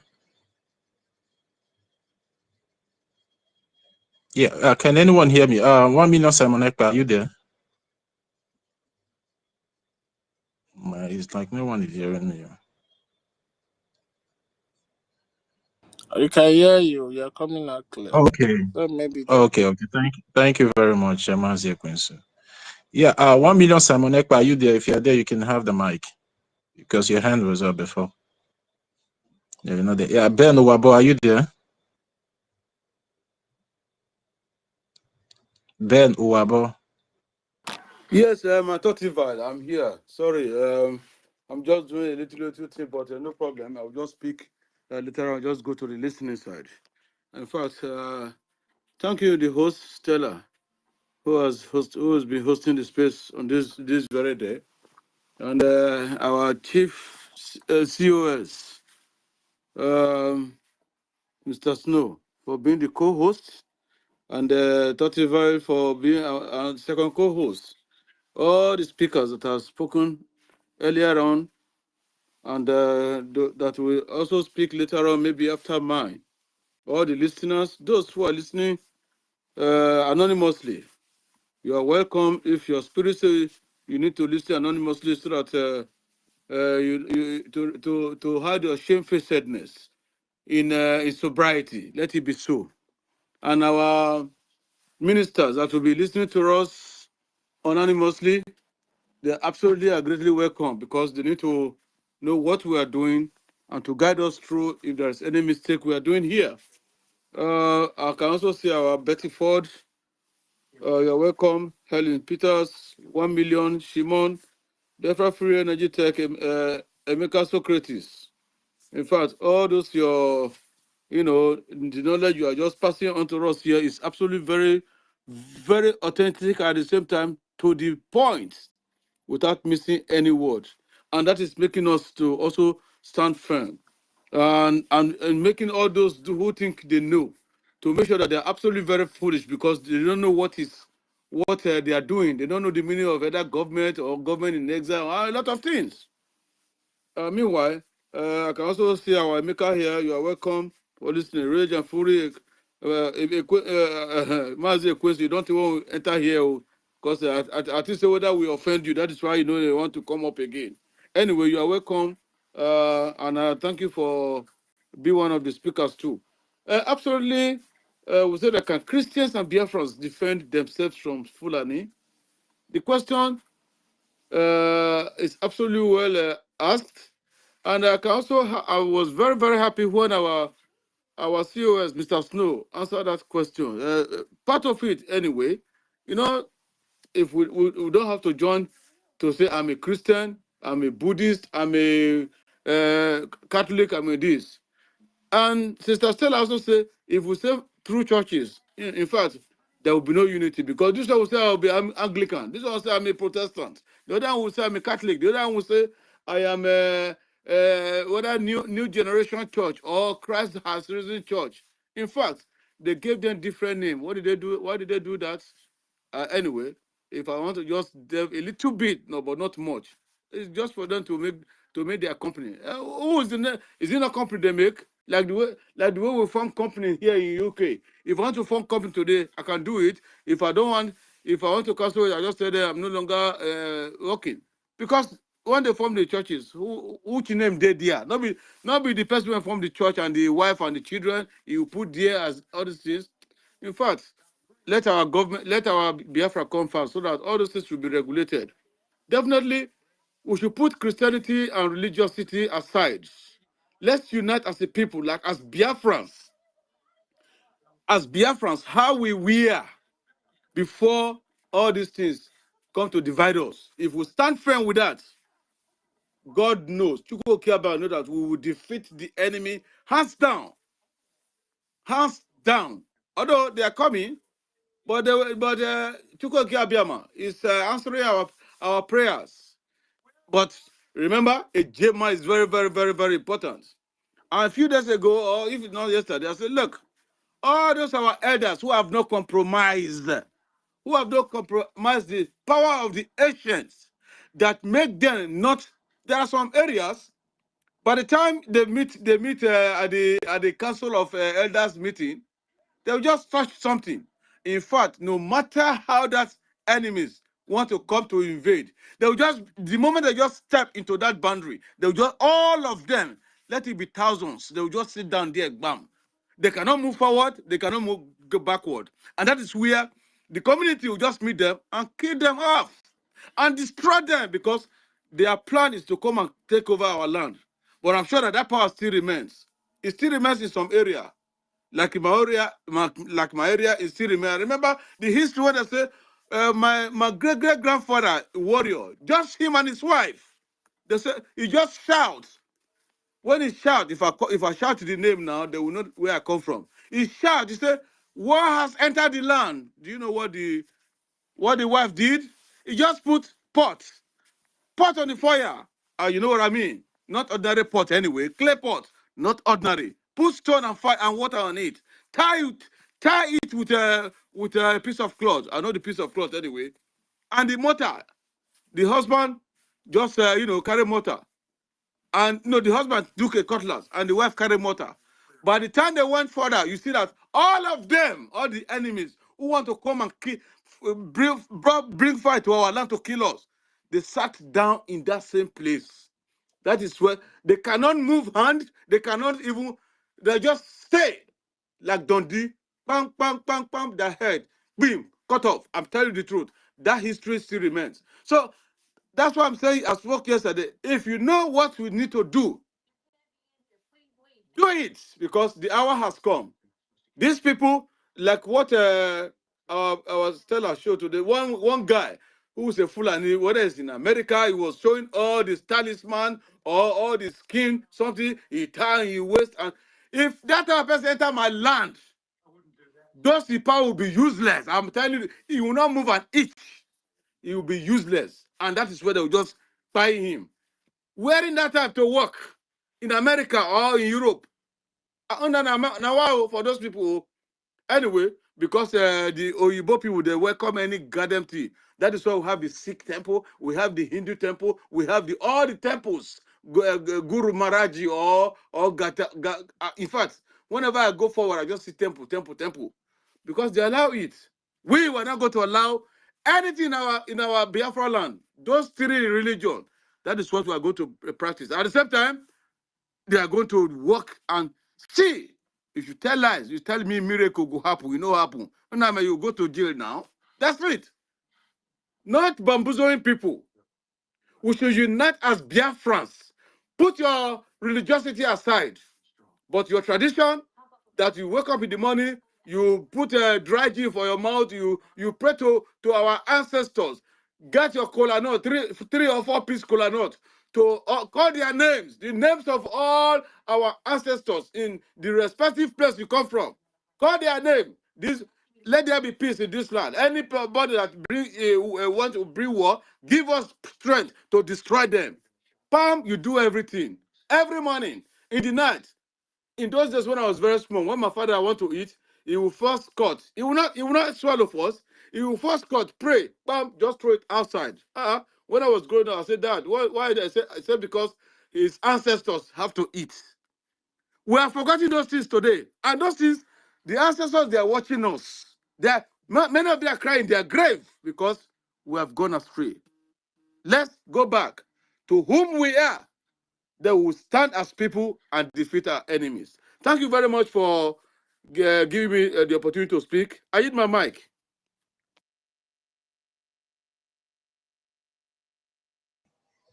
Yeah, thank you very much, Ben Webo. Yeah, Emeka, are you there? Are you free now to speak, Emeka? Yeah, sorry about that. I had to cut out. And once again, if the thing calls, just no say I don't start work. Okay. So like our brother, our elder Ben Wabo just mentioned it now. Promoted the culture, what he believes in, without any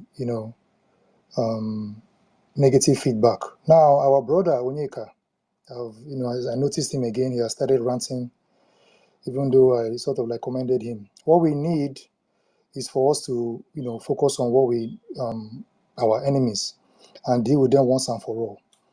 By the time we start pointing fingers at each other, playing this blame game, it's not helping us at all. I don't know if it has been discussed earlier, because I out of this space for like a couple of hours, so I didn't really know what was going on. I was glad I was in the space early before I was kicked out.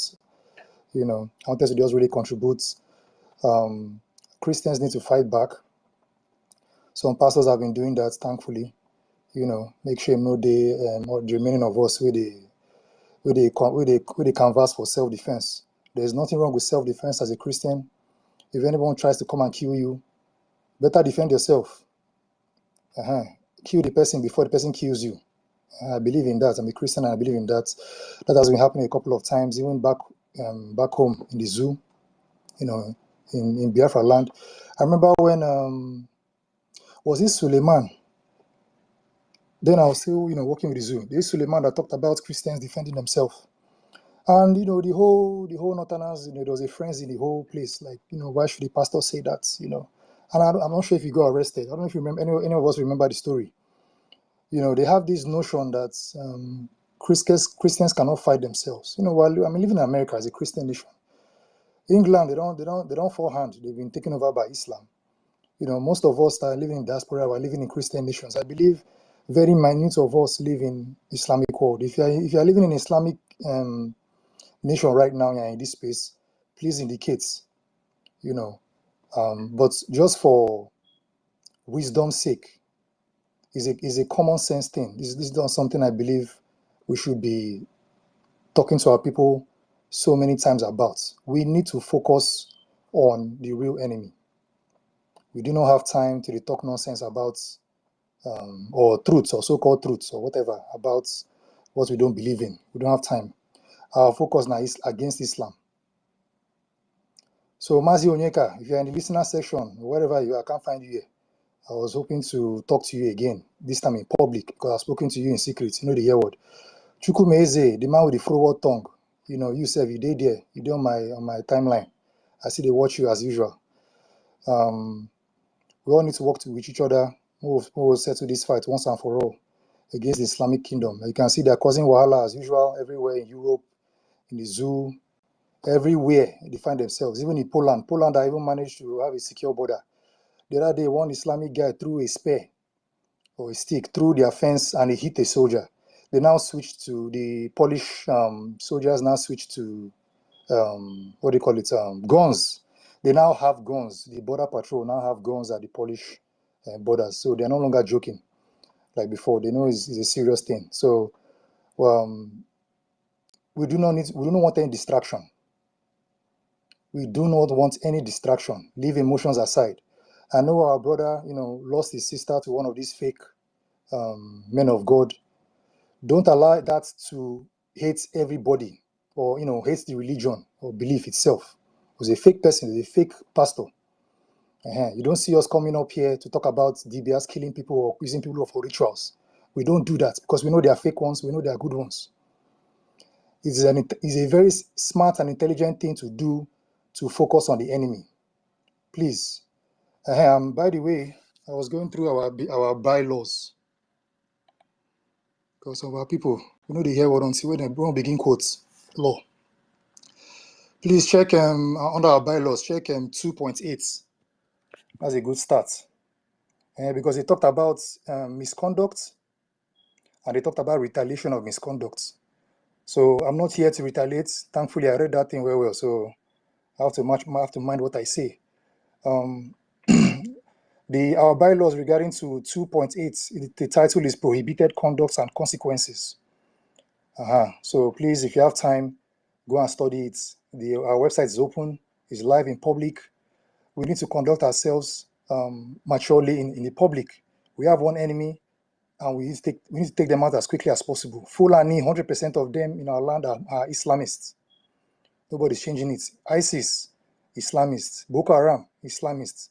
All the other 5 or 6 terrorist group in Nigeria, in that zoo, even in Biafra land, are all Islamists.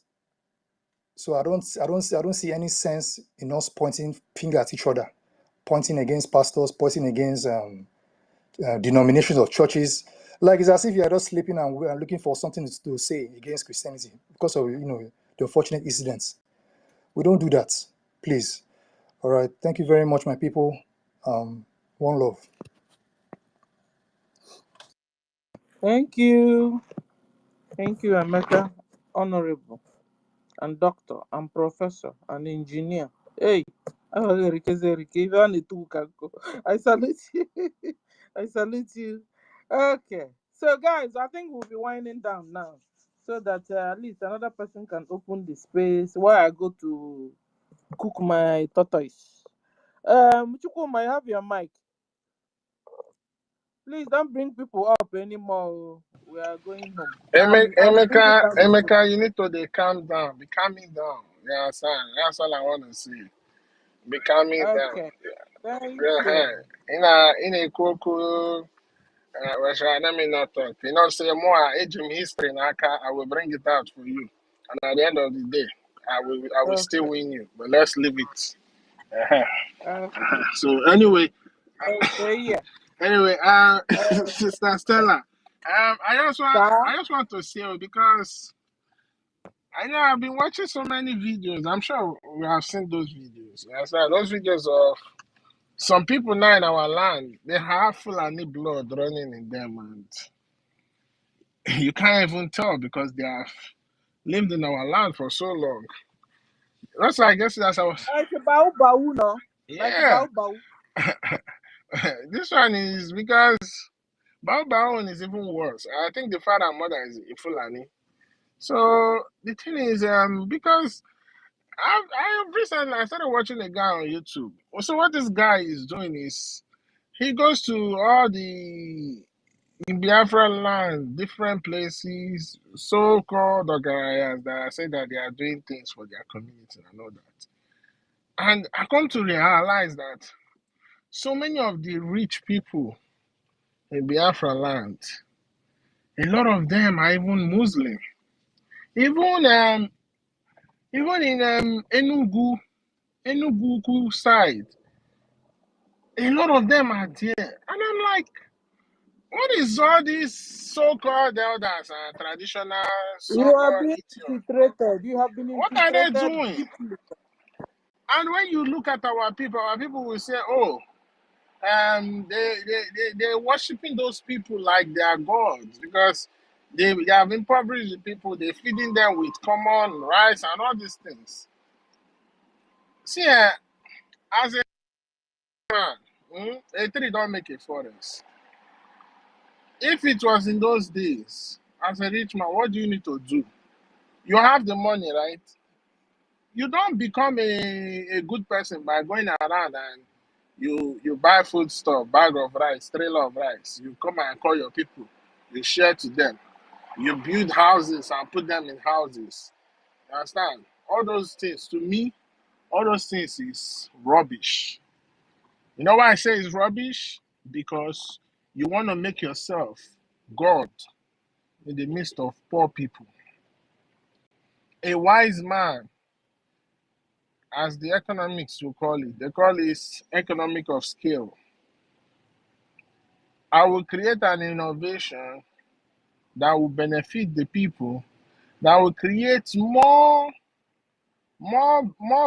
rich people in my community and will bring more wealth to the community as a whole.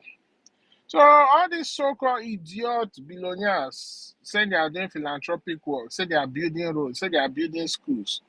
That's not how you be a good man. I don't know what kind of mentality that is. That's not how you be a good man.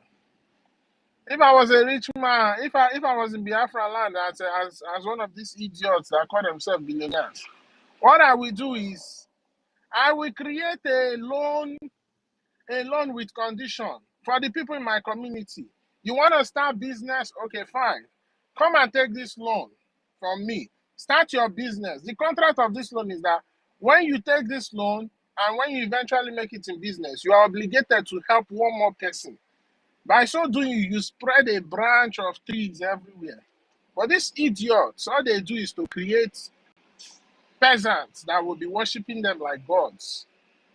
So we have a real situation in our hands, man. We have a big problem because most of all these people now, because of the idols that the people that they idolize as their so-called philanthropists, and most of them are Islam. Before you know, they start converting our people to Muslim. Tomorrow now, when you talk, That now they is will, what they have been doing. yeah. That is what So they're doing. tomorrow now, when you talk now, they will tell you, oh, it is not this thing. You can worship what you worship. After all, this man is a Muslim. He's doing this and this for us. Let me tell you, Islam is a religion of war. And some people don't know this. One of the reasons they created Islam was to checkmate Christianity in the ancient times because Christianity grew to a stage whereby it started to threaten the authorities of powers. And like you know, the oppressors, what they always want to do, they introduce a counterfeit indirectly. So when we talk about this religion, something I don't want to go into because when you talk about the history, something I know. So it doesn't do any of us any good. What does the good for us is our own freedom and how we control our freedom. The freedom is in your hand because you have the power to change it however you want to change it if it is not working for the people. So, like I say, anything foreign has done us a lot of harm. We need to go back to how we used to be, and we need to fund what is our own. We need to invest in our own freedom, in our army, because the Fulanis, with the help of the British, they came with a lot of strategy by putting these fake billionaire philanthropists that are Muslim in our community. They come with sukuk, buying off our lands with all these corrupt politicians. Tomorrow now they tell you, oh, because you didn't pay the loan, you don't have your land no more. Then they come with different kind of things. Different kind of things. At the end of the day, it's all channeled to make sure that we never get our freedom. So, like our leader say, he said Biafra will be the last miracle. Whether they like it or not, it will come. But the only thing that will determine is, do we want it quick, or we want it slow? So if we want it fast, then we need to rise up and do the needful. We need to rise up and do the needful. So, Sister Stella, thank you. You have tried. Oh, thank you for hosting us today. I greet all the speakers that have spoken, all the listeners. Mazi Samuel, I have not heard your voice in a while. Oh, Samuel, oh no, please. Later today, when we host another space, come up, let me hear your voice. I greet you all. Thank you. Ndewo. Dr. Toti, biko ngwara ndụ one up. Unu ewekọtazina mmadụ. Toti, can you hear me? And Honorable Toti, can you hear me? Wow, ọ dịkwa ka space one was going on no more. Can somebody Yes, I hear me? can hear you. Yeah, I can We hear can you, hear Sister you. Stella. I can hear you. Yeah, we want to be rounding up. So stop bringing people up and then just let them give conclusions and then we'll bring down the space so another person can bring it up. Okay. Okay. Let's allow 1 million man to speak because His hand has been up for quite some time now. Okay, I'm going. 1 million Simon Ekpa, man, He's not also on you can have speaker. the mic. They over there, they come on, yeah. Oh, you're on You know, speaker. this network Jesus, has I been, need to update my app or yeah, something. network is has been disturbing everywhere, but okay, we move on.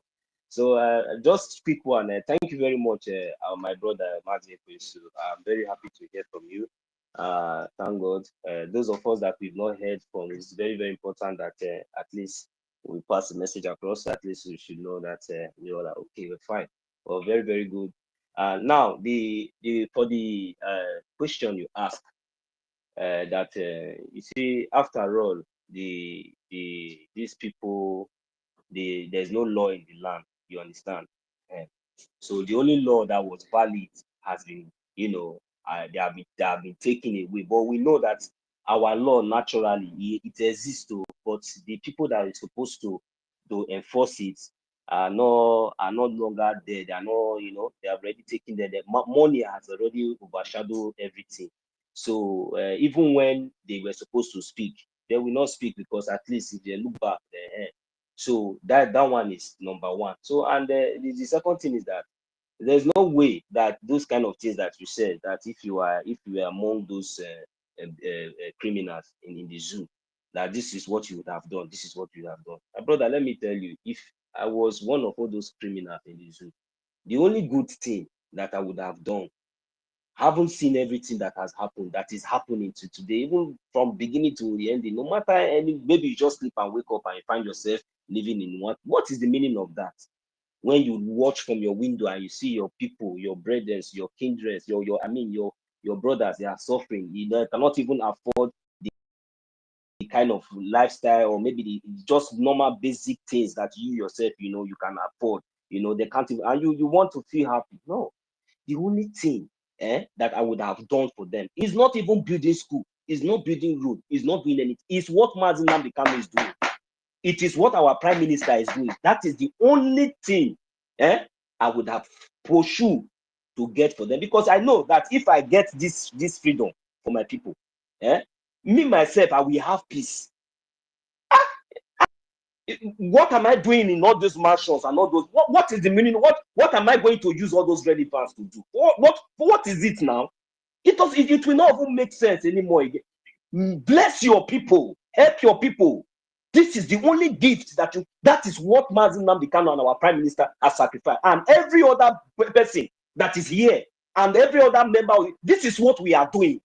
That is why we are letting our people to understand this thing is voluntarily. Anywhere you find yourself, be happy doing this thing. We want to get our freedom and let us go home. Everybody will be equal. Where everybody will be equal. What is the meaning of all these things? Don't we understand the meaning of freedom? This is what these criminals, they're supposed to throw their weight behind what we are doing to get freedom for our people. Freedom for our people. Look at we that is a king, we that is one princess and queens all over the whole world. Look at the way we are suffering, striving from place to place. But the same thing that gives these people life and gives these people power to breathe and gives people the audacity to come to our land to kill us is coming from our land. Does it mean that even if it is going to cost us our life, that we are not going to defend our land?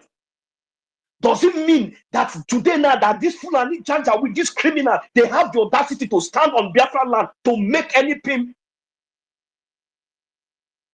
And our people, some of our people are thinking that all these things, if maybe we just come here, we talk. And look, this thing is serious. So it's not maybe, no. We are not shouting for nothing. No. We are not opening this space for nothing. If not, let me just cut it short here, because I know that our sister, she has already tried and she's rounding up senior citizen. Please, pardon me, because this whole thing is getting to our people. We need to stand up and do this thing today. Is it when this rain will start falling on us? That is when we will start running. Hey, how many of your family can you save? How many of your friends can you save? We have our Biafran Liberation Army that is there to help us to do this thing ASAP, and we are foolishly listening to gossip. Instead of us to start doing the needful every day, we will come on this place. Some people just want us to stay here and let us gossip. No, nobody is donating. I hit my mic. Thank you. We need to donate, we need to fund, we need to do everything to make sure Nnamdi Kanu is out from that place. So that the rot, if that man open mouth and curse us, the way we are, some of all this sabo, it shall never be well with all of you, with your generation. No? You think that this is a joke? Nnamdi Kanu don't know how to drive Ferrari and fly on private jets. Useless mad people everywhere. But Biafra must to come. That one is sure. I know Biafra must come. In our own time, Biafra must come. I eat my mic. Thank you.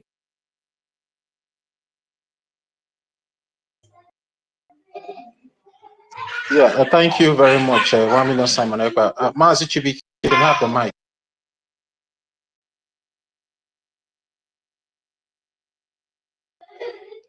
Yeah, Mazi Chibike, are you there? Your hand is up. Can you hear me?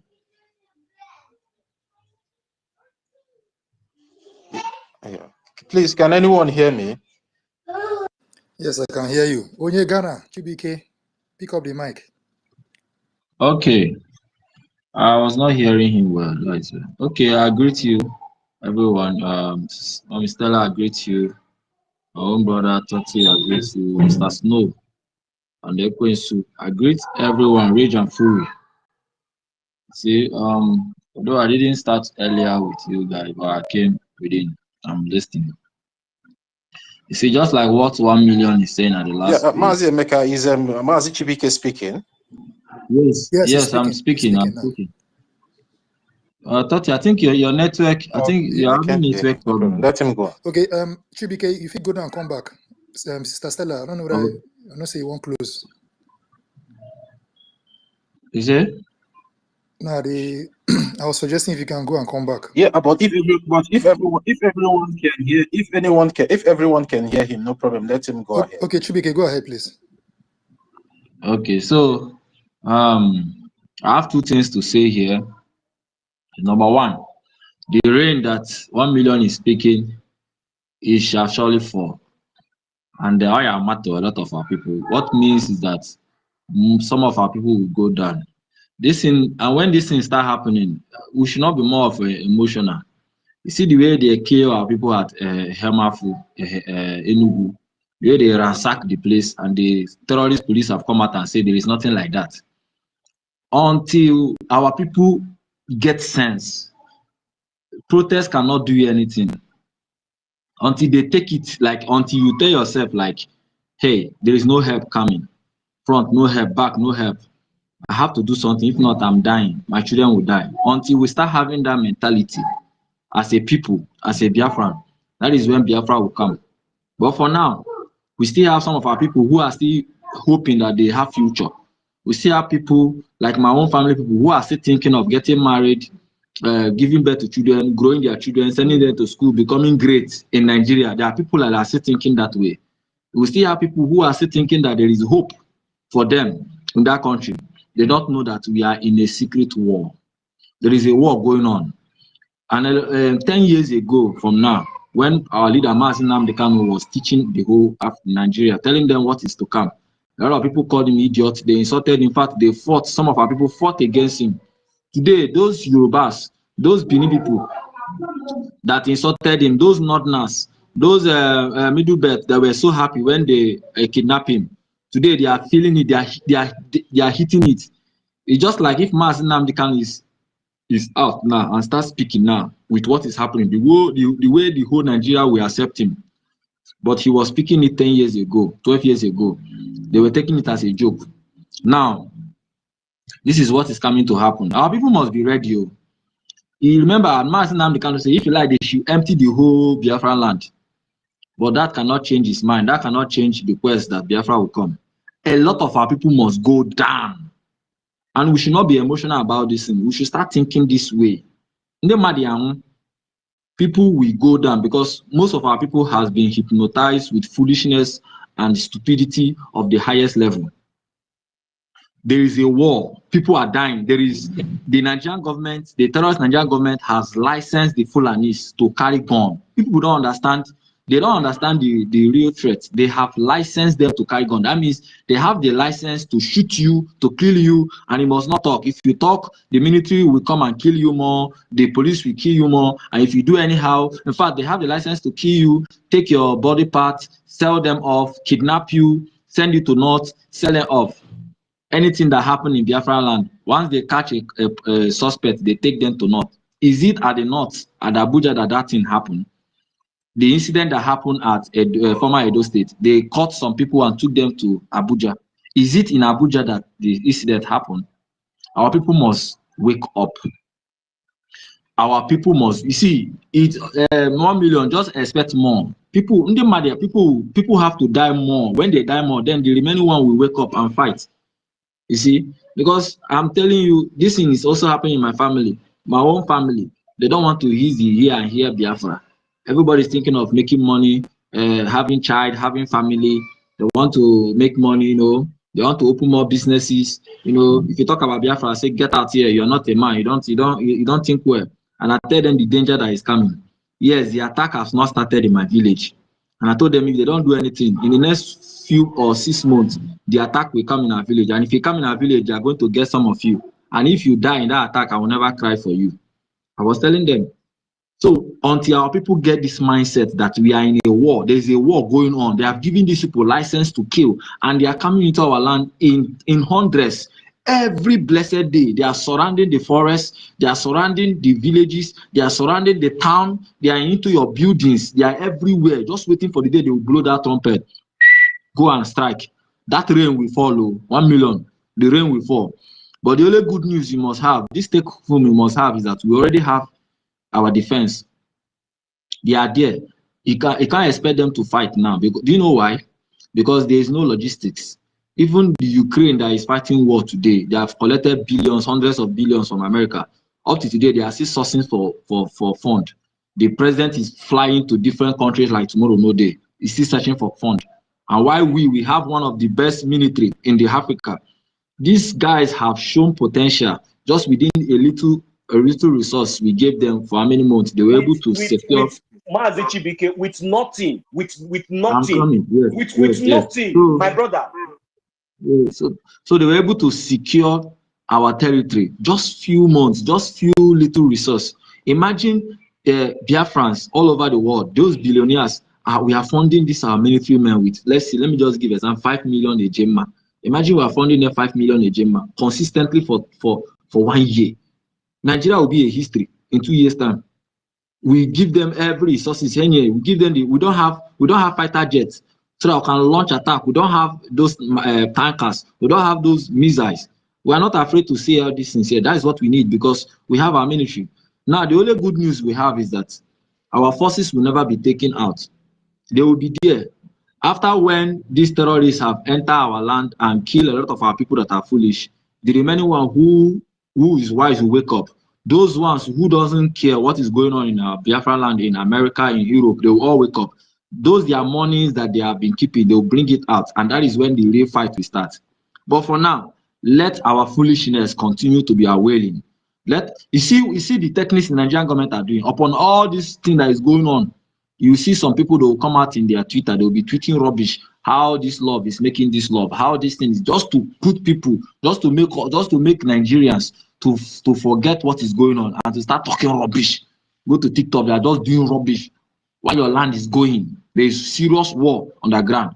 Me, I don't care for what happened in the north. That one is not my business. I don't care for what happened in the west. That does not concern me.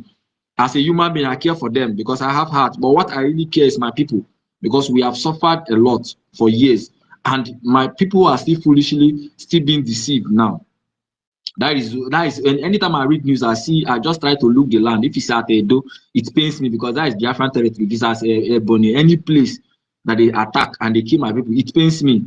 But when you look down, you see that some of our people are still foolish. Do you still believe that there are some Biafrans in our homeland that are still listening to Madam Baobab? And you want to tell me that with people like that Biafra will come? Let's be realistic with facts. I need Ibuai, yes, Ibuai well before they wake up. Understand? Some of them they are waiting when Prime Minister will come out and speak. Some of them are waiting when Mazi Nnamdi Kanu will come out and speak. While your freedom is in your hand, your freedom is in your hand now. So, and whatever the news that they said the terrorists have been able to overrun the Hemafu, even Fulanis have been taking over the houses there. Once our people wake up and fund our liberation, we will chase these people out within 1 week. So that is what is coming to happen. My brother, the rain will fall. It will fall. You see the way they kill some of our people, bringing the pictures. You see how we were crying, how it was paining us, especially with the Biafra. It's just an appetizer. It's just a test, a run-up test. The real one is coming. They are terrorists. They are just waiting for when they will kill. And these terrorists, they are using what we call, they are using the foolishness in us to work against us. They are using that stupidity of a black man. Mazinam, they kind say the Fulanis, they are depending on that your foolishness for you to ask, to question, why should we donate 1 million? Why should we donate $1 to your account? Why should we fight? And why should we listen to you? They are depending on that your foolishness for them to continue the onslaught is what is going on. And that is what is happening today. You can see some stupid people that are still talking about United States of Biafra that doesn't exist. The terrorists have taken over. They will have the Nigerian government in your land. The military are moving around your street, and you're busy shouting, "We now have a country." And we have useless set of people in Biafra land that are listening to this bullshit and are believing this bullshit. And you are telling me that these people will allow you to get your real Biafra? They must go down before the Biafra will come. It's just a reality things. What we are doing here is just to keep our military force in check, for them to just be eating. Once we are ready to fund them, we will fund them and they will do their work. But this rain, it will fall. Oh yeah, it will fall. The rain that is coming. Mazinam can say darkness is coming. Yes, darkness is in Nigeria. We are entering the stage where it will hit. You know what the Fulanis want to do? They are planning to take over Nigeria with full force before the American government will sprung in, so that once they take over, it's just a war pre. Once they take over, when the American government come, they will tell them that they have already taken over. The only thing the American government can do is to negotiate with them, and they will take over. That is they are doing everything now, because once America puts those embargoes on them, they will limit them internationally. And if they want to do anything, it will now become black market. So it will become some illegal. So they are doing everything possible to take over, and their main target is Biafran territory. Because God forbid, once they take over Biafran territory, they will dig the Quran in the sea. And once that happens, me and you, we are gone. Wherever you are, you remain there, you never come home. Your sisters will be married off as Elijah, as IGRs and everything. This is a reality. It is happening. Our people are not seeing it. So Biafrans all over the world, and those international people that are listening to us, you should understand that we Biafrans, no matter what is going on, we have decided that we will not back down. We will not lose our land to the terrorists. Yes, we know it is an agenda by the international world, by those who are having eye in our oil, in our resources, with what is going on, to cause chaos.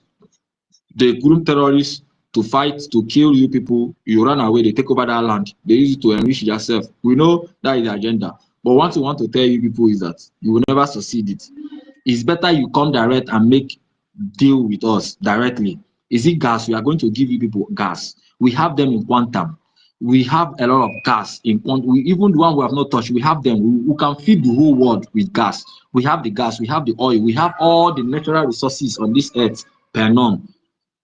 But for you to use in indirect way to take it by sponsoring terrorists, killing our people, no, we will never allow you to do that. It's better you come to us, make deal with us. We'll give you our own this thing. Once you help us, recognize us, make us a nation, then we'll make deal with you. Come and take your gas. We don't even need themselves.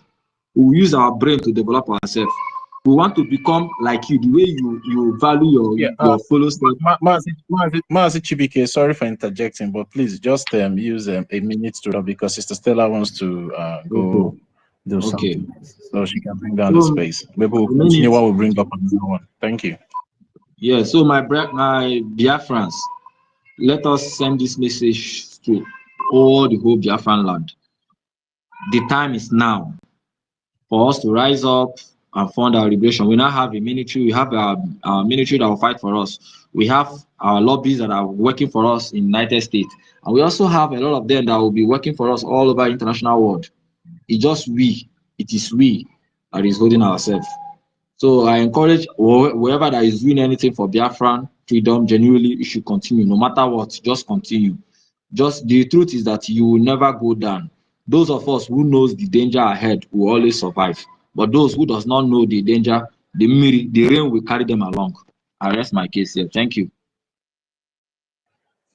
Yeah, thank you very much, Mazi Chibike. Yeah, the enemies are already at the gate. So anybody still thinking that the Islamization agenda is not real, that person is just deceiving him or herself. The only thing we need to do now is to come together and find a way to fund the government, so the Biafran Defense Forces will be equipped militarily and defend the land of Biafra and the Biafran people. Mazinon, so your hand is up. Do you have a question? Because if you don't have a question, I want to give David and Nana the mic, except you have a question. No, please give the mic to David and others, please. We are rounding up. Sorry for rising up, man. It's okay. No problem. Just let's make it snap. Thank you. Yeah, thank you very much for that understanding, because we are rounding up. Mazi Emeka Orag, do you have a question? Because your hand is up as well. No, not really. I just wanted to add to what our brother said, Nonso and Shibike. It's quite unfortunate that somehow, because of our inquisitiveness, stubbornness, stiff-necked people, we want to ask questions to everything. Yes, it's good to ask questions, but when you see the facts and figures given to you, the evidence given to you, don't be stubborn and still ask more questions that the answer is very, very clear.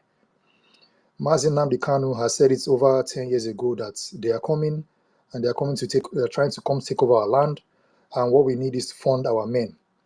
What they needed that time in 2015, I believe, Mazi Nnamdi Kanu requested for $1 each from the World Igbo Congress. Those people, all of them there, said they don't have. At least the representative, a few of them said they don't have, speaking for the rest of the people, which was very wrong. I guess that time they did not understand. Hopefully they do now. Even if they don't want to come out public to support Biafra for whatever stupid political reasons that they have, they better donate. Kachineke Mezioku. We need more funding. Minister Snow, I've also put in consideration what you told me. I'll go increase my weekly funding from next week. And for this space also, I'm going to donate 10 Ejema. And my people, God bless you. Yeah, thank you very much, Minister Emeka Oragu. And for, I don't know, is this donation is for Twitter space or for the funding of the lawyers? Can you be specific about that so we'll know how to channel it? Okay, funding of the lawyers, that's fine. But I'll still donate through Cash App now. All right. If Sister Helen, okay, Sister Helen is in school. She's not here. Sister Nkiruka, please take notes so you can communicate to Sister Helen. Emeka Oragu made a donation of 10 Ejema for the lawyer. Yeah. Ife, please, if you are here, please check your DM, Ife. I sent you something in your DM. Please respond. Please, thank you. Mazi David Nana, you can have the mic now. Thank you, my brother Toti Villa. Thank you so much. Senior citizen, I greet you. All the ministers in the house, the most articulate ministers. No, our COS appreciate you.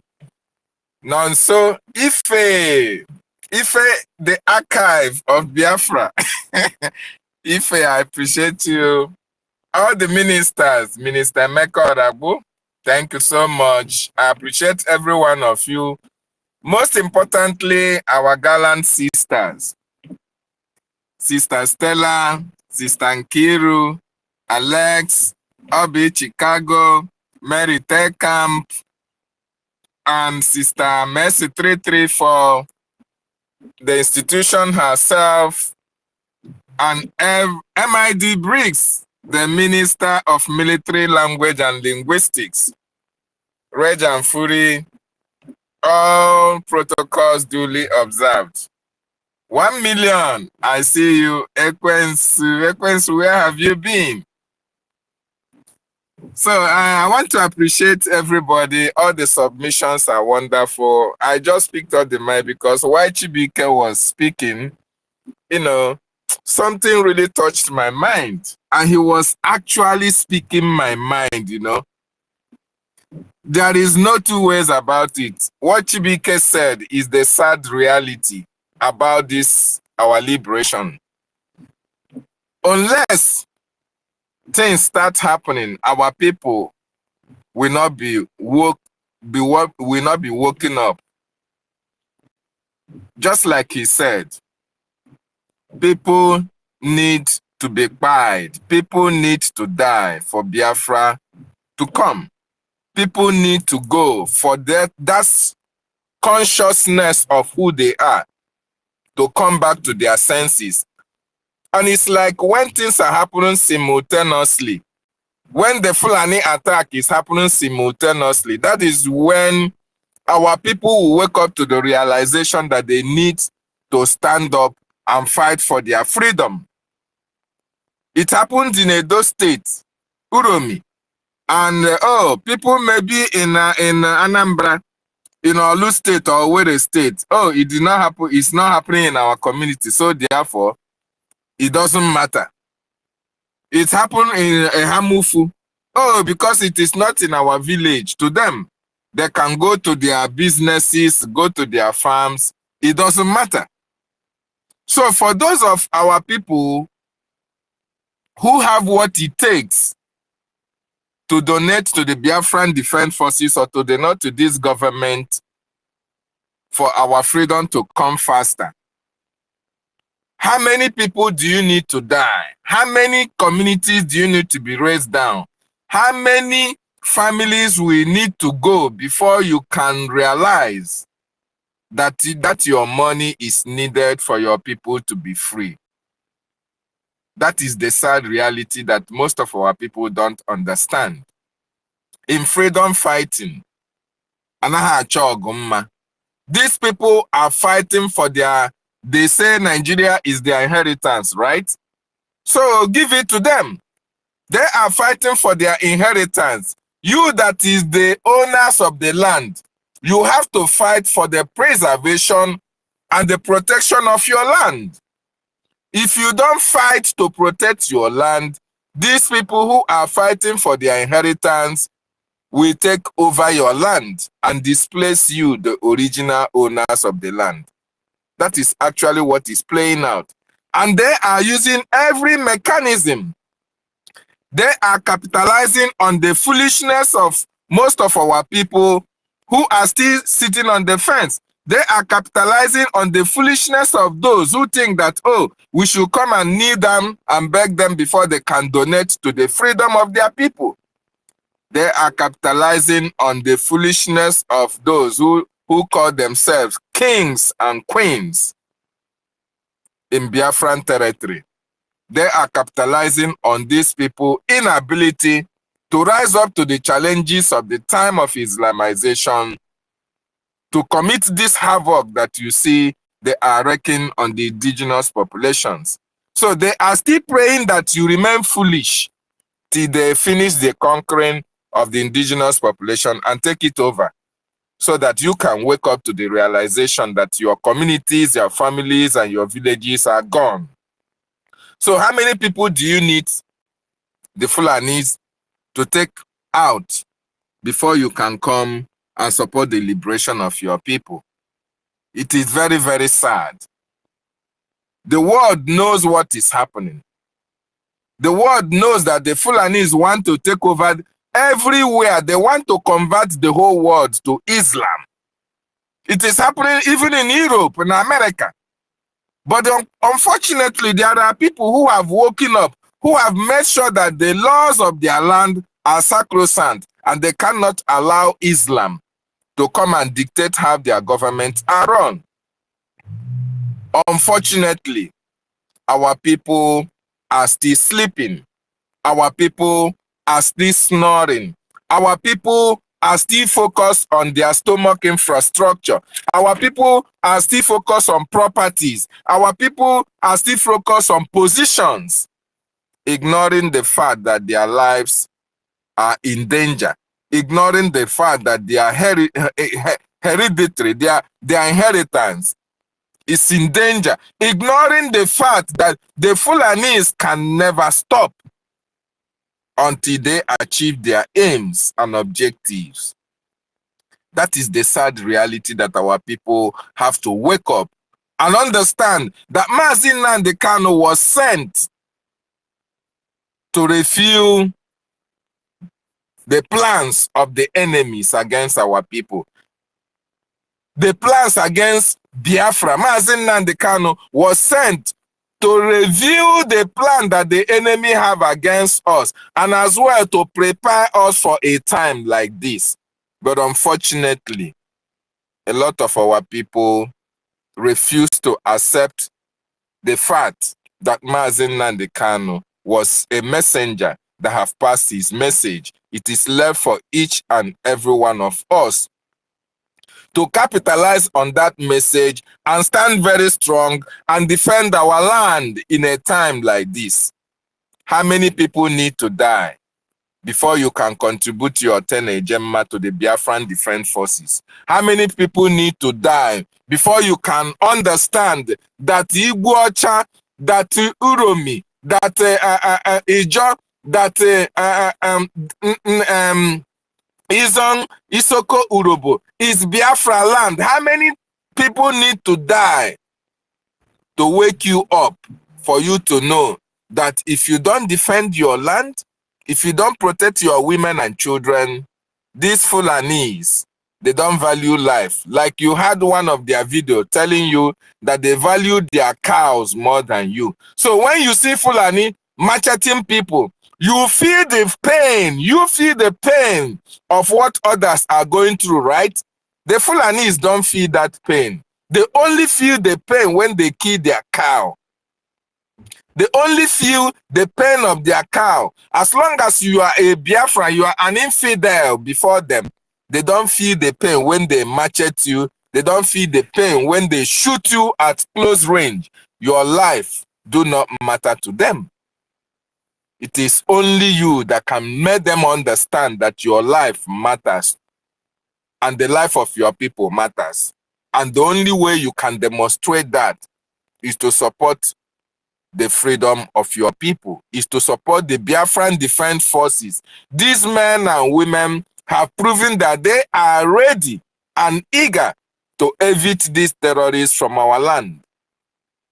Our minister always tells us here, COS have always, if it remains to even use it to sing a song and watch that music so that it will be singing in every radio station or TV stations all over the world, that there are Biafrans who can donate only 10 Gemma on weekly basis that are scattered all over United States of America, but they refuse to do the needful.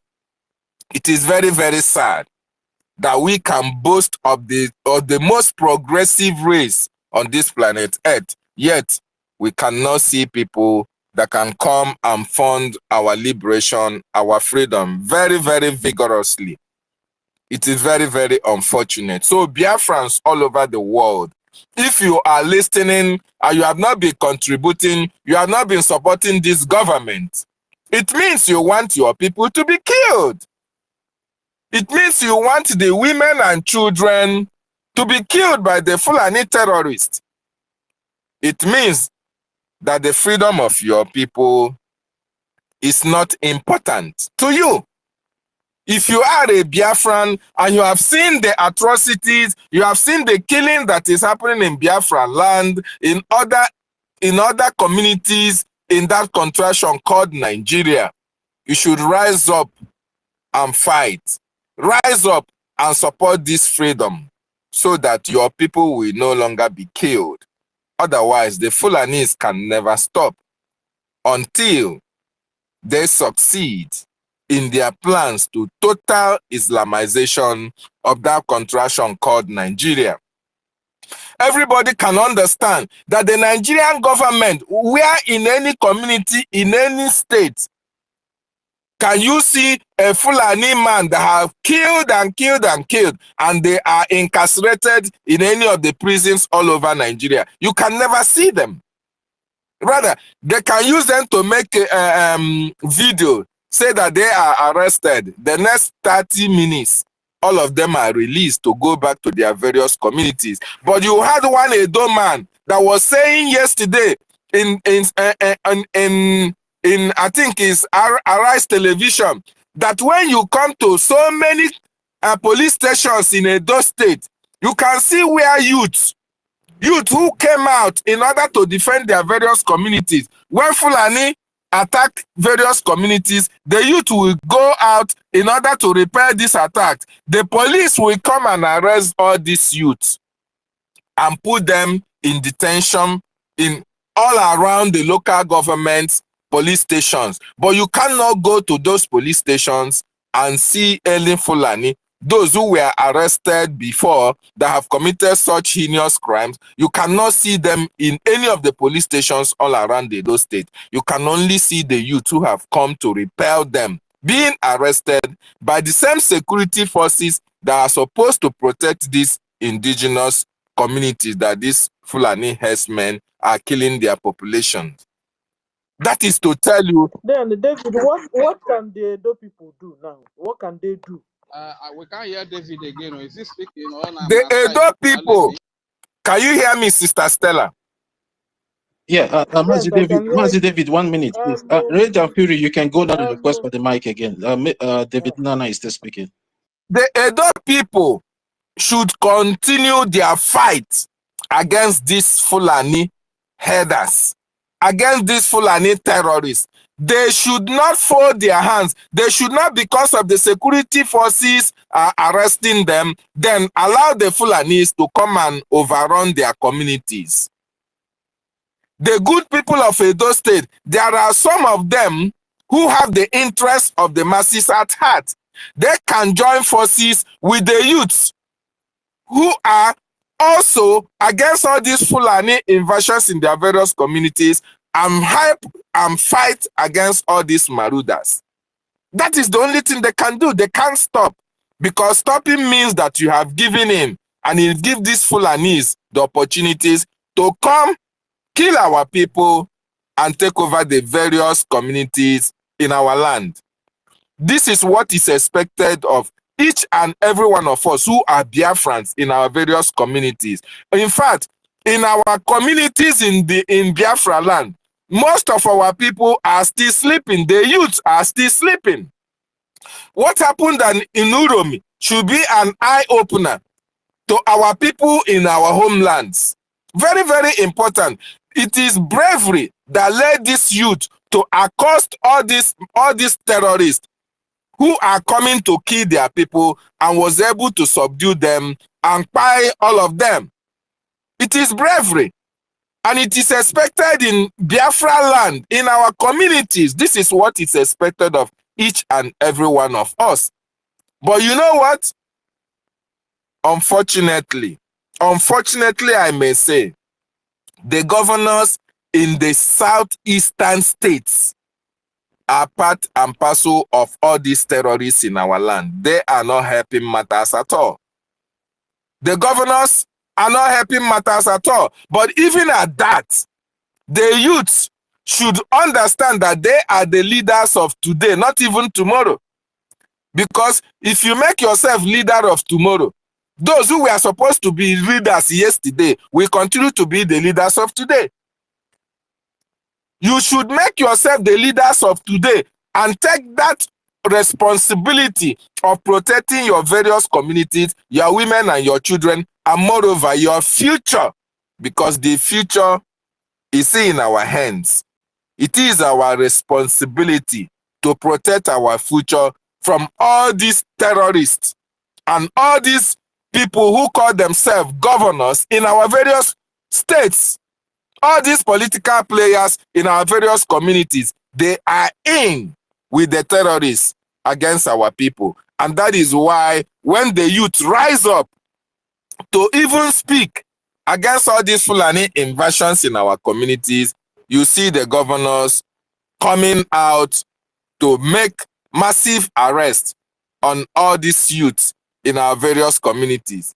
And this should not be allowed to continue to happen. We have to rise up. The time to do this is now. Otherwise, these Fulanis will be emboldened to continue to come to our communities and kill our people and go scot-free. Of course, we know that the security agencies collude with them. We understand that. But we outnumber them, the youths, the communities, the villages. We outnumber all these people, including the political leaders. It is quite unfortunate that most of the youth are even aligning with all these political players who are destroying their destiny. That is the sad aspect of it, that you can see a governor buying a youth, a governor that is 58 or 67 years old, that will not last in the next 10 years, is buying a youth who is 27 years old to go and fight against people who want him, who want to promote, who want to make sure that the leaders of today prosper. That same youth that is supposed to be the leader of today and tomorrow is now helping the leaders of yesterday to come and fight against the leader of today. It is quite unfortunate. So we should rise up. This is the time for the youth to rise up and make sure that they protect and preserve their inheritance and their heritage. Very, very important. How many people need to die for our people to wake up and fight for this freedom? And for those of us, I have suggested, think it is very important that our people understand that we have a very big part to play in this quest for our freedom.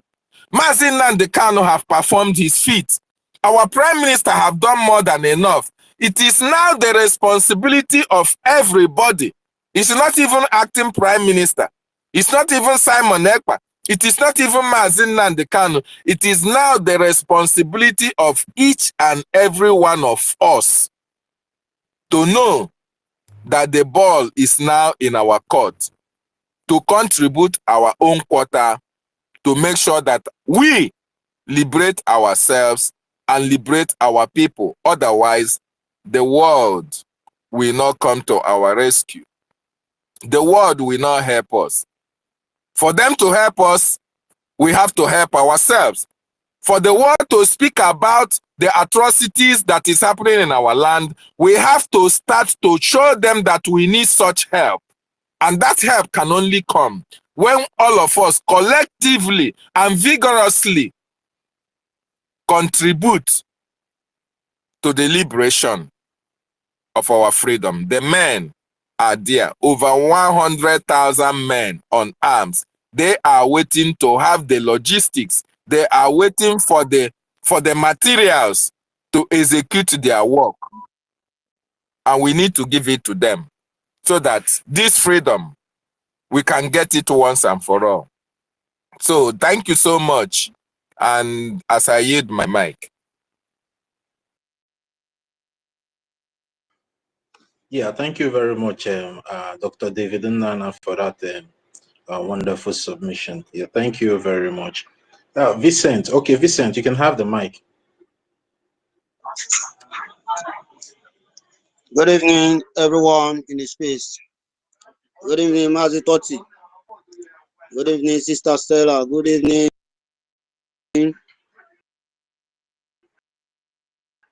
Mr. Snow. The real COS.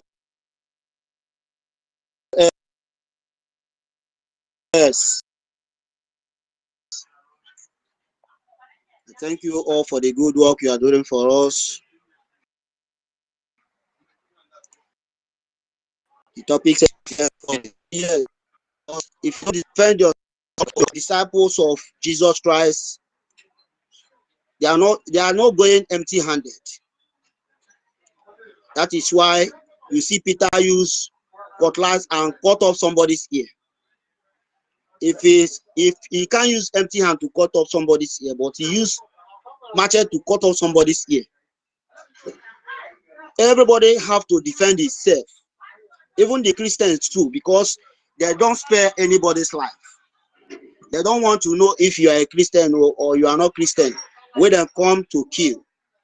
Because as they are going around all the old bushes, looking for who to kill, whoever they catch, they won't start coming to ask you, are you Christian or you are native doctor or this or you are this.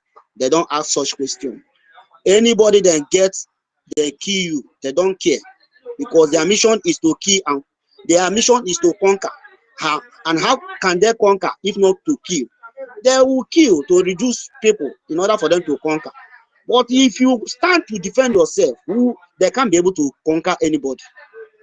That is why everybody should stand on his feet and know that since they have come to kill, them too, they should have to be killed also.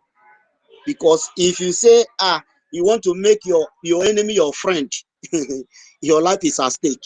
Because that your enemy can turn around and kill you. That is how they kill one of my brother. One village that we are having issue with. The guy went and make a friend with the very person from that village. It is that same person that he make his friend was the person that invited him. He didn't know that they have planned to kill him. When he get to that place, that is how he lose his life till today. And the cop, nobody see the cop. So you don't have to make your enemy your friend, because once you make your enemy your friend, you are gone. Just like all these our so-called useless AZs, all these governors feeling that they are making Fulani their friend. their name is sorry. Their name is sorry, because they are like a shaft. They are like a shaft. Look at the way they killed Ifanyoba, Obonayono. All those ones, they are the one that feel if they told them that they would die that day, they die. They will say it's a lie. But based on they make their enemy their friend. That is why they get them so easy to kill them. Likewise to all this one that is going to beg them, small thing, they will be running to go and beg them. You are going to beg them, they are not even seeing you. They are just looking for chance, a very good chance to take you down. But you'll be going to make it, let us, we are one, let us sympathize with your enemy. No, going to sympathize with your enemy, you are wasting your time, because that of your enemy, have they ever come one day and sympathize with you for the ones that they are killing in your own villages, in your own towns, in different part of Biafra land, the 40 United States of Biafra? Nowhere they are not killing. They are killing in every part of United States of Biafra. Have then any of them come to apologize and say, we are sorry for the death of so people, we are sorry about it? But small thing, you will see our people running to them, going to beg them, we are sorry about this, we are going to investigate it. Have they ever come and tell you that they are going to investigate their own, or are they not killing? You see bandits, you see as in terrorists killing people here and there, and you are calling them hunter. Hunter living his own village, traveling far away, because he's Dangote. Everybody knows that Dangote is a prominent person. Everybody respects Dangote very well. So he has the right to allow his people to use his vehicle and take arms anywhere they like. That is what they are trying to tell us. Take arms anywhere they like. Take arms and enter any village they like, to go and be slaughtering the people for no reason. How can you come to somebody's village and come and take the land just like that, and thinking that it will be, no, it can't be possible, because the land they already, the people reject you, so also the land also rejected you. So we should continue to fund this liberation, because support this liberation and fund this liberation, because if you don't support this liberation, what will you gain? What will be your gain at the end? Our leader Mazi Nnamdi Kanu say, I will be at the war front, and today we all are seeing it, that he is in the war front. I don't know if somebody is hearing me. Yes, we can hear you, Vincent. Go on. Okay. Our leader Mazi Nnamdi Kanu say, I will be in the war front, and today he is in the war front, making us proud, because he's not even buying down. He's not even buying down. He's behaving as a man. When you see him, you see he's whenever he appears in court, you see that he's a lion in front of everybody. He's not even, as in, despite everything, he's still making us proud. Why can't us make him also proud by supporting in every angle, in every area? Some people will say, I'm in the US, I'm in social country, I don't care. You will care, because once your land is taken away from you, where will you go again? One day, maybe just like as Trump enter now and say that he's going to deport some people, and you fall among the people that Trump deported. Where will you go? You'll be looking for another country to enter. One day, maybe it's happening also in that country, and they say that everybody that is not a citizen of that country should leave their country. Where will you now go? At the end of everything, you run around, and you don't know where to run again. That means you will just the person will just hang himself and die. Because when you know that your land is not safe, you don't have any other place to run to, what would you do? Or where will you run to? So it is good for us, everybody, to support this celebration. Support this celebration. So my prayer to everyone that is genuinely supporting this struggle in any country you are, any work you are doing, promotion will surely be your portion in Jesus' name. Amen. I hit my mic from here. Kudos to everyone. Thank you all.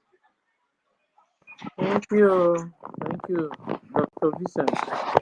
Guys, Tati, how far? Have we all given our conclusion? Yeah, we have been The able marriage and to give everybody on the speaker section to speak. Yeah, Vincent, can you mute yourself, please? Hmm?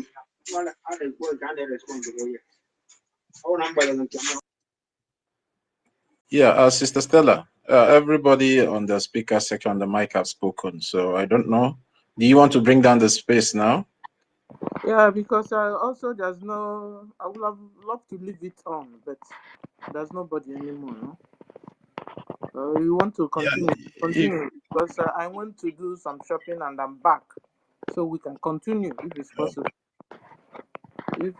So what did you get? What did you get for us now in this your shopping that you went for?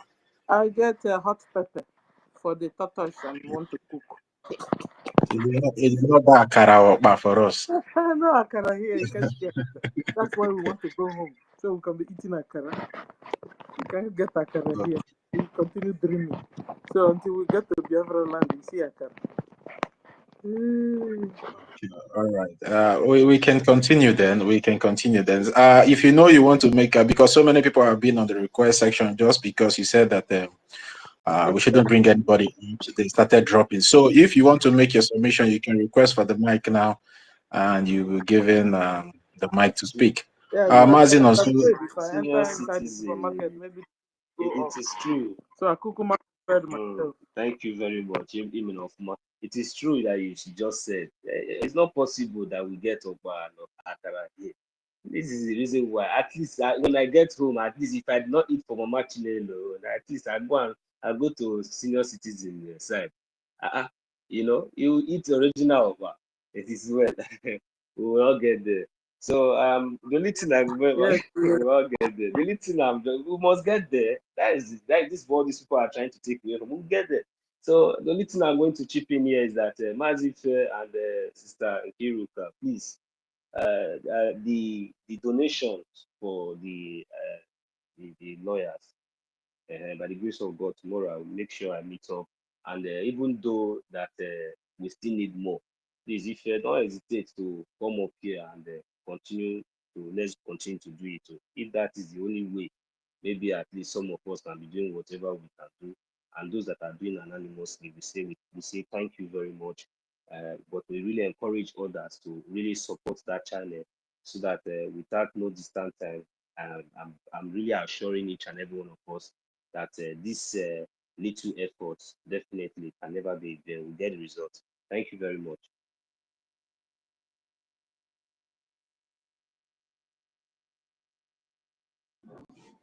Yeah, thank you, Mazino. So, Rage, you can have the mic now.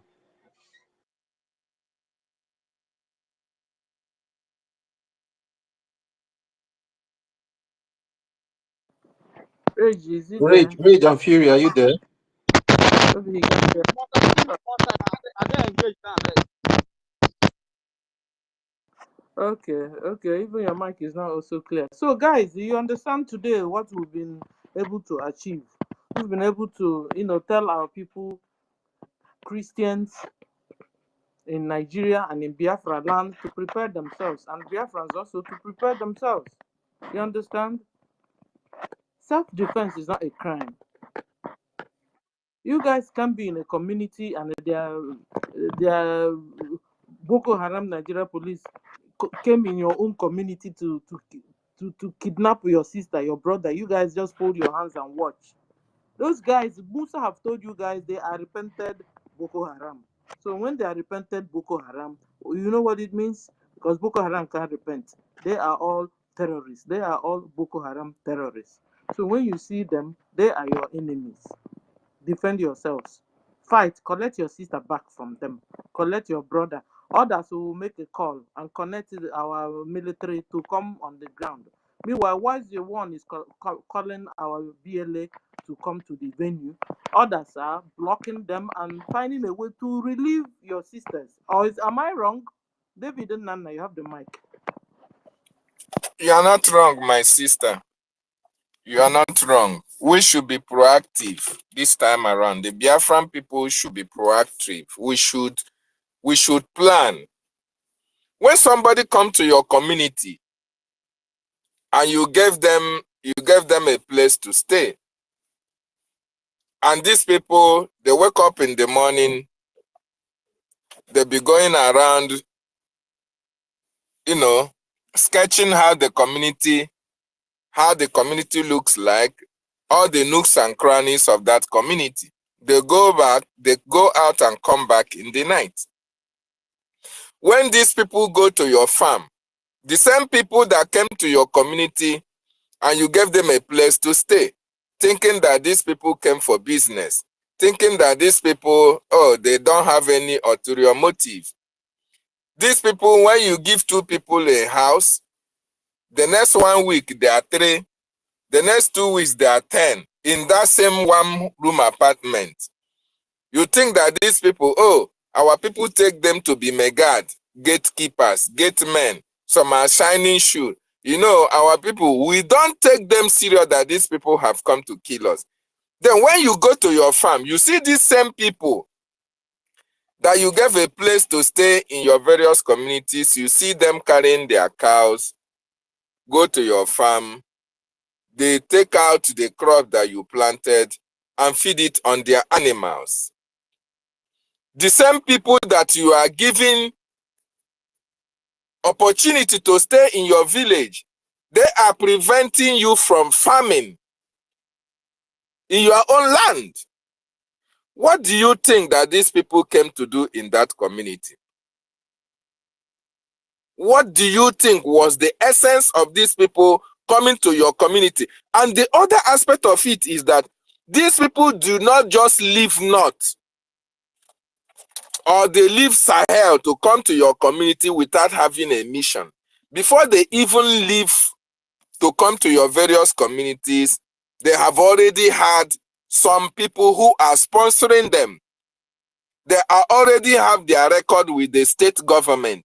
They already have their record with the federal government of Nigeria that they are going to so communities. They have been embossed. They have been given money. They have been given arms. So it's so and so place. Go and collect your arms. And when they come to your community, some of them come with nothing. But they go out and come back in the night. And later on, you see these people going in groups. You see them having meetings. You see them having their walkie-talkies and all the rest of them. You feel that these people have come to the community to do a business or for their own particular personal interest. No. These people come for an agenda, a hidden agenda. Hidden in the sense that they have hidden their agenda from you. They don't want you to know the reason why they are in your various communities.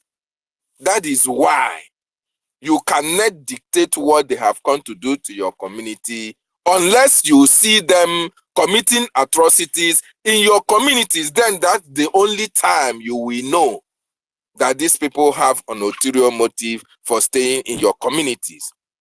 But even at that, you don't allow them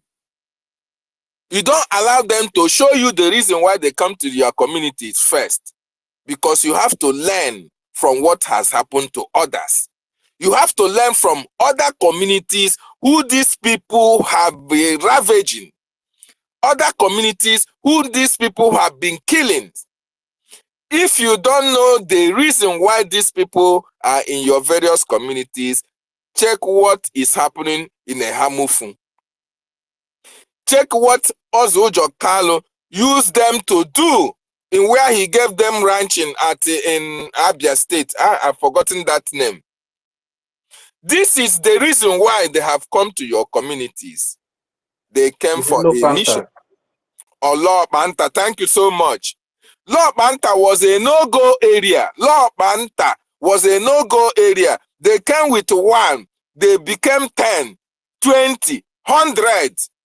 They went there and inhabited the whole areas. Even the land that was given to them, they continued to expand it, expand it, and expand it. The reason why they were expanding it is to continue to encroach in the indigenous land. When you come to speak about it, you are gone, and gone for good, and nobody will talk about it. So you learn from what is happening in Ehamufu to drive all these people away from our various communities. And the time to do that is now. Somebody that have come to kill you, during the time of ISIS was wreaking havoc after 9/11. You see how ISIS was beheading people, killing people, suicide bombing here and there. Those days, there was nothing like taking over communities. But this time around, the ISIS you have in Nigeria, the Boko Haram you have in Nigeria, the Fulani herdsmen you have in Nigeria, they are not just trying to demand for, they want Islamic State. Ordinary what Islamic State in the north. No. They want to occupy the land of the indigenous communities with their terrorism. So when they come and kill you in your community, they want you to go away so that they can occupy it. They want to inhabit the land of your ancestors. They want to make sure that they erase the history of that geographic location. They want to make sure that when history is written in the nearest future, that their names will be written as those who were occupying it in years and years and years that never existed before even you were born. During the time that our Prime Minister was making an exposition, there was an emir in Hope Uzodimma gave emir in Owerri. And when he was interviewed, they asking him, when were you born in Imo State? He said yes, that his grandfathers were born in Imo State. What message was he trying to pass? He was trying to pass a message that that land has been with his great-grandfathers before he was born in that same Imo State. That is the kind of thing that these people have done in Benue State, that even the indigenous inhabitants of that land have been pursued out of their communities. So when the history of Benue State is being written now. They are the people who are going to write about the history, and they will include themselves as the rightful owners or the rightful inhabitants of that various communities that they drive the indigenous communities out of it. This is what they want to replicate in every nook and cranny of that contraction called Nigeria. By attention, Biafra land is their target. Biafra land is their target. The only obstacle, the only thing that is preventing them is the Biafran Defense Forces that our leaders put in place so that they prevent all these people from taking over our ancestral land. Our people need to wake up from this slumber that we find ourselves in. The issue of business have taken over the psyche of our people. They no longer understand that there is a change in demography. If you allow these people to do what they have come to do in our land, they will change the history of Biafra. They will change the history of our various communities. That is why they have their stooges in our communities who are bringing them in our various communities to occupy it. The reason why you see all these killings happening in a Hamufu, and a Hamufu own cannot, the remedy never reach hand now, is because the Hamufu communities sold a portion of land, a part of their ancestral land, to all these Fulani Marudas. I think during the time of that woman in Enugu State, they sold some portion of land to these people, and when you give them a portion of land, one plot, they will be looking for two plots. They will encroach and expand on it. So the villagers can no longer go close to their boundary of where they were given land to occupy. And they are using that opportunity to drive away the villagers who are living close to those places that they were sold land. And this is the reason why the harmful killings is not being abated. So our people should now understand you cannot have a Fulani, not even as your neighbor, talk less of being a friend. These people are not our friend. They are our enemies. Yes, these people are our enemies because they have vast land in the north.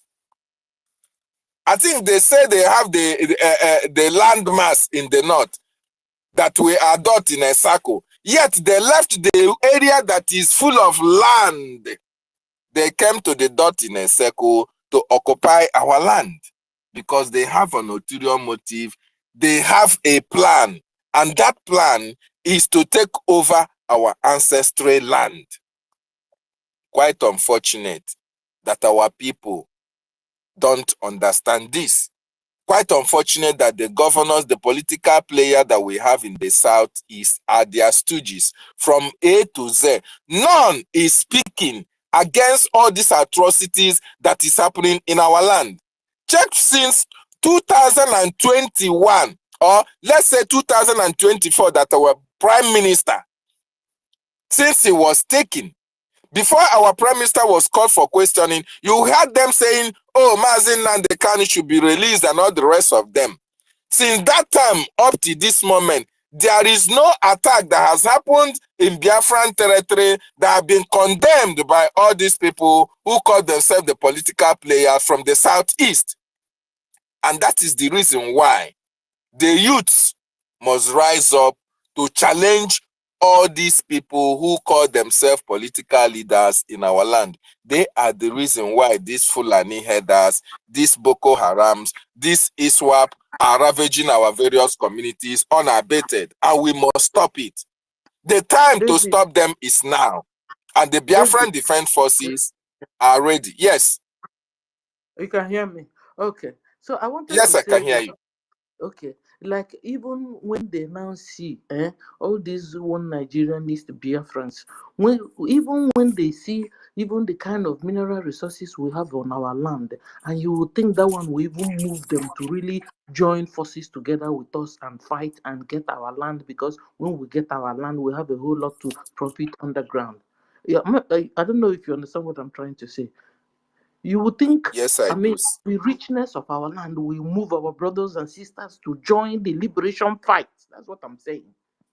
But it's not, Yes, that is because that our is people. that is what that is the normal thing to do, Sister Stella. That is the normal thing to do. A sane society, a society where people reason reasonably and where people love themselves, where people love their people. That is what should have been done, or what our people should do. But right, unfortunately, our people, just like our lobby said, Elias, that broadcast made by Elias is 1 in a million. This issue of you to be the king, you don't want other people to be in that position. These people who are not actually supporting this freedom because they have 1 2x2, or they have one business, or they have one contract or one position in the government, want everybody to be comfortable. That is the basic truth. And that is why they see it that if Biafra comes, just like Mazi Nnamdi Kanu told us that when Biafra comes, all this suffering that people are suffering will be a thing of the past, because we have the natural resources that they take care of the whole population of Biafrans. So these people don't want such. As long as they see people who will worship them, who will call them Oga, who will come and wash their car, who will come and salute them, who will come and stand and greet them in the morning and say, you have a beautiful house, you have a beautiful car. As long as they have people who can emulate their positions and their cars and their properties, they don't want Biafra to come. That is actually the reason why most of these people are not supporting the freedom of their people.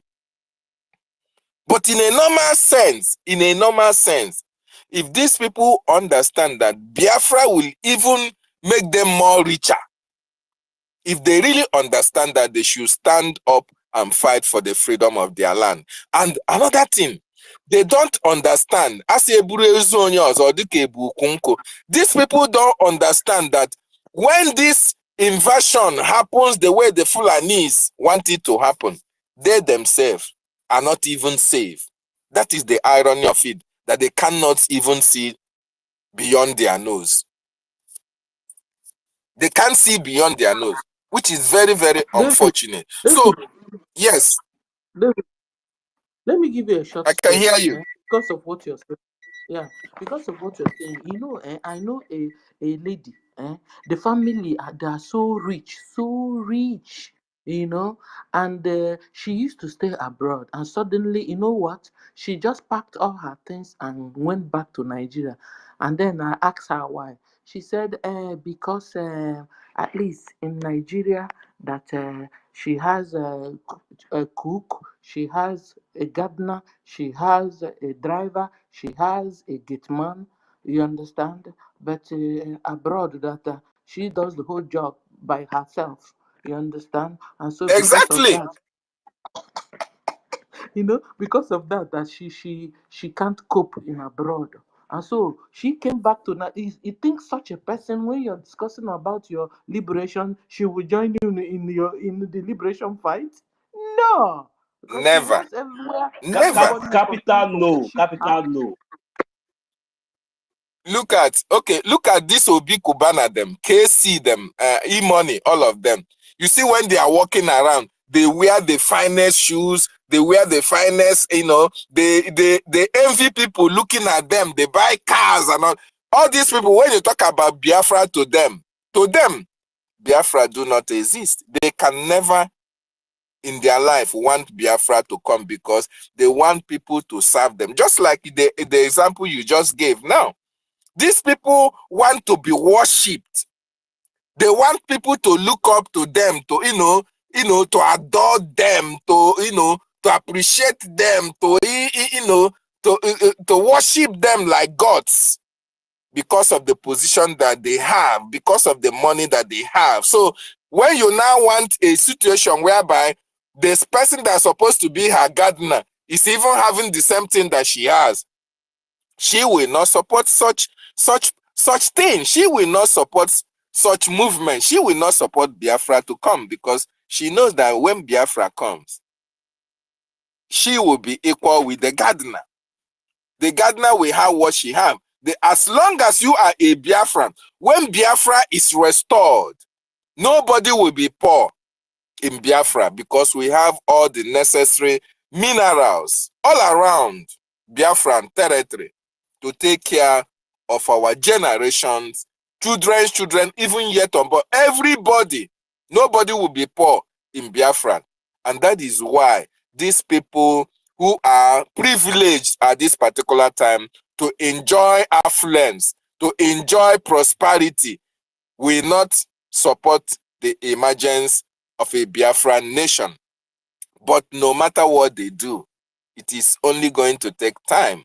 Biafra must be restored in our own time. Nothing should stop that. The prophecy of Mazi Nnamdi Kanu must come to pass. And the punishments, penalties, we await all these people who are forming stumbling blocks. All these people who are in position to make Biafra come faster, but they choose not to do it. Their punishment will be very grave. I can assure them. Very, very grave, because a lot of our Biafran people who are contributing, who are paying even through the nose, who understand the need for their people to be free, will be in positions to make laws, in positions of authority, to prove to these people that yes, they really suffer for this freedom to come, and that you that have all that it takes to support us when we needed you, you now have to go to the back seat and you have to do the right thing before you can benefit anything in Biafran territory, in Biafra land. These people will pay through their nose. Very, very important, because we are not happy. A lot of our people are being killed. The problem is that these calamities that we are facing now is man-made. It is not natural. It is something that people can just support, and Biafra comes all of a sudden. The sufferings of our people, the killings, the intimidations is caused by individuals who don't want Biafra to come. Even when they don't want Biafra to come, they do not want the calamities that are befalling the Biafran people to stop as well. So it is man-made, and they must pay dearly for all these atrocious activities. Their inattitude, their lack of seriousness, that fake love that they, when election is coming, they say, they tell you they will do this, they will do that, security will be this and that. They use it to gain their election and all the rest of them. Of course, we know that the election in Nigeria is selected, including in Biafra land. They use it to deceive people. You see them now eating with orphans. You see them eating with beggars on the street. Some of them will go and be roasting corn. To deceive the gullible. Oh, this is how it's going to be. Once they get into that position, when they come with their jeep, they'll just spray you water on the body and go their ways.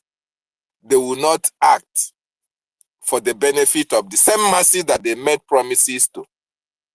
These are the people that we have in Biafran territory. And they are the ones who are making it difficult for this Biafra to be restored.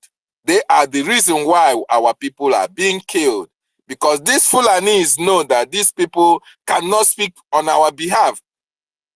The only people that have spoken on our behalf and have stood strong for the Biafran nation is only two men that are living today.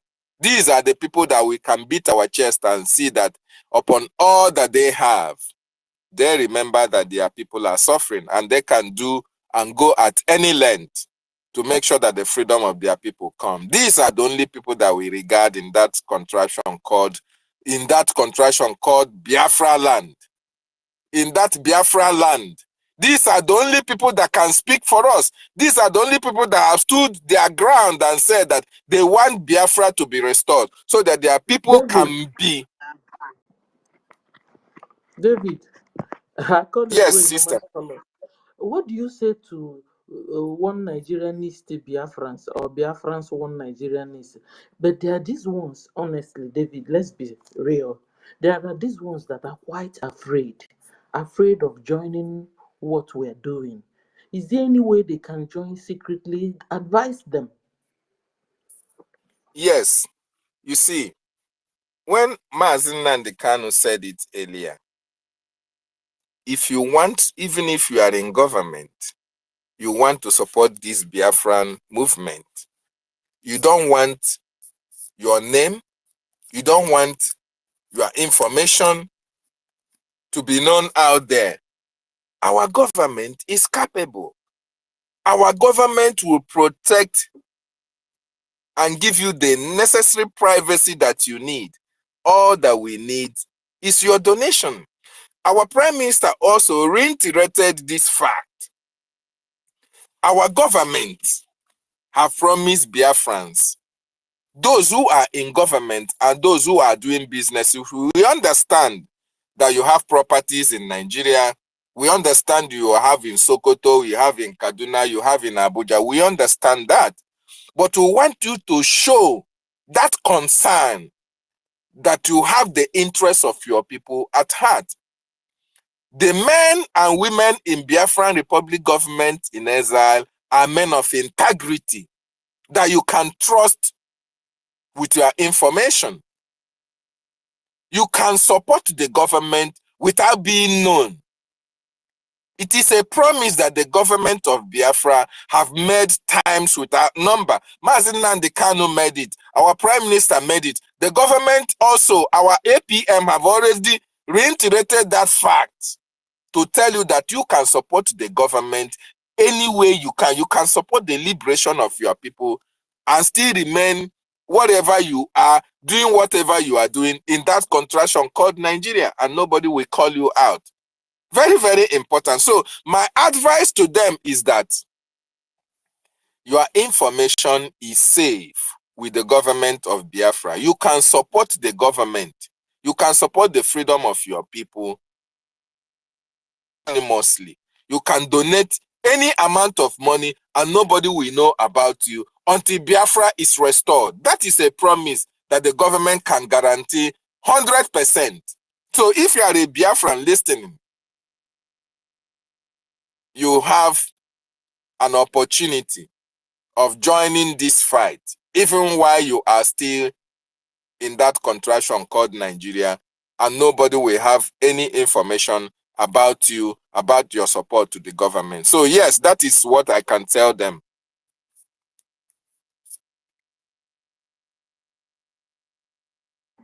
Helen, are you there? You have the mic.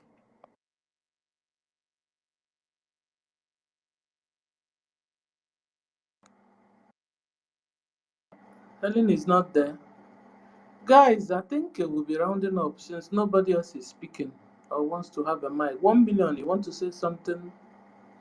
Yes, another thing I can say, Sister Stella, Yeah. another thing I can say is that, you see, it's quite unfortunate that a lot of people, a lot of our people, I don't know how to categorize a lot of our people who have the resources to support this government. Just like you asked a question, that's a very wonderful question. And I will also use this opportunity. I know the government are listening.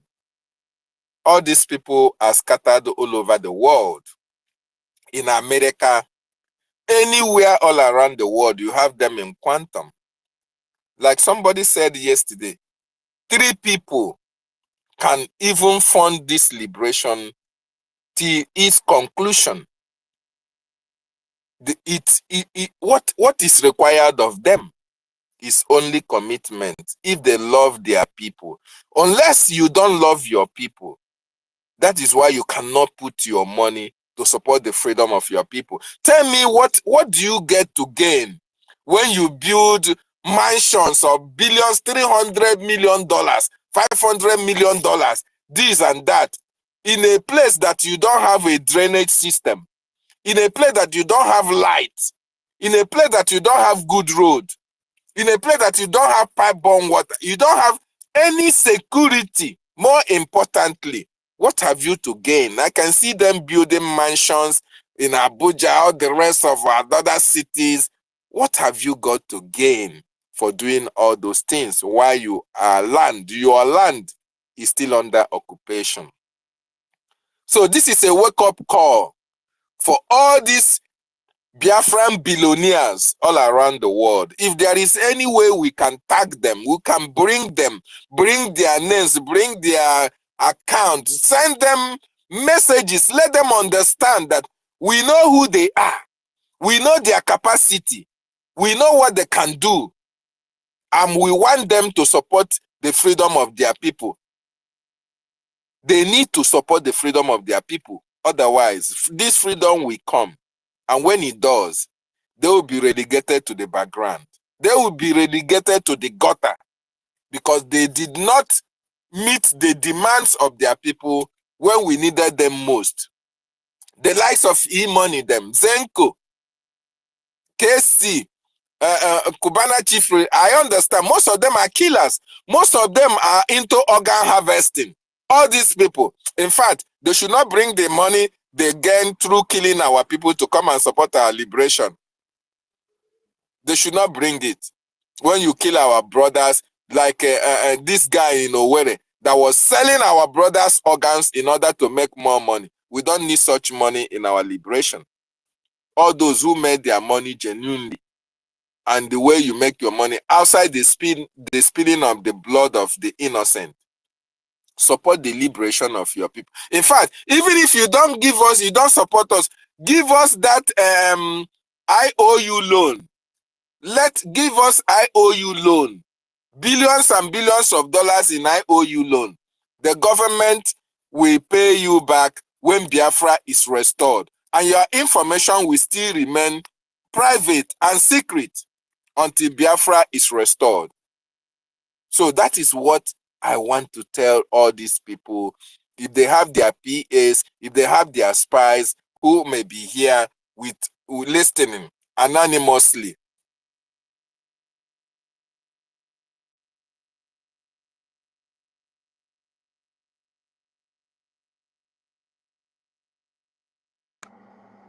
Thank you.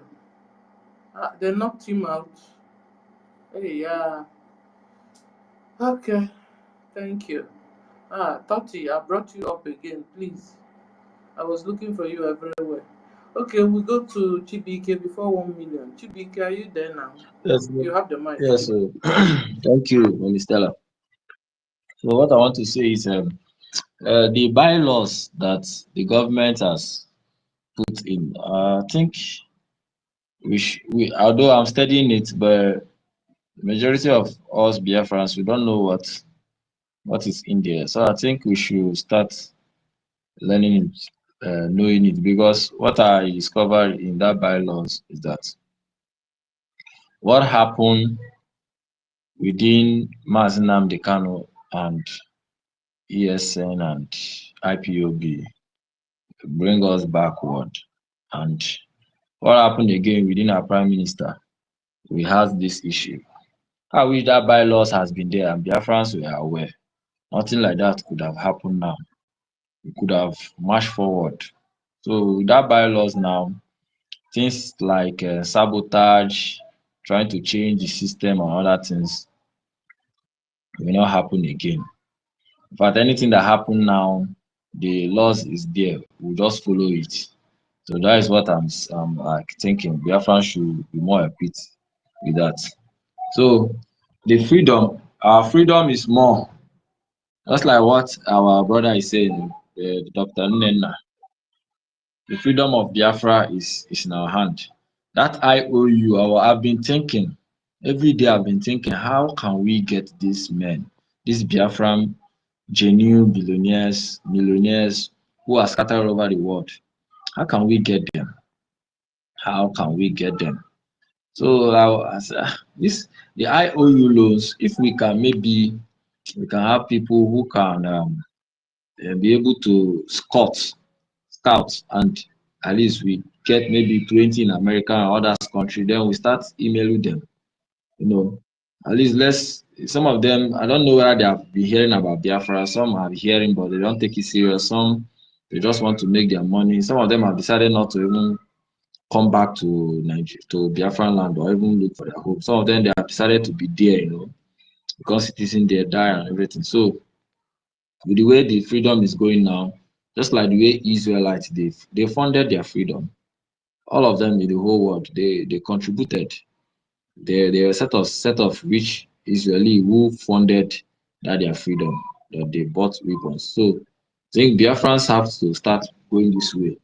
If we can do scouting and get some of these our brothers, Biafran brothers and sisters who have made it well in all these countries, we can start emailing them. If we know their emails, their business, we can start emailing them and bringing to their notice.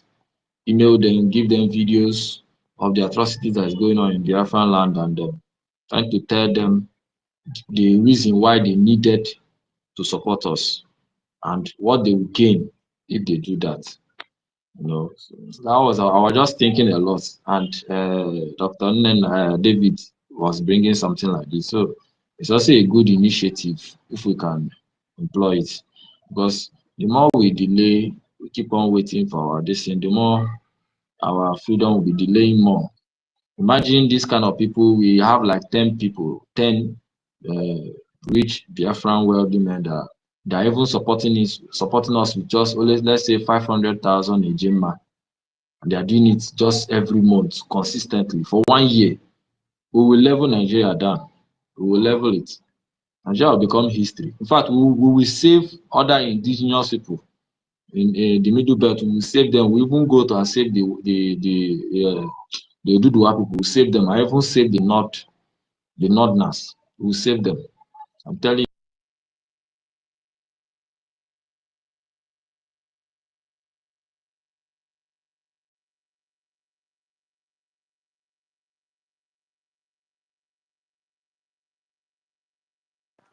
Thank you. Thank you. And guys, you'll be wondering. Now we have some mineral resources we can work with later. That could pull our brothers and sisters, towards the liberation fight. But they are they are pretending not to know what is going on. Rage, you have the mic. Rage, can hear me. 1 million, you have the mic. Yeah, can you hear me? Rage, you have the mic. Okay, thank you very much, my dear sister, Auntie Stella. Thank you very much for staying up to this time because you wanted to close the space since. Once again, our people, I greet you. One thing I need you to understand is that there are two sets of people here who are wealthy in Biafra land. Some, they build hotels where young men can go and destroy their lives, where they can take our young women to and destroy their lives. Some of them, that is what freedom is all about to them. Then there are some other set of young men from Biafra land, like the acting prime minister, who will put a huge sum of $165 just to defend the poor girls, the poor women, the youth, the old fathers and mothers in Biafra land who cannot defend themselves, who will put this money down to defend these people and to fight for the liberation of his people. So let us be very wise. And to those that are philanthropists, it's a good thing what you are doing because there is so much hardship in that place they call Nigeria today. There is so much hunger, so much suffering. Your philanthropic work is a very good and commendable. We love you for that and we celebrate you for that. But remember that the best gift that you can give to your people is freedom. When you come to this philanthropic work, don't forget that the Prime Minister, this young man called Prime Minister Simon Ekpa, has done it before. And we all saw the pictures, was appreciated by our people in homeland here. But it got to a point when he realized that how long is this going to continue? And he made the right choice that the best thing I can give to my people is freedom. A nation where if the only thing you do is you are a shoe cobbler, you are able to take care of yourself and your family. Whatever you do, you have the freedom to do it. You have electricity to do it. You have good roads to move your goods from one point to another. That is the best gift that you can give to your people. And lastly, if you forget everything that is being said on this space, don't forget that these terrorists, the Fulani terrorist men, they go beyond the Fulani jihadists, the foot soldiers. If you as a youth from any community in Biafra land, whether from Uromi, Urobe, Kweibo, Ika, any of the communities from Biafra, if you, the youth, you mobilize because of your anger and you challenge the foot soldier called Fulani terrorist men and you are able to defeat them, I ask you, when they call on their counterpart, their brothers who are in uniform, and they come into your land with armored tank and fighter jet, will you be able to stand? This is why we need to unite together. If your mother ties to peace wrapper, we need to unite together and support this liberation army. There are different ways to support. We support with men and we support with finance to get logistic with which they can defend our land, with which they can defend our mothers and fathers, our babies, our children, our women, our youth from their onslaught. So please let us rise up now and do the needful before it is too late for us. I could remember when Undisputed Truth was speaking, he was so confused and enraged because of the onslaught of the Fulani terrorists. And he did not even know what to do because all this while we have been talking about, let us support the BDS, the BLA. They think that it's a joke, but now I strongly believe Undisputed Truth is from Uromi. Is confused, and because these people had also issued a threat that they were coming, and he now said, if they come now, what are we going to do? He's confused. But me as a Biafran, as somebody that is supporting the freedom, that is supporting the defense of our land, I will not have that worry.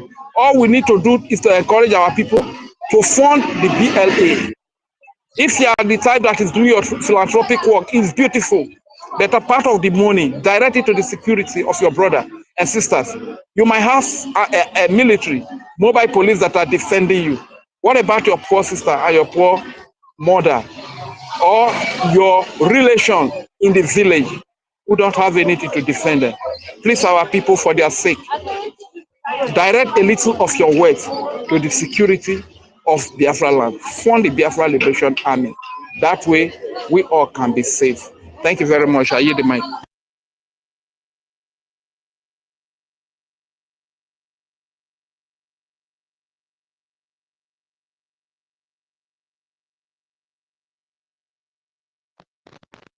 don't know if I was heard or I was kicked out. Can anybody hear me? Yes. Wait, you heard. You Oh, heard. we can hear you, Rage. Have you finished? Okay. Yeah. Guys, I hope you can hear me. Tati, are you Yeah. saying something? Let me put. No, you can go ahead, Sister Stella. If you want to play anything, you can go ahead. I'm just trying to let you know that Rage of Fury is done with his submission. Thank you. Okay. No, I don't want to play any tape. I don't want to play any tape. Okay, 1 million. Yeah, let me Okay. let me So, let me just use this opportunity to pass this message because the last page that our information minister had the other time, he made an announcement that the asylum application is now open for the Biafran people to start. So many of us in diaspora are in need of this asylum application from the Biafran Republic government in exile in order to use it to back up our asylum status in the various country of our residence. So I just want to make this announcement again that the asylum application is now open for everybody to go and file for your backup application for your asylum and documentation in any country that you're domiciled at this point in time. And you can visit the Biafra Republic Government in Exile website and go to the Foreign Affairs handle department. There you can be able to find the forms and the necessary document that you need to fill and submit it, and you will get a response from the government concerning the document that you need for your asylum application. So I just want to make this announcement for those of us that were not here on the space when our information minister made this announcement for us to start because so many people have been complaining that what is happening, that they have filled the form before, but they did not get any response. You can go ahead now and refill the form again and submit to the Foreign Affairs Department, and you will get a response for them. All these things are being done to help our people in diaspora so we can be able to get a job. And you getting a job means that you will start supporting the movement. We are not doing it just because we want to do it. The government is doing it, the government is doing it in a way to make sure that our people are aware and registered in the country where they are so they can be able to get a better job so they can be able to continue to support the Biafran cause. So please, you can go to the government website, fill out the form, and be responded to. And from there, we can move on. So thank you, Sister Stella. I just want to pass the information out there. Thank you. yeah, thank you. That's a wonderful news this evening. I didn't hear it before. Oh, really? Guys, did you hear what Toti said, though?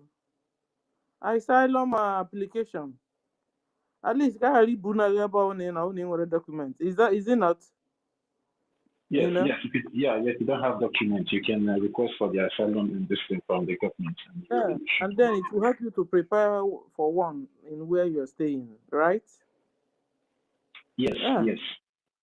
Wow, that's a good news. Biafrans are living abroad without a document, so that the higher panel why US Trump na panel when they want a document to so the quick apply for your asylum with a Biafra Republic government in exile. So you'll be able to, fix up yourself and have a regular document and be identified. And so people won't be running away from you or be afraid of you, the state where you are, the country where you are in. So it's very, very important. Okay, so guys, I mean, Biafrans, I'm tata. What's the entry with Mike? That's it. I went to that Dr. Chue address Amazonian today. I don't know if there's a link to that. It was posted on the Minister of Foreign. Is there a link to that address? I can't hear you. Tati, did you hear Rage? No, I didn't hear you very well. Rage, come again, please. I didn't hear you very well.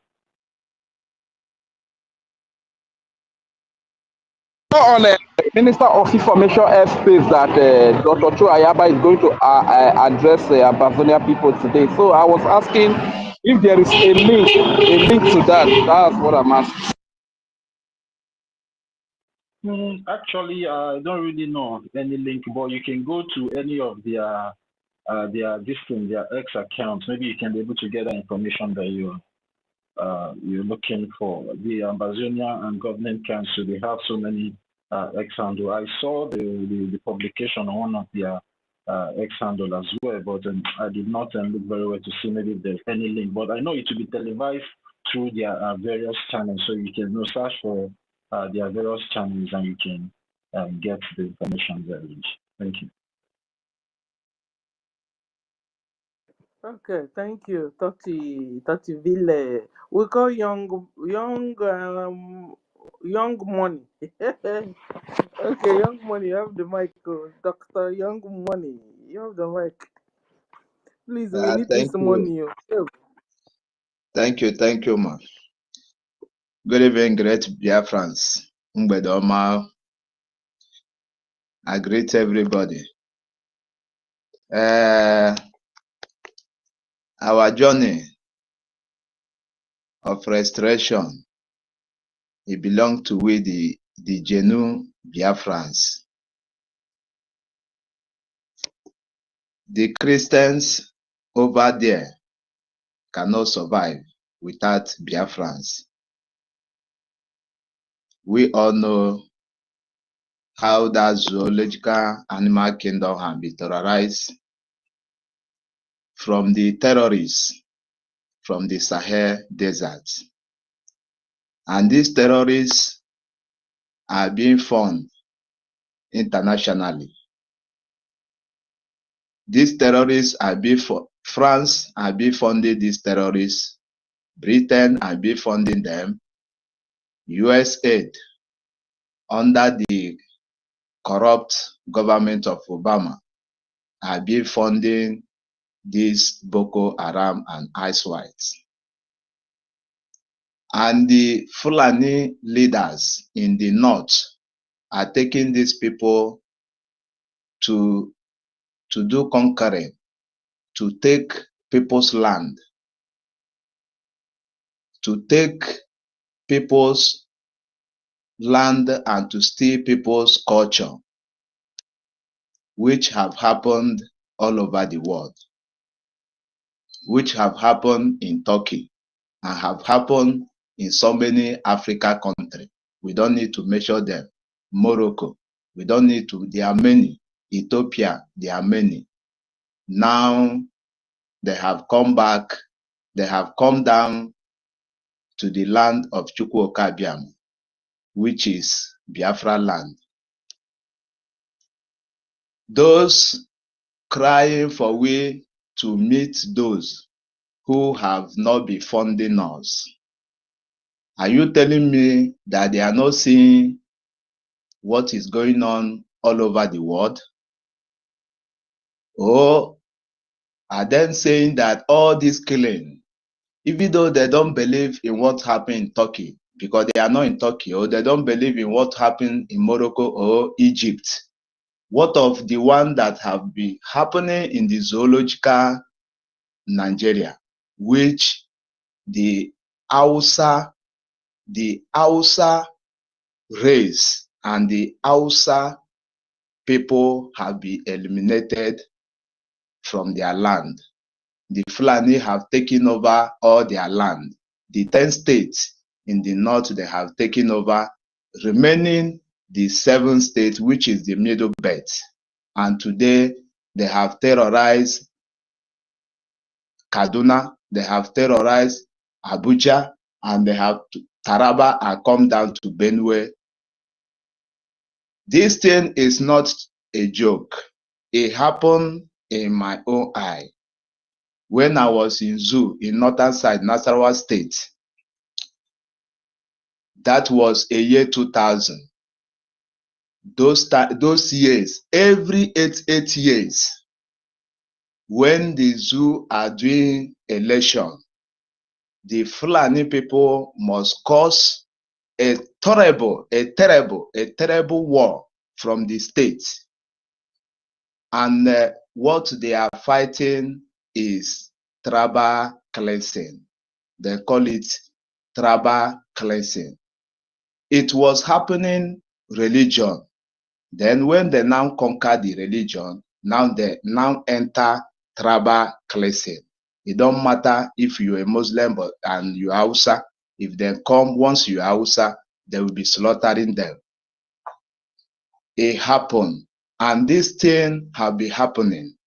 So for Igbo, for our people living those areas who have been seeing all these things going on, our leaders, Mazi Nnamdi Kanu, our spring leader, have cried over these people, asked them, You people should come back home. You people should bring all you have, say your house, bring all your money, invest it in Biafra government. You people should vacate from the north and vacate from the west. Let us join all we have together and fight these people and restore and just take over our land. Where they don't see us in their territory and we come back to our territory, then we know what will hold us together. So, but these people refuse. Igbo people refuse. They refuse upon all the chances our leader give them. If our leader tell them that they should leave the houses, even though you don't say your house, leave your house. Come back with your family. When we restore Biafra land, we will go back and claim those property as a nation. That time, these people, they will not be able to kill you because we are going there as a nation.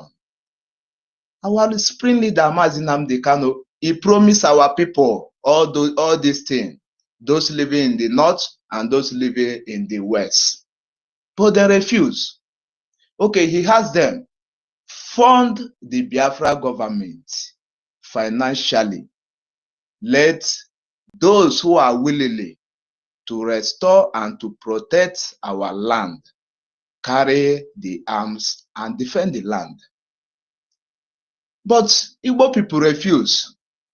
So those in the north and those in the west seeing all these things, all this killing, all this religion cleansing, and all this tribal cleansing, because that is what is going on in Zoological Republic Animal Kingdom.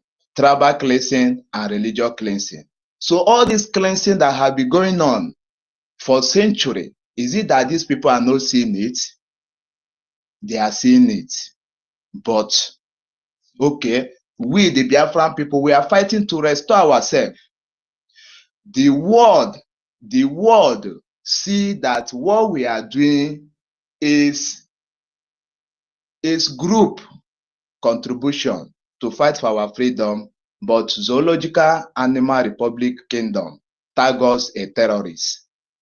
Followed with our own Igbo people, tag Biafran people as a terrorist.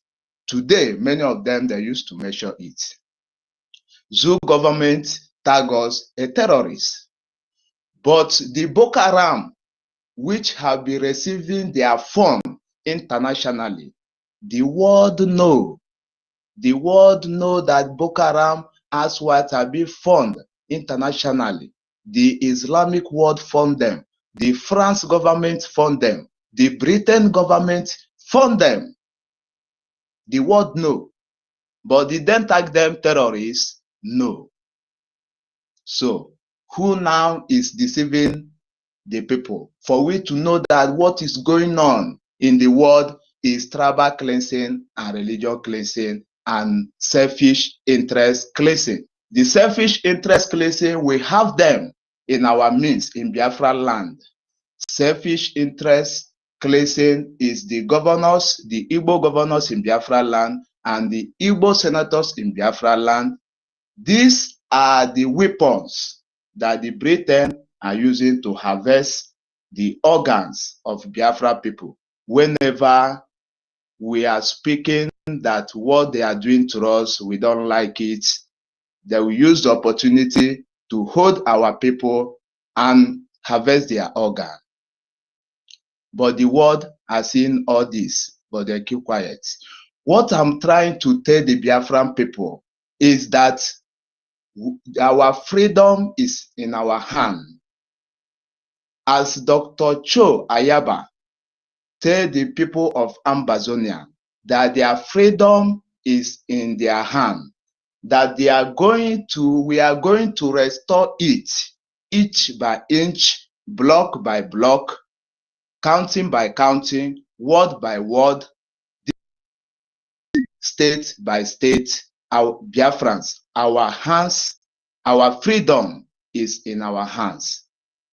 Where I'm trying to go is the Biafrans, the real genuine Biafrans who see the importance of freedom, we must support our freedom and we must stand strong. We must support. We should not look back. Maka na asị na onye gbagide gbagide kwụsị nke ọ gbara agba ana ya n'iyi. We must fund. We must fund. We will not look at those who have refused to fund during the presence of our supreme leader, Mazi Nnamdi Kanu. Is it now that they are not present and they are in the hands of our enemy? Do you think it's now that they will come and fund us? Or do you think that there's anything you will tell these people? Rather, they are there to destroy us and to sabotage us, what we are doing.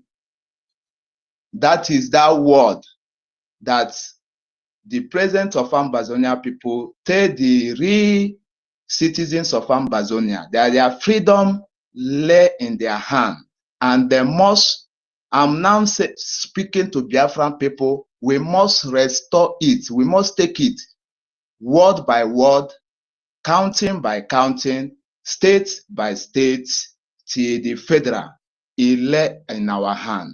Because the reason we must fund and defend ourselves is that these people that we are looking onto, they are the ones sabotaging us.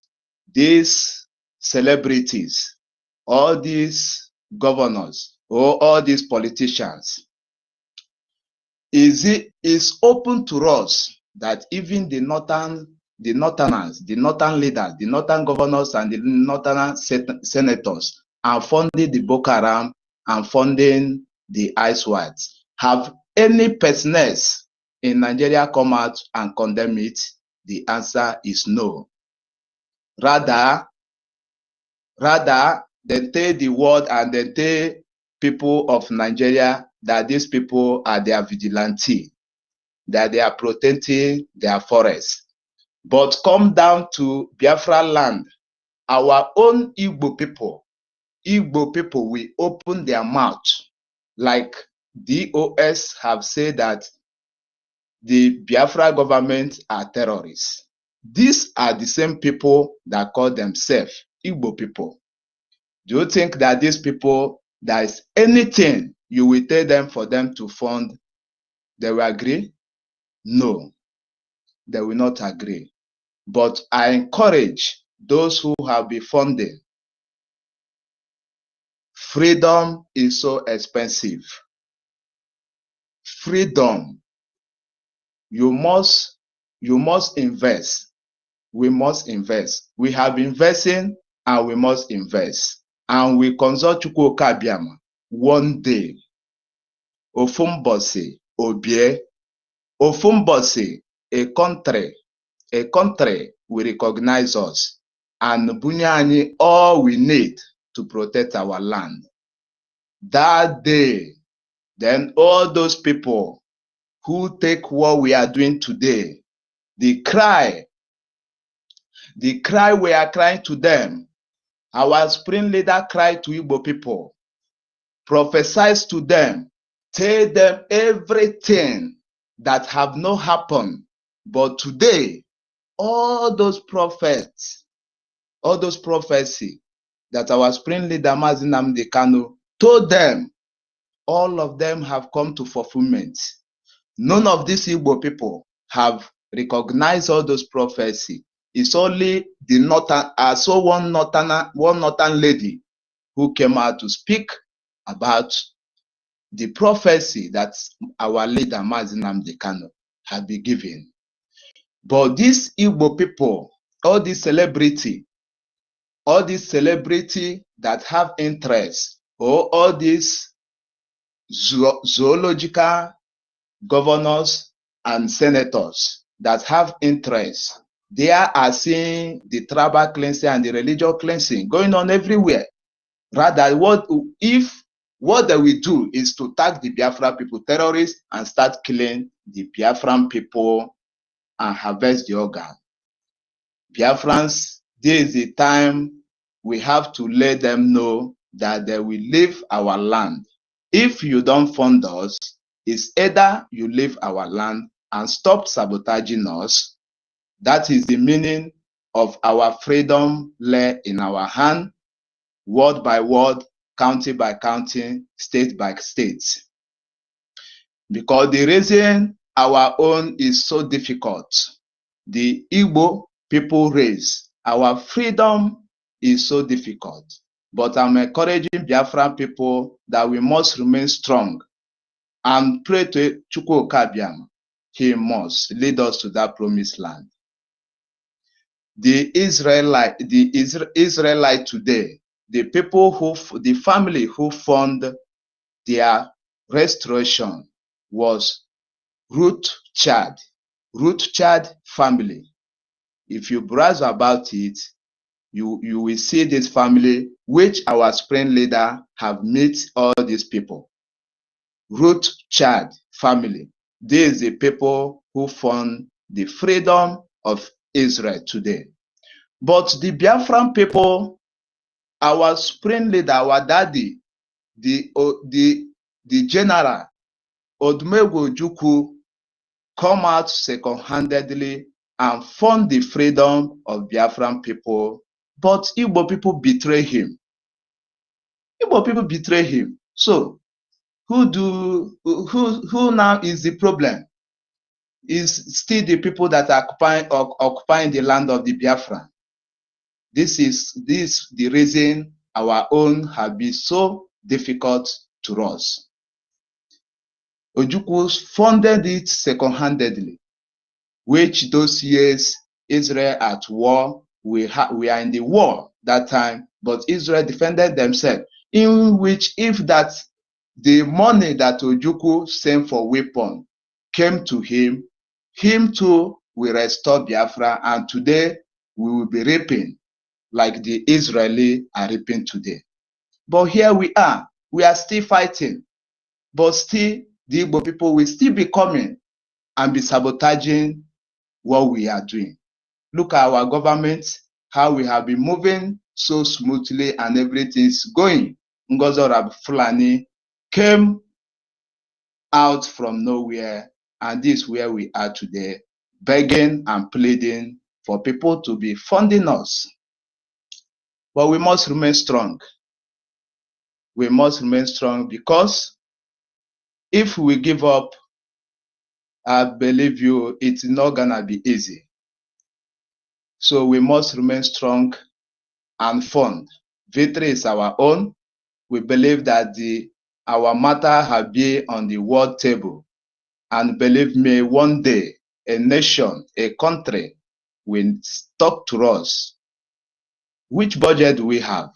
We have a year, I can remember when our Prime Minister unveiled the budget of Biafra, $98 billion. The budget we have. And last month, I saw a country, a company from Taiwan came to Donald Trump to invest $100 billion. So we have people who have this money that we are looking for, to make sure that we take over our land and control it. Even within Igbo people, I believe that within Igbo people, we have people, maybe 5 or 10 people who can bring out this money and they give to Biafra government, and we will take over our land overnight. But because of their selfish interests, they refuse, because they don't believe. Oh, I will say that they feel that they are in heaven already. So other people who are not opportune to be where they are, they should remain serving them. So these people who have this ideology, are we going to be looking onto them? No. Let them live their life. But I'm assuring Biafra people that one day, these people who refuse us, these people who say that what we are doing, we are not going to actualize it, these people who laugh at us, these people who mock us, these people who collude with our enemy to kidnap our leaders, our leaders today, and all of them are drinking champagne, and all of them are smiling. These people who have been eating with the demon just to destroy our nation, one day will be their judgmental day. And I'm letting Biafra to know that there is not going to be any mercy for them. As our leader have told them that you refuse to fund Biafra government today, when we restore our nation, do not think you will come from window and say that you are former governor or you are former senator. We will put you in jail and use that person as example to order to learn.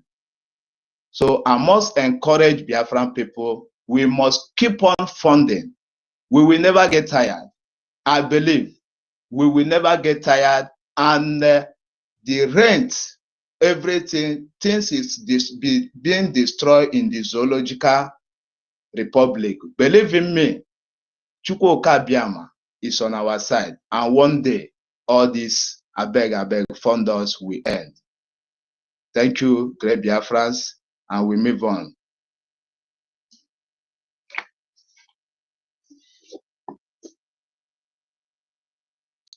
Can anyone hear me? Yes. Thank you very much, young Money Alex. Yeah, thank you for that wonderful submission. Thank you very much. Rage and Fury, your hand is up. Do you want to say? Rage, Rage, you can check on the JT. I posted the flyer for Dr. Chills Ayaba's briefing to the Amazonian people. So you can, if you check the JT, you will see. Thank you very much.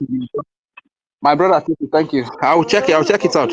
As, the reason I raised my hand is because there's this article that Michael Rubin wrote about Biafra. So I actually want to encourage our people to go and share it and make it go very far and viral. You understand? That's why I raised my hand actually. Thank you. Yeah, actually, that was a good one, Rage. Please, everybody should go to our information minister's X handle. You're talking about the article of Michael Rubin that says will Christians survive Nigerian unity, right? Rage, are you there? I am here. I'm here. What did you say? I said you were talking about the article by Michael Rubin that says, can Christians survive the unity of Nigeria, right? Sure. Yeah, yes, I'm talking about that article. Yeah, please, everyone should go. So our people should engage it and make it go viral. And that aside, can you hear me, Tsotivai? Yeah, I can hear you. Go. Can one little contribution again? I need our people to understand that most of these rich people that you see, they have their freedom already. You understand? So to them, they are just concerned and interested about themselves. You understand? So the truth is that it will be very hard for some of them to really come, except those that really love their people, that have the love of their people at heart. Those are the only ones that will come into, and something that really baffles me, most of these hotels that they build is where they carry young girls, women to go and destroy, So the truth is that if they don't defend these people, they don't defend these young men, young ladies, and they end up dying in the hands of the Fulani terrorists and the Nigeria uniform terrorists, which guests are they going to take to the hotels that they are building? Which guests? Well, so that means they are going to lose a lot of customers. Even most of these young boys that are even going there because they are frustrated to take different type of drugs and substances. And so if these people end up destroying themselves now, which customers are they going to have? So a right-thinking person would have thought that, okay, they should invest in the security of their people and of their land, you understand, and the liberation of their people. So that would have been the best thing. But, rich people, to them, they believe that they are free because whatever they want to eat, they can eat it. Anywhere they want to travel to, they can travel there. Anything they want to do, they can do it. In fact, anything in this life they want to have with their money, they can have it, you understand? So Those ones simply they strongly believe that they are free already. So, but you, the poor and the hopeless, that they are preying on our head. The resources that belong to all of us, some of them cornered all of them. Probably the money that is supposed to be used to develop our region, most of them take the money and corner it all to themselves. You understand? So you can see that they are not really interested. When you talk about freedom, they believe that all these things that come to them, all these things they corner to themselves, we seize. You understand? So this is why you see that it's very difficult. But to us, I mean, we outnumber all of these people. We are very many. You understand? If we are really committed and dedicated with our little contributions, trust me, we can move mountains and we can chase these people away from our land. And the unity, I keep emphasizing on the unity. That's the only thing that is going to give us an edge over these people, you understand? Because without the unity, believe me, man, we are going nowhere. These people are going to run us over. If we fight individually, man, they are going to run us over. We need to build a strong unity, to build a strong liberation force, a strong military that is going to repel these people and give them a chance out of our land. Without so, man, we are in trouble. Thank you very much, my brother. Let me give the mic. My baby is kind of disturbing seriously. Yeah, thank you, Regent. As much that we're talking about the so-called Midonians and Budonians that we have here, so that here let me just go. We, the common people, can really form this government if we are serious. We have over 15 million Biafrans that voted for the referendum that took place last year, that initiated the declaration of the sovereign state of the United States of Biafra. If we all, just like Mr. Snow always says here, if we all can come together, just 1 million of us, and be contributing one million every week, at least in a month we will know what we have. Because we all have seen that the so-called millionaires and millionaires in the Biafra extract have refused to listen to the voice of wisdom. They have decided to turn a blind eye concerning all the atrocities that have been committed in our land by the Nigerian terrorist government, just because they are benefiting from the terrorist government. And we can't continue to be calling on them because they are not reliable as it stands now. So that is why we need to continue to talk to ourselves, because this government is our government.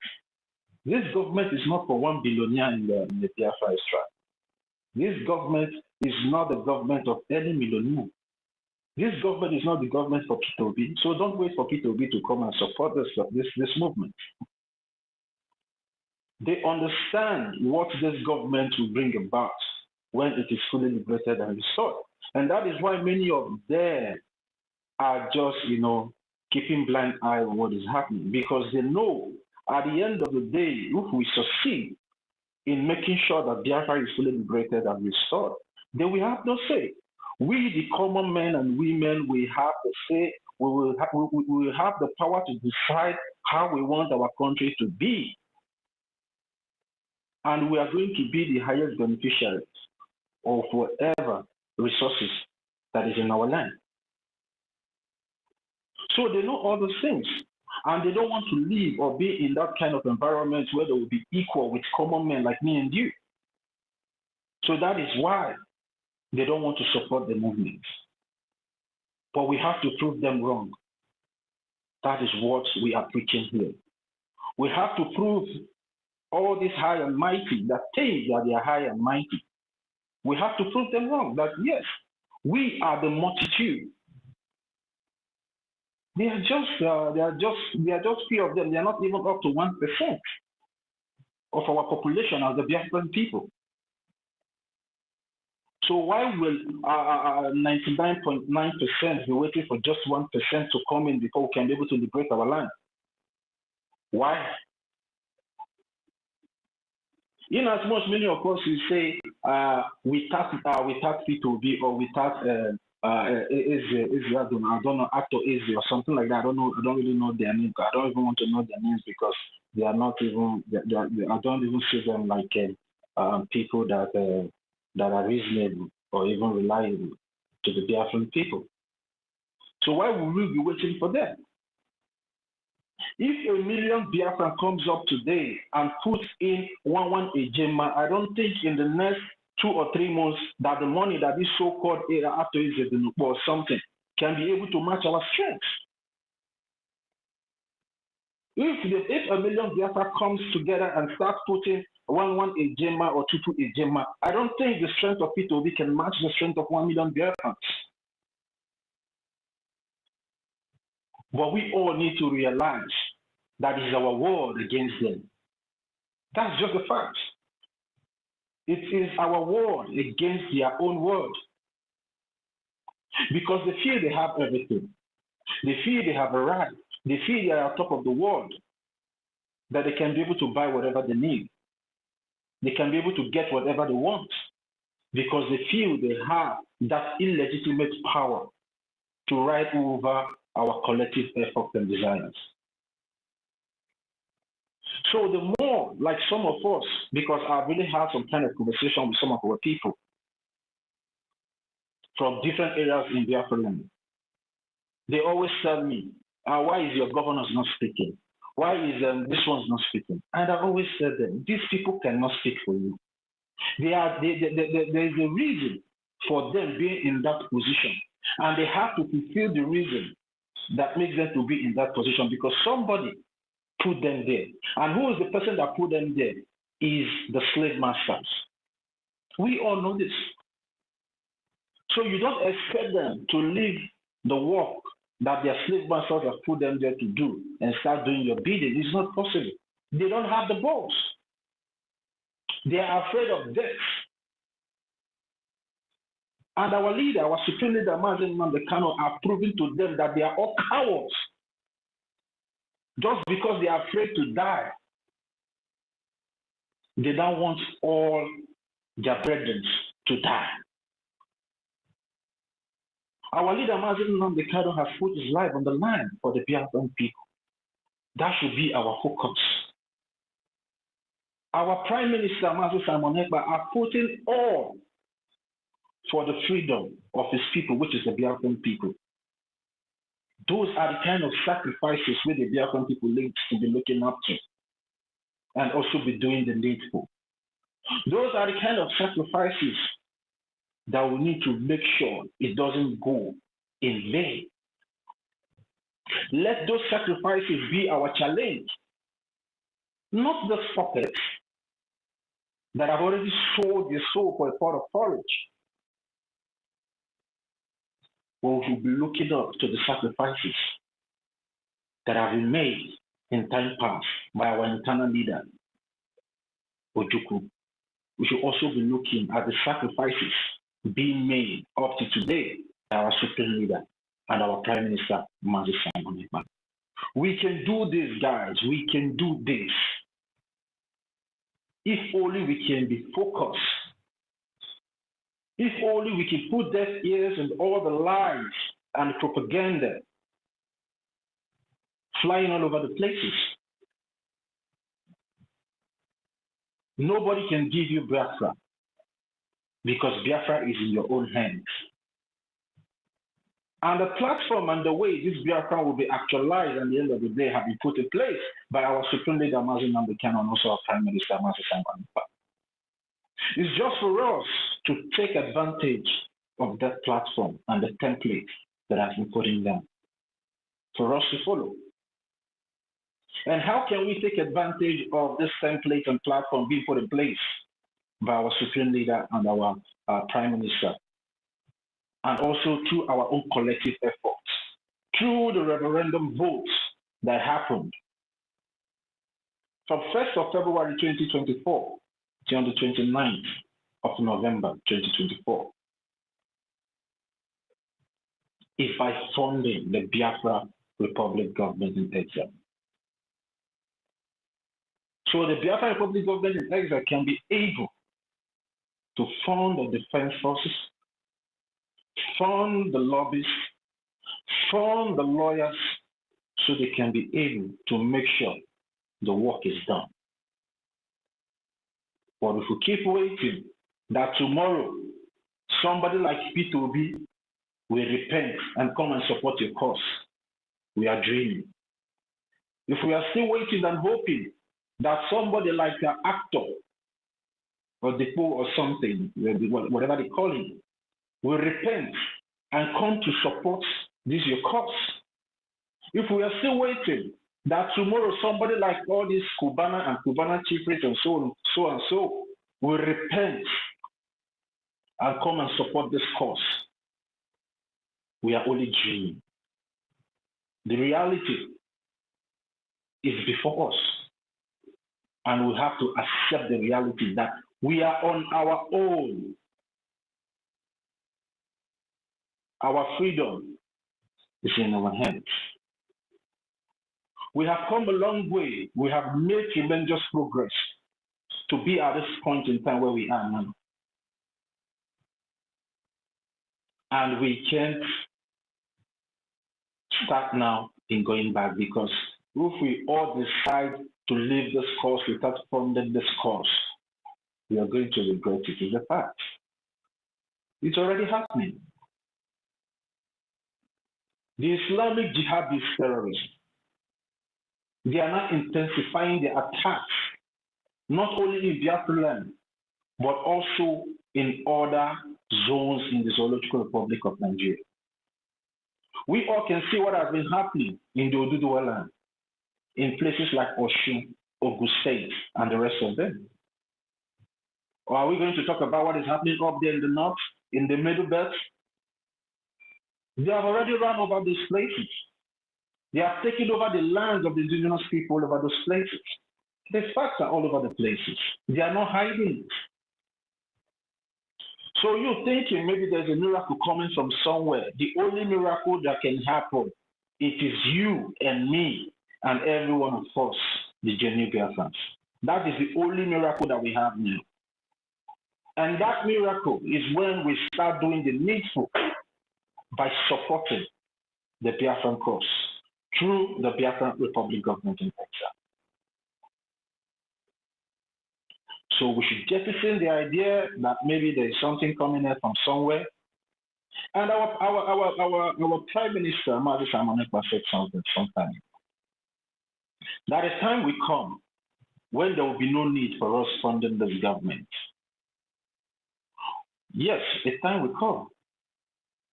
And when will that time be? The time will be when we have started taking control of our land.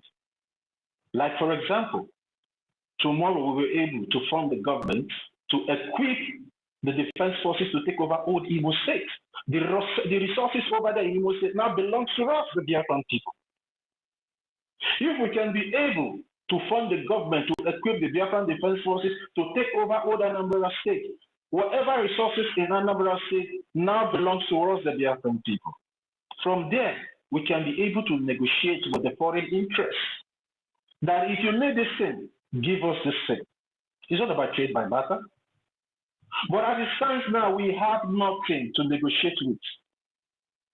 We have nothing at hand.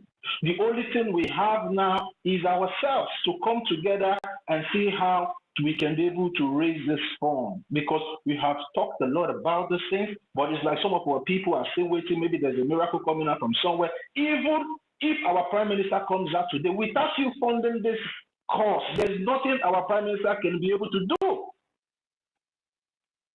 That's just the fact. Or do we think that maybe our Prime Minister is getting money from someone else to fund this struggle when he was here with us? No. It was our effort. He always says it. Sometimes he comes on that program, he will say people are saying, how is the government getting this money to fund this liberation cause? But they don't know.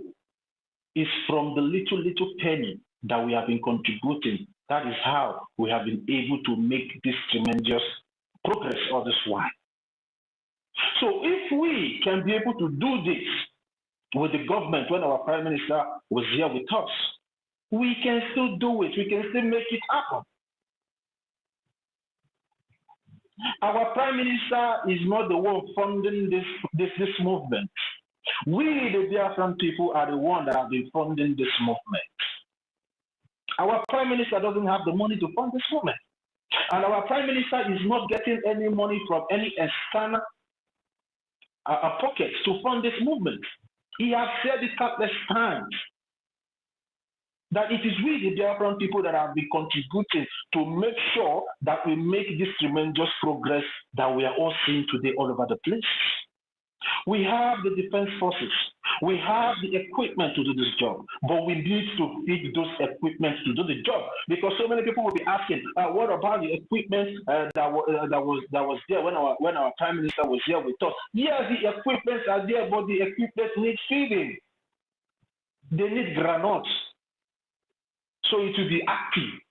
Without you feeding those equipment, there's nothing they can do. They are just like a toy in your house. You cannot take an empty. You cannot take an empty GMP. You cannot take an empty AK-47 and go to the war front and be deep, and nothing is coming out from there. That is why they are telling every one of us to fund it, so they can be able to feed this equipment. So whenever it is being taken out there, it will give us the desired results. That is why, when all these things started, when some people from the BRGIE camp were saying that without doing funding for 1 or 2 weeks, it will not stop the men on ground to do their job.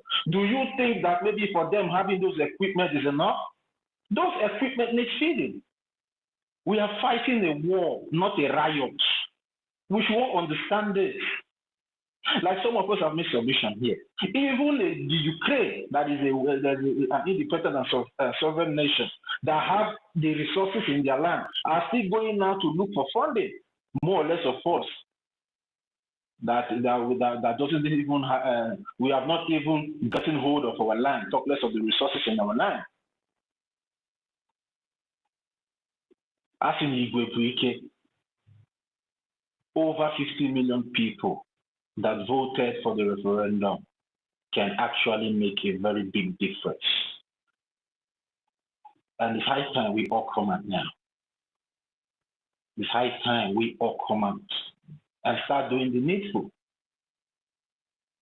And stop questioning what is not broken or trying to change what is not broken. I will never forget that word of our dear mother, Adolo, would have said, like the American people used to say, if it is not broken, why fix it? What happened to us? Is it because our Prime Minister was invited for questioning? We are not trying to prove to the world that we don't have what it takes as a people. The Biafran cause is all about the Biafran people, not about a particular individual. Our Prime Minister was just an individual that voted for the referendum of the restoration of the United States of Biafra. During the referendum, our Prime Minister only had one vote, not 50 million votes. And we, all the Biafran people, voted to give him the mandate to declare. So the power is in our hands. We should start understanding this thing. We are not fighting this thing for anybody. We are fighting this cause for our own best interests, to secure our lives, to save our lives, to secure our ancestral heritage. That is why we all need to come out and stand for the Biafran Republic government in exile. We all have seen the tremendous work they have been doing, even up there in Washington, D.C. The presence of the Biafran Republic government in exile has been established in one of the greatest political chambers in the world, which is the United States Congress. They are all talking about us, but at the same time, waiting for our actions.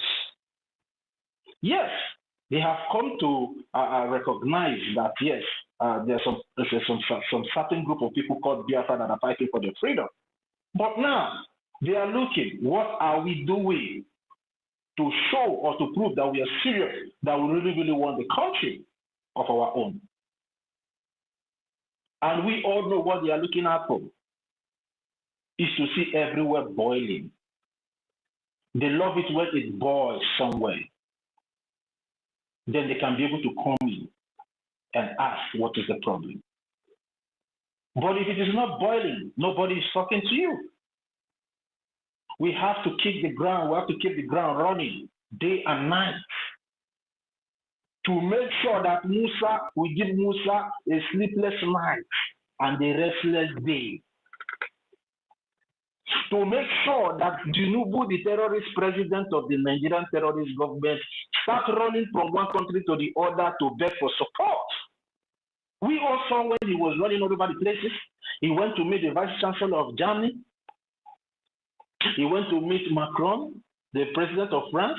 He went to so many places just to make sure that they bring down the Biafran dream. But people like me and you have continued to stand our ground that it will never be possible. No matter what they do, they can decide to take our prime minister away, but they did not take the Biafran ideology out from us. They did not take the Biafran ideology away from us, the Biafran people, because we, the Biafran people, will decide what we want, not them. They have decided enough for us, and all they have been deciding for us have been against us. And now is the time for us to stand up and decide for ourselves. And we all, through our collective effort, we have come to stand our ground and say we want our own country, Biafra, where we can live and be respected as human beings. So Biafrans, stand up now wherever you are. The enemies are already at the gates. People are dying.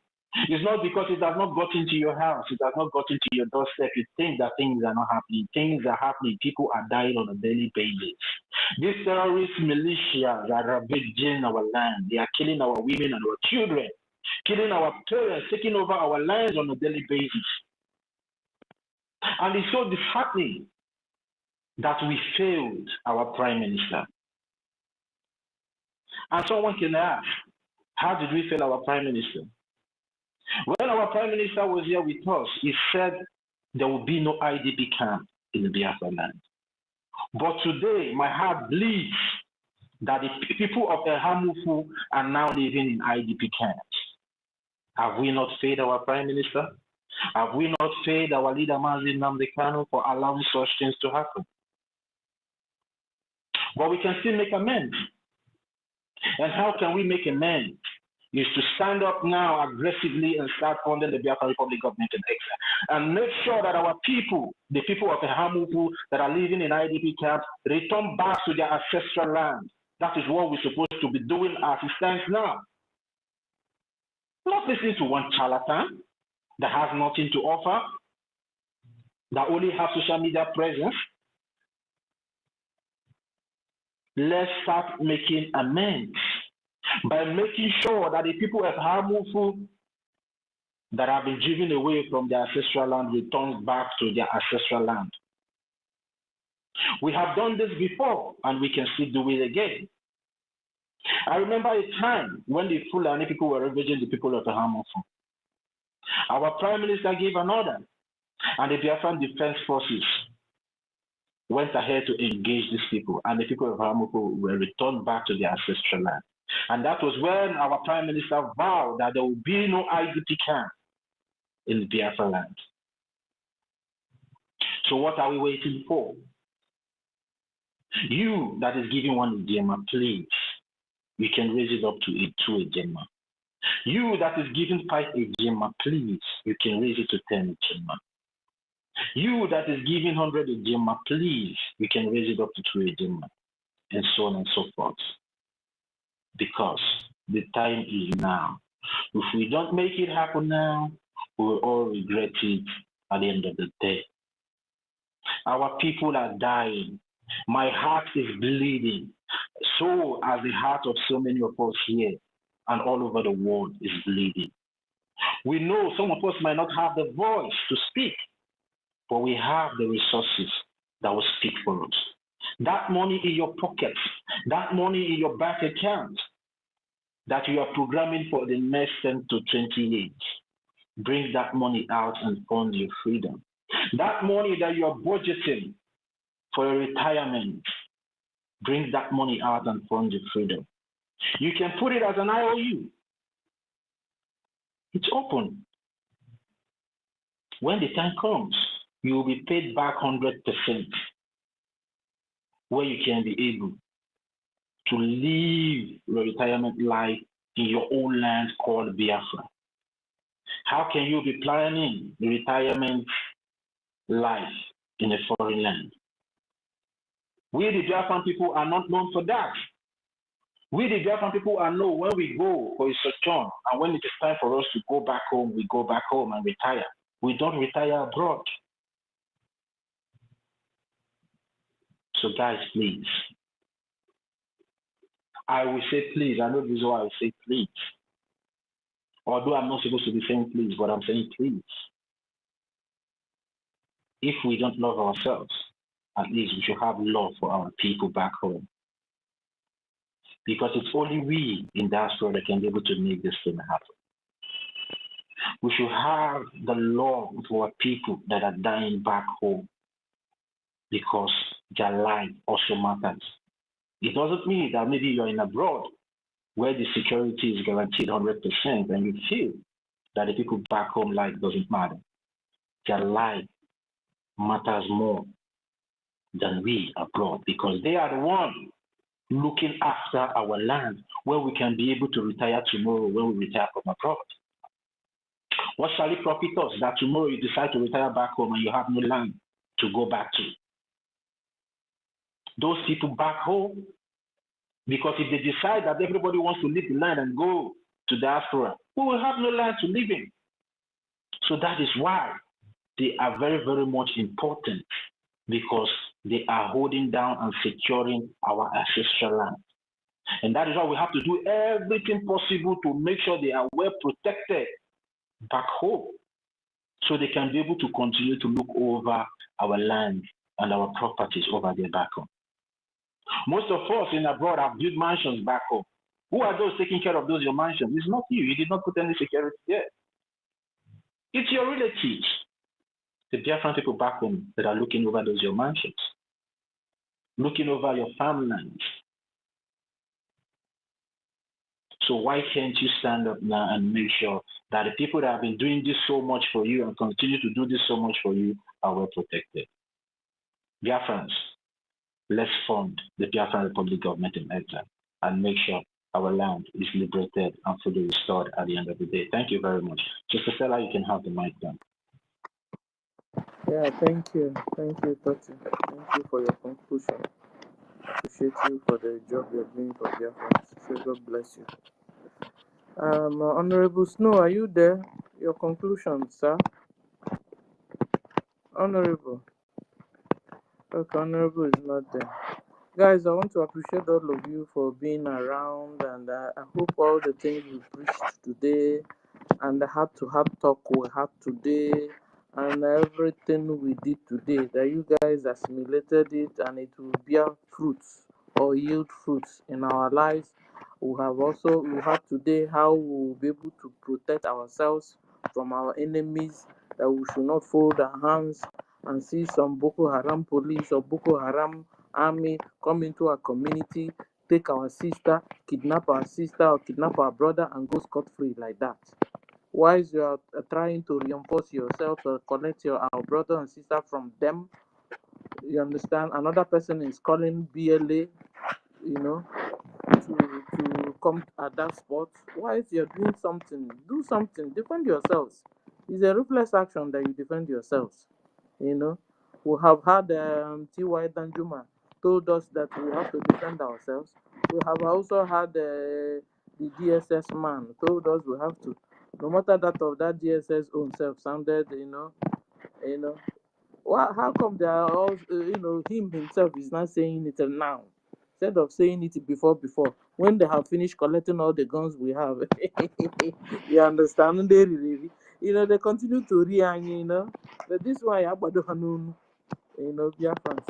So we must defend ourselves. We have to use multiple approach in anything we do. What we need is victory. What we need is to continue to stay alive. You understand? We must continue to stay alive. We must continue to have our land. We must continue to have our communities. You know, the way our forefathers left it for us, it must not, they must not take it away. Fulanis must not take it away from us. That is the deal and the target. And we will stay alive also to enter into this land. So if you have not started supporting, like our brother said, support, support, support. You must support our freedom, our liberation. We have also had our lobbyists even advised us. Our lobbyists even know us more than we could, we believed. Our lobbyists told us today that we have the serious Biafrans that know what is happening, like me and you. 3 sets of Biafra. Then we have another Biafra that is on the wall, on the fence. Uh-huh. And our lobby said you should come down before the fence will fall on you. You understand? And then we also have these Biafrans that are Biafrans of under one Nigeria. You understand? These ones, he said, those ones are now, they have made themselves and kings and queens, and they are living up the clouds 100. So he was telling them, just begin to come down, all of you. Come down, all of you, one after the other. Come down, because we are living in a real earth, on a real place. You understand? And real people are walking around that need the help, that need the freedom. The Fulanis are chopping off people's head. And so we need to liberate our brothers and sisters from the hands of Fulani. So our lobbyists told us, all of you, particularly you, the Biafra, one Nigerian is Biafra. I don't know what to call you again. Is it Biafra one Nigerian is, or one Nigerian is Biafra? But you know yourselves. Our American lobbies told all of you now to begin to come down from your high horses, from the clouds where you are, where you have made yourselves queens and kings and princes and princesses. Said you should just come down, to the real situation on ground. The real situation is that your brothers and sisters are on the run. No. Fulanis are taking over our land. Though. Fulanis are buying our brothers and sisters. So you must join in the liberation of your people. You must donate as much as you can to donate, so that the Biafra military on ground will be able to get the logistics they use in liberating us. So then when there is emergency in the Hamufu, they will be able to go there. When there's emergency anywhere, they are their doorstep. Just the way abroad do it, you just dial a number, emergency, they are there. Highest 3 minutes, they are at your doorstep. This is what we want to be happening. Just the way it used to happen when our PM was also here, before the Finland called him for so-called questioning. So Biafrans, wake up. So the people on fence, just come down quick before the fences will fall on you. And the ones in high clouds 100, come down also, all of you. That's what our lobby said. Though. Everybody must come down and meet all of us here in BRGIE. And begin to join what others are doing before it's too late. Before it is too late. No. So we will stop here today. And I want to appreciate all of you, Honorable Professor Mr. Snow, and the doctor, and the engineer, and the attorney, Toti Ville, Ariana, and and and Doctor Ekuleku One, and Rage Fury. I salute you, Akwa. In fact, your rank have all increased here this evening. And we have a professor and a native doctor. Shimon, I salute you. And then we have everybody's rank here to this night. By this time, what's the time now from me? 21:54. That's almost 22. Everybody here, your rank have really increased. It has increased. You guys are just amazing. We have doctor, professor, engineer, Student Helen Peters. Before Helen Peters will go and write Biafra for them in exam hall. Oh. She's having exams. Oh. Okay. Oh. And then we have a doctor and the engineer Vincent Ayabasana. And then we have Honorable Doctor, Professor, Pastor Emeka Oragu. I told you guys their rank have increased this night. And then we have Doctor, Professor Ekuleku 1, Doctor Eunice, I salute you. Then we have a lot of Ekulekus. So, you know, we have our information minister, the head of the whole Ekulekus, you know. I hope you know what is Ekuleku. If you don't know, thought to tell them. And then we have we have Professor and Doctor Engineer Ben Owabo.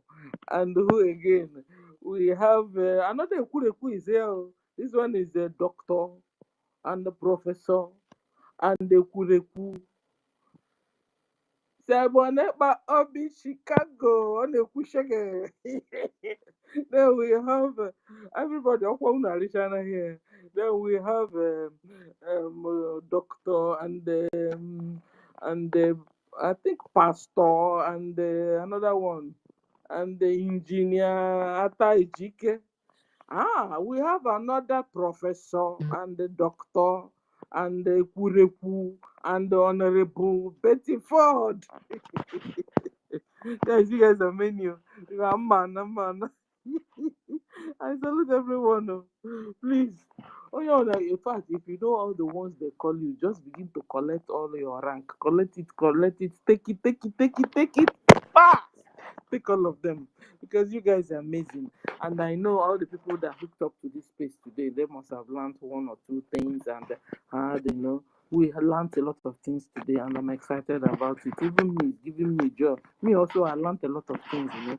No matter I'll be in the kitchen, but I'll be listening, you know. I'll be, longing, how do I say it, protruding my neck to see and watch and listen. So you guys are just amazing. I appreciate all of you for being around today. And I say from me to you is bye. Good night, everyone. Thank you, Doctor. Toti, I salute you. Thank you for the support. Rage, salute you. And the Honorable Mr. Snow, I salute all of you. Bye, Dr. Helen, salute you. Bye.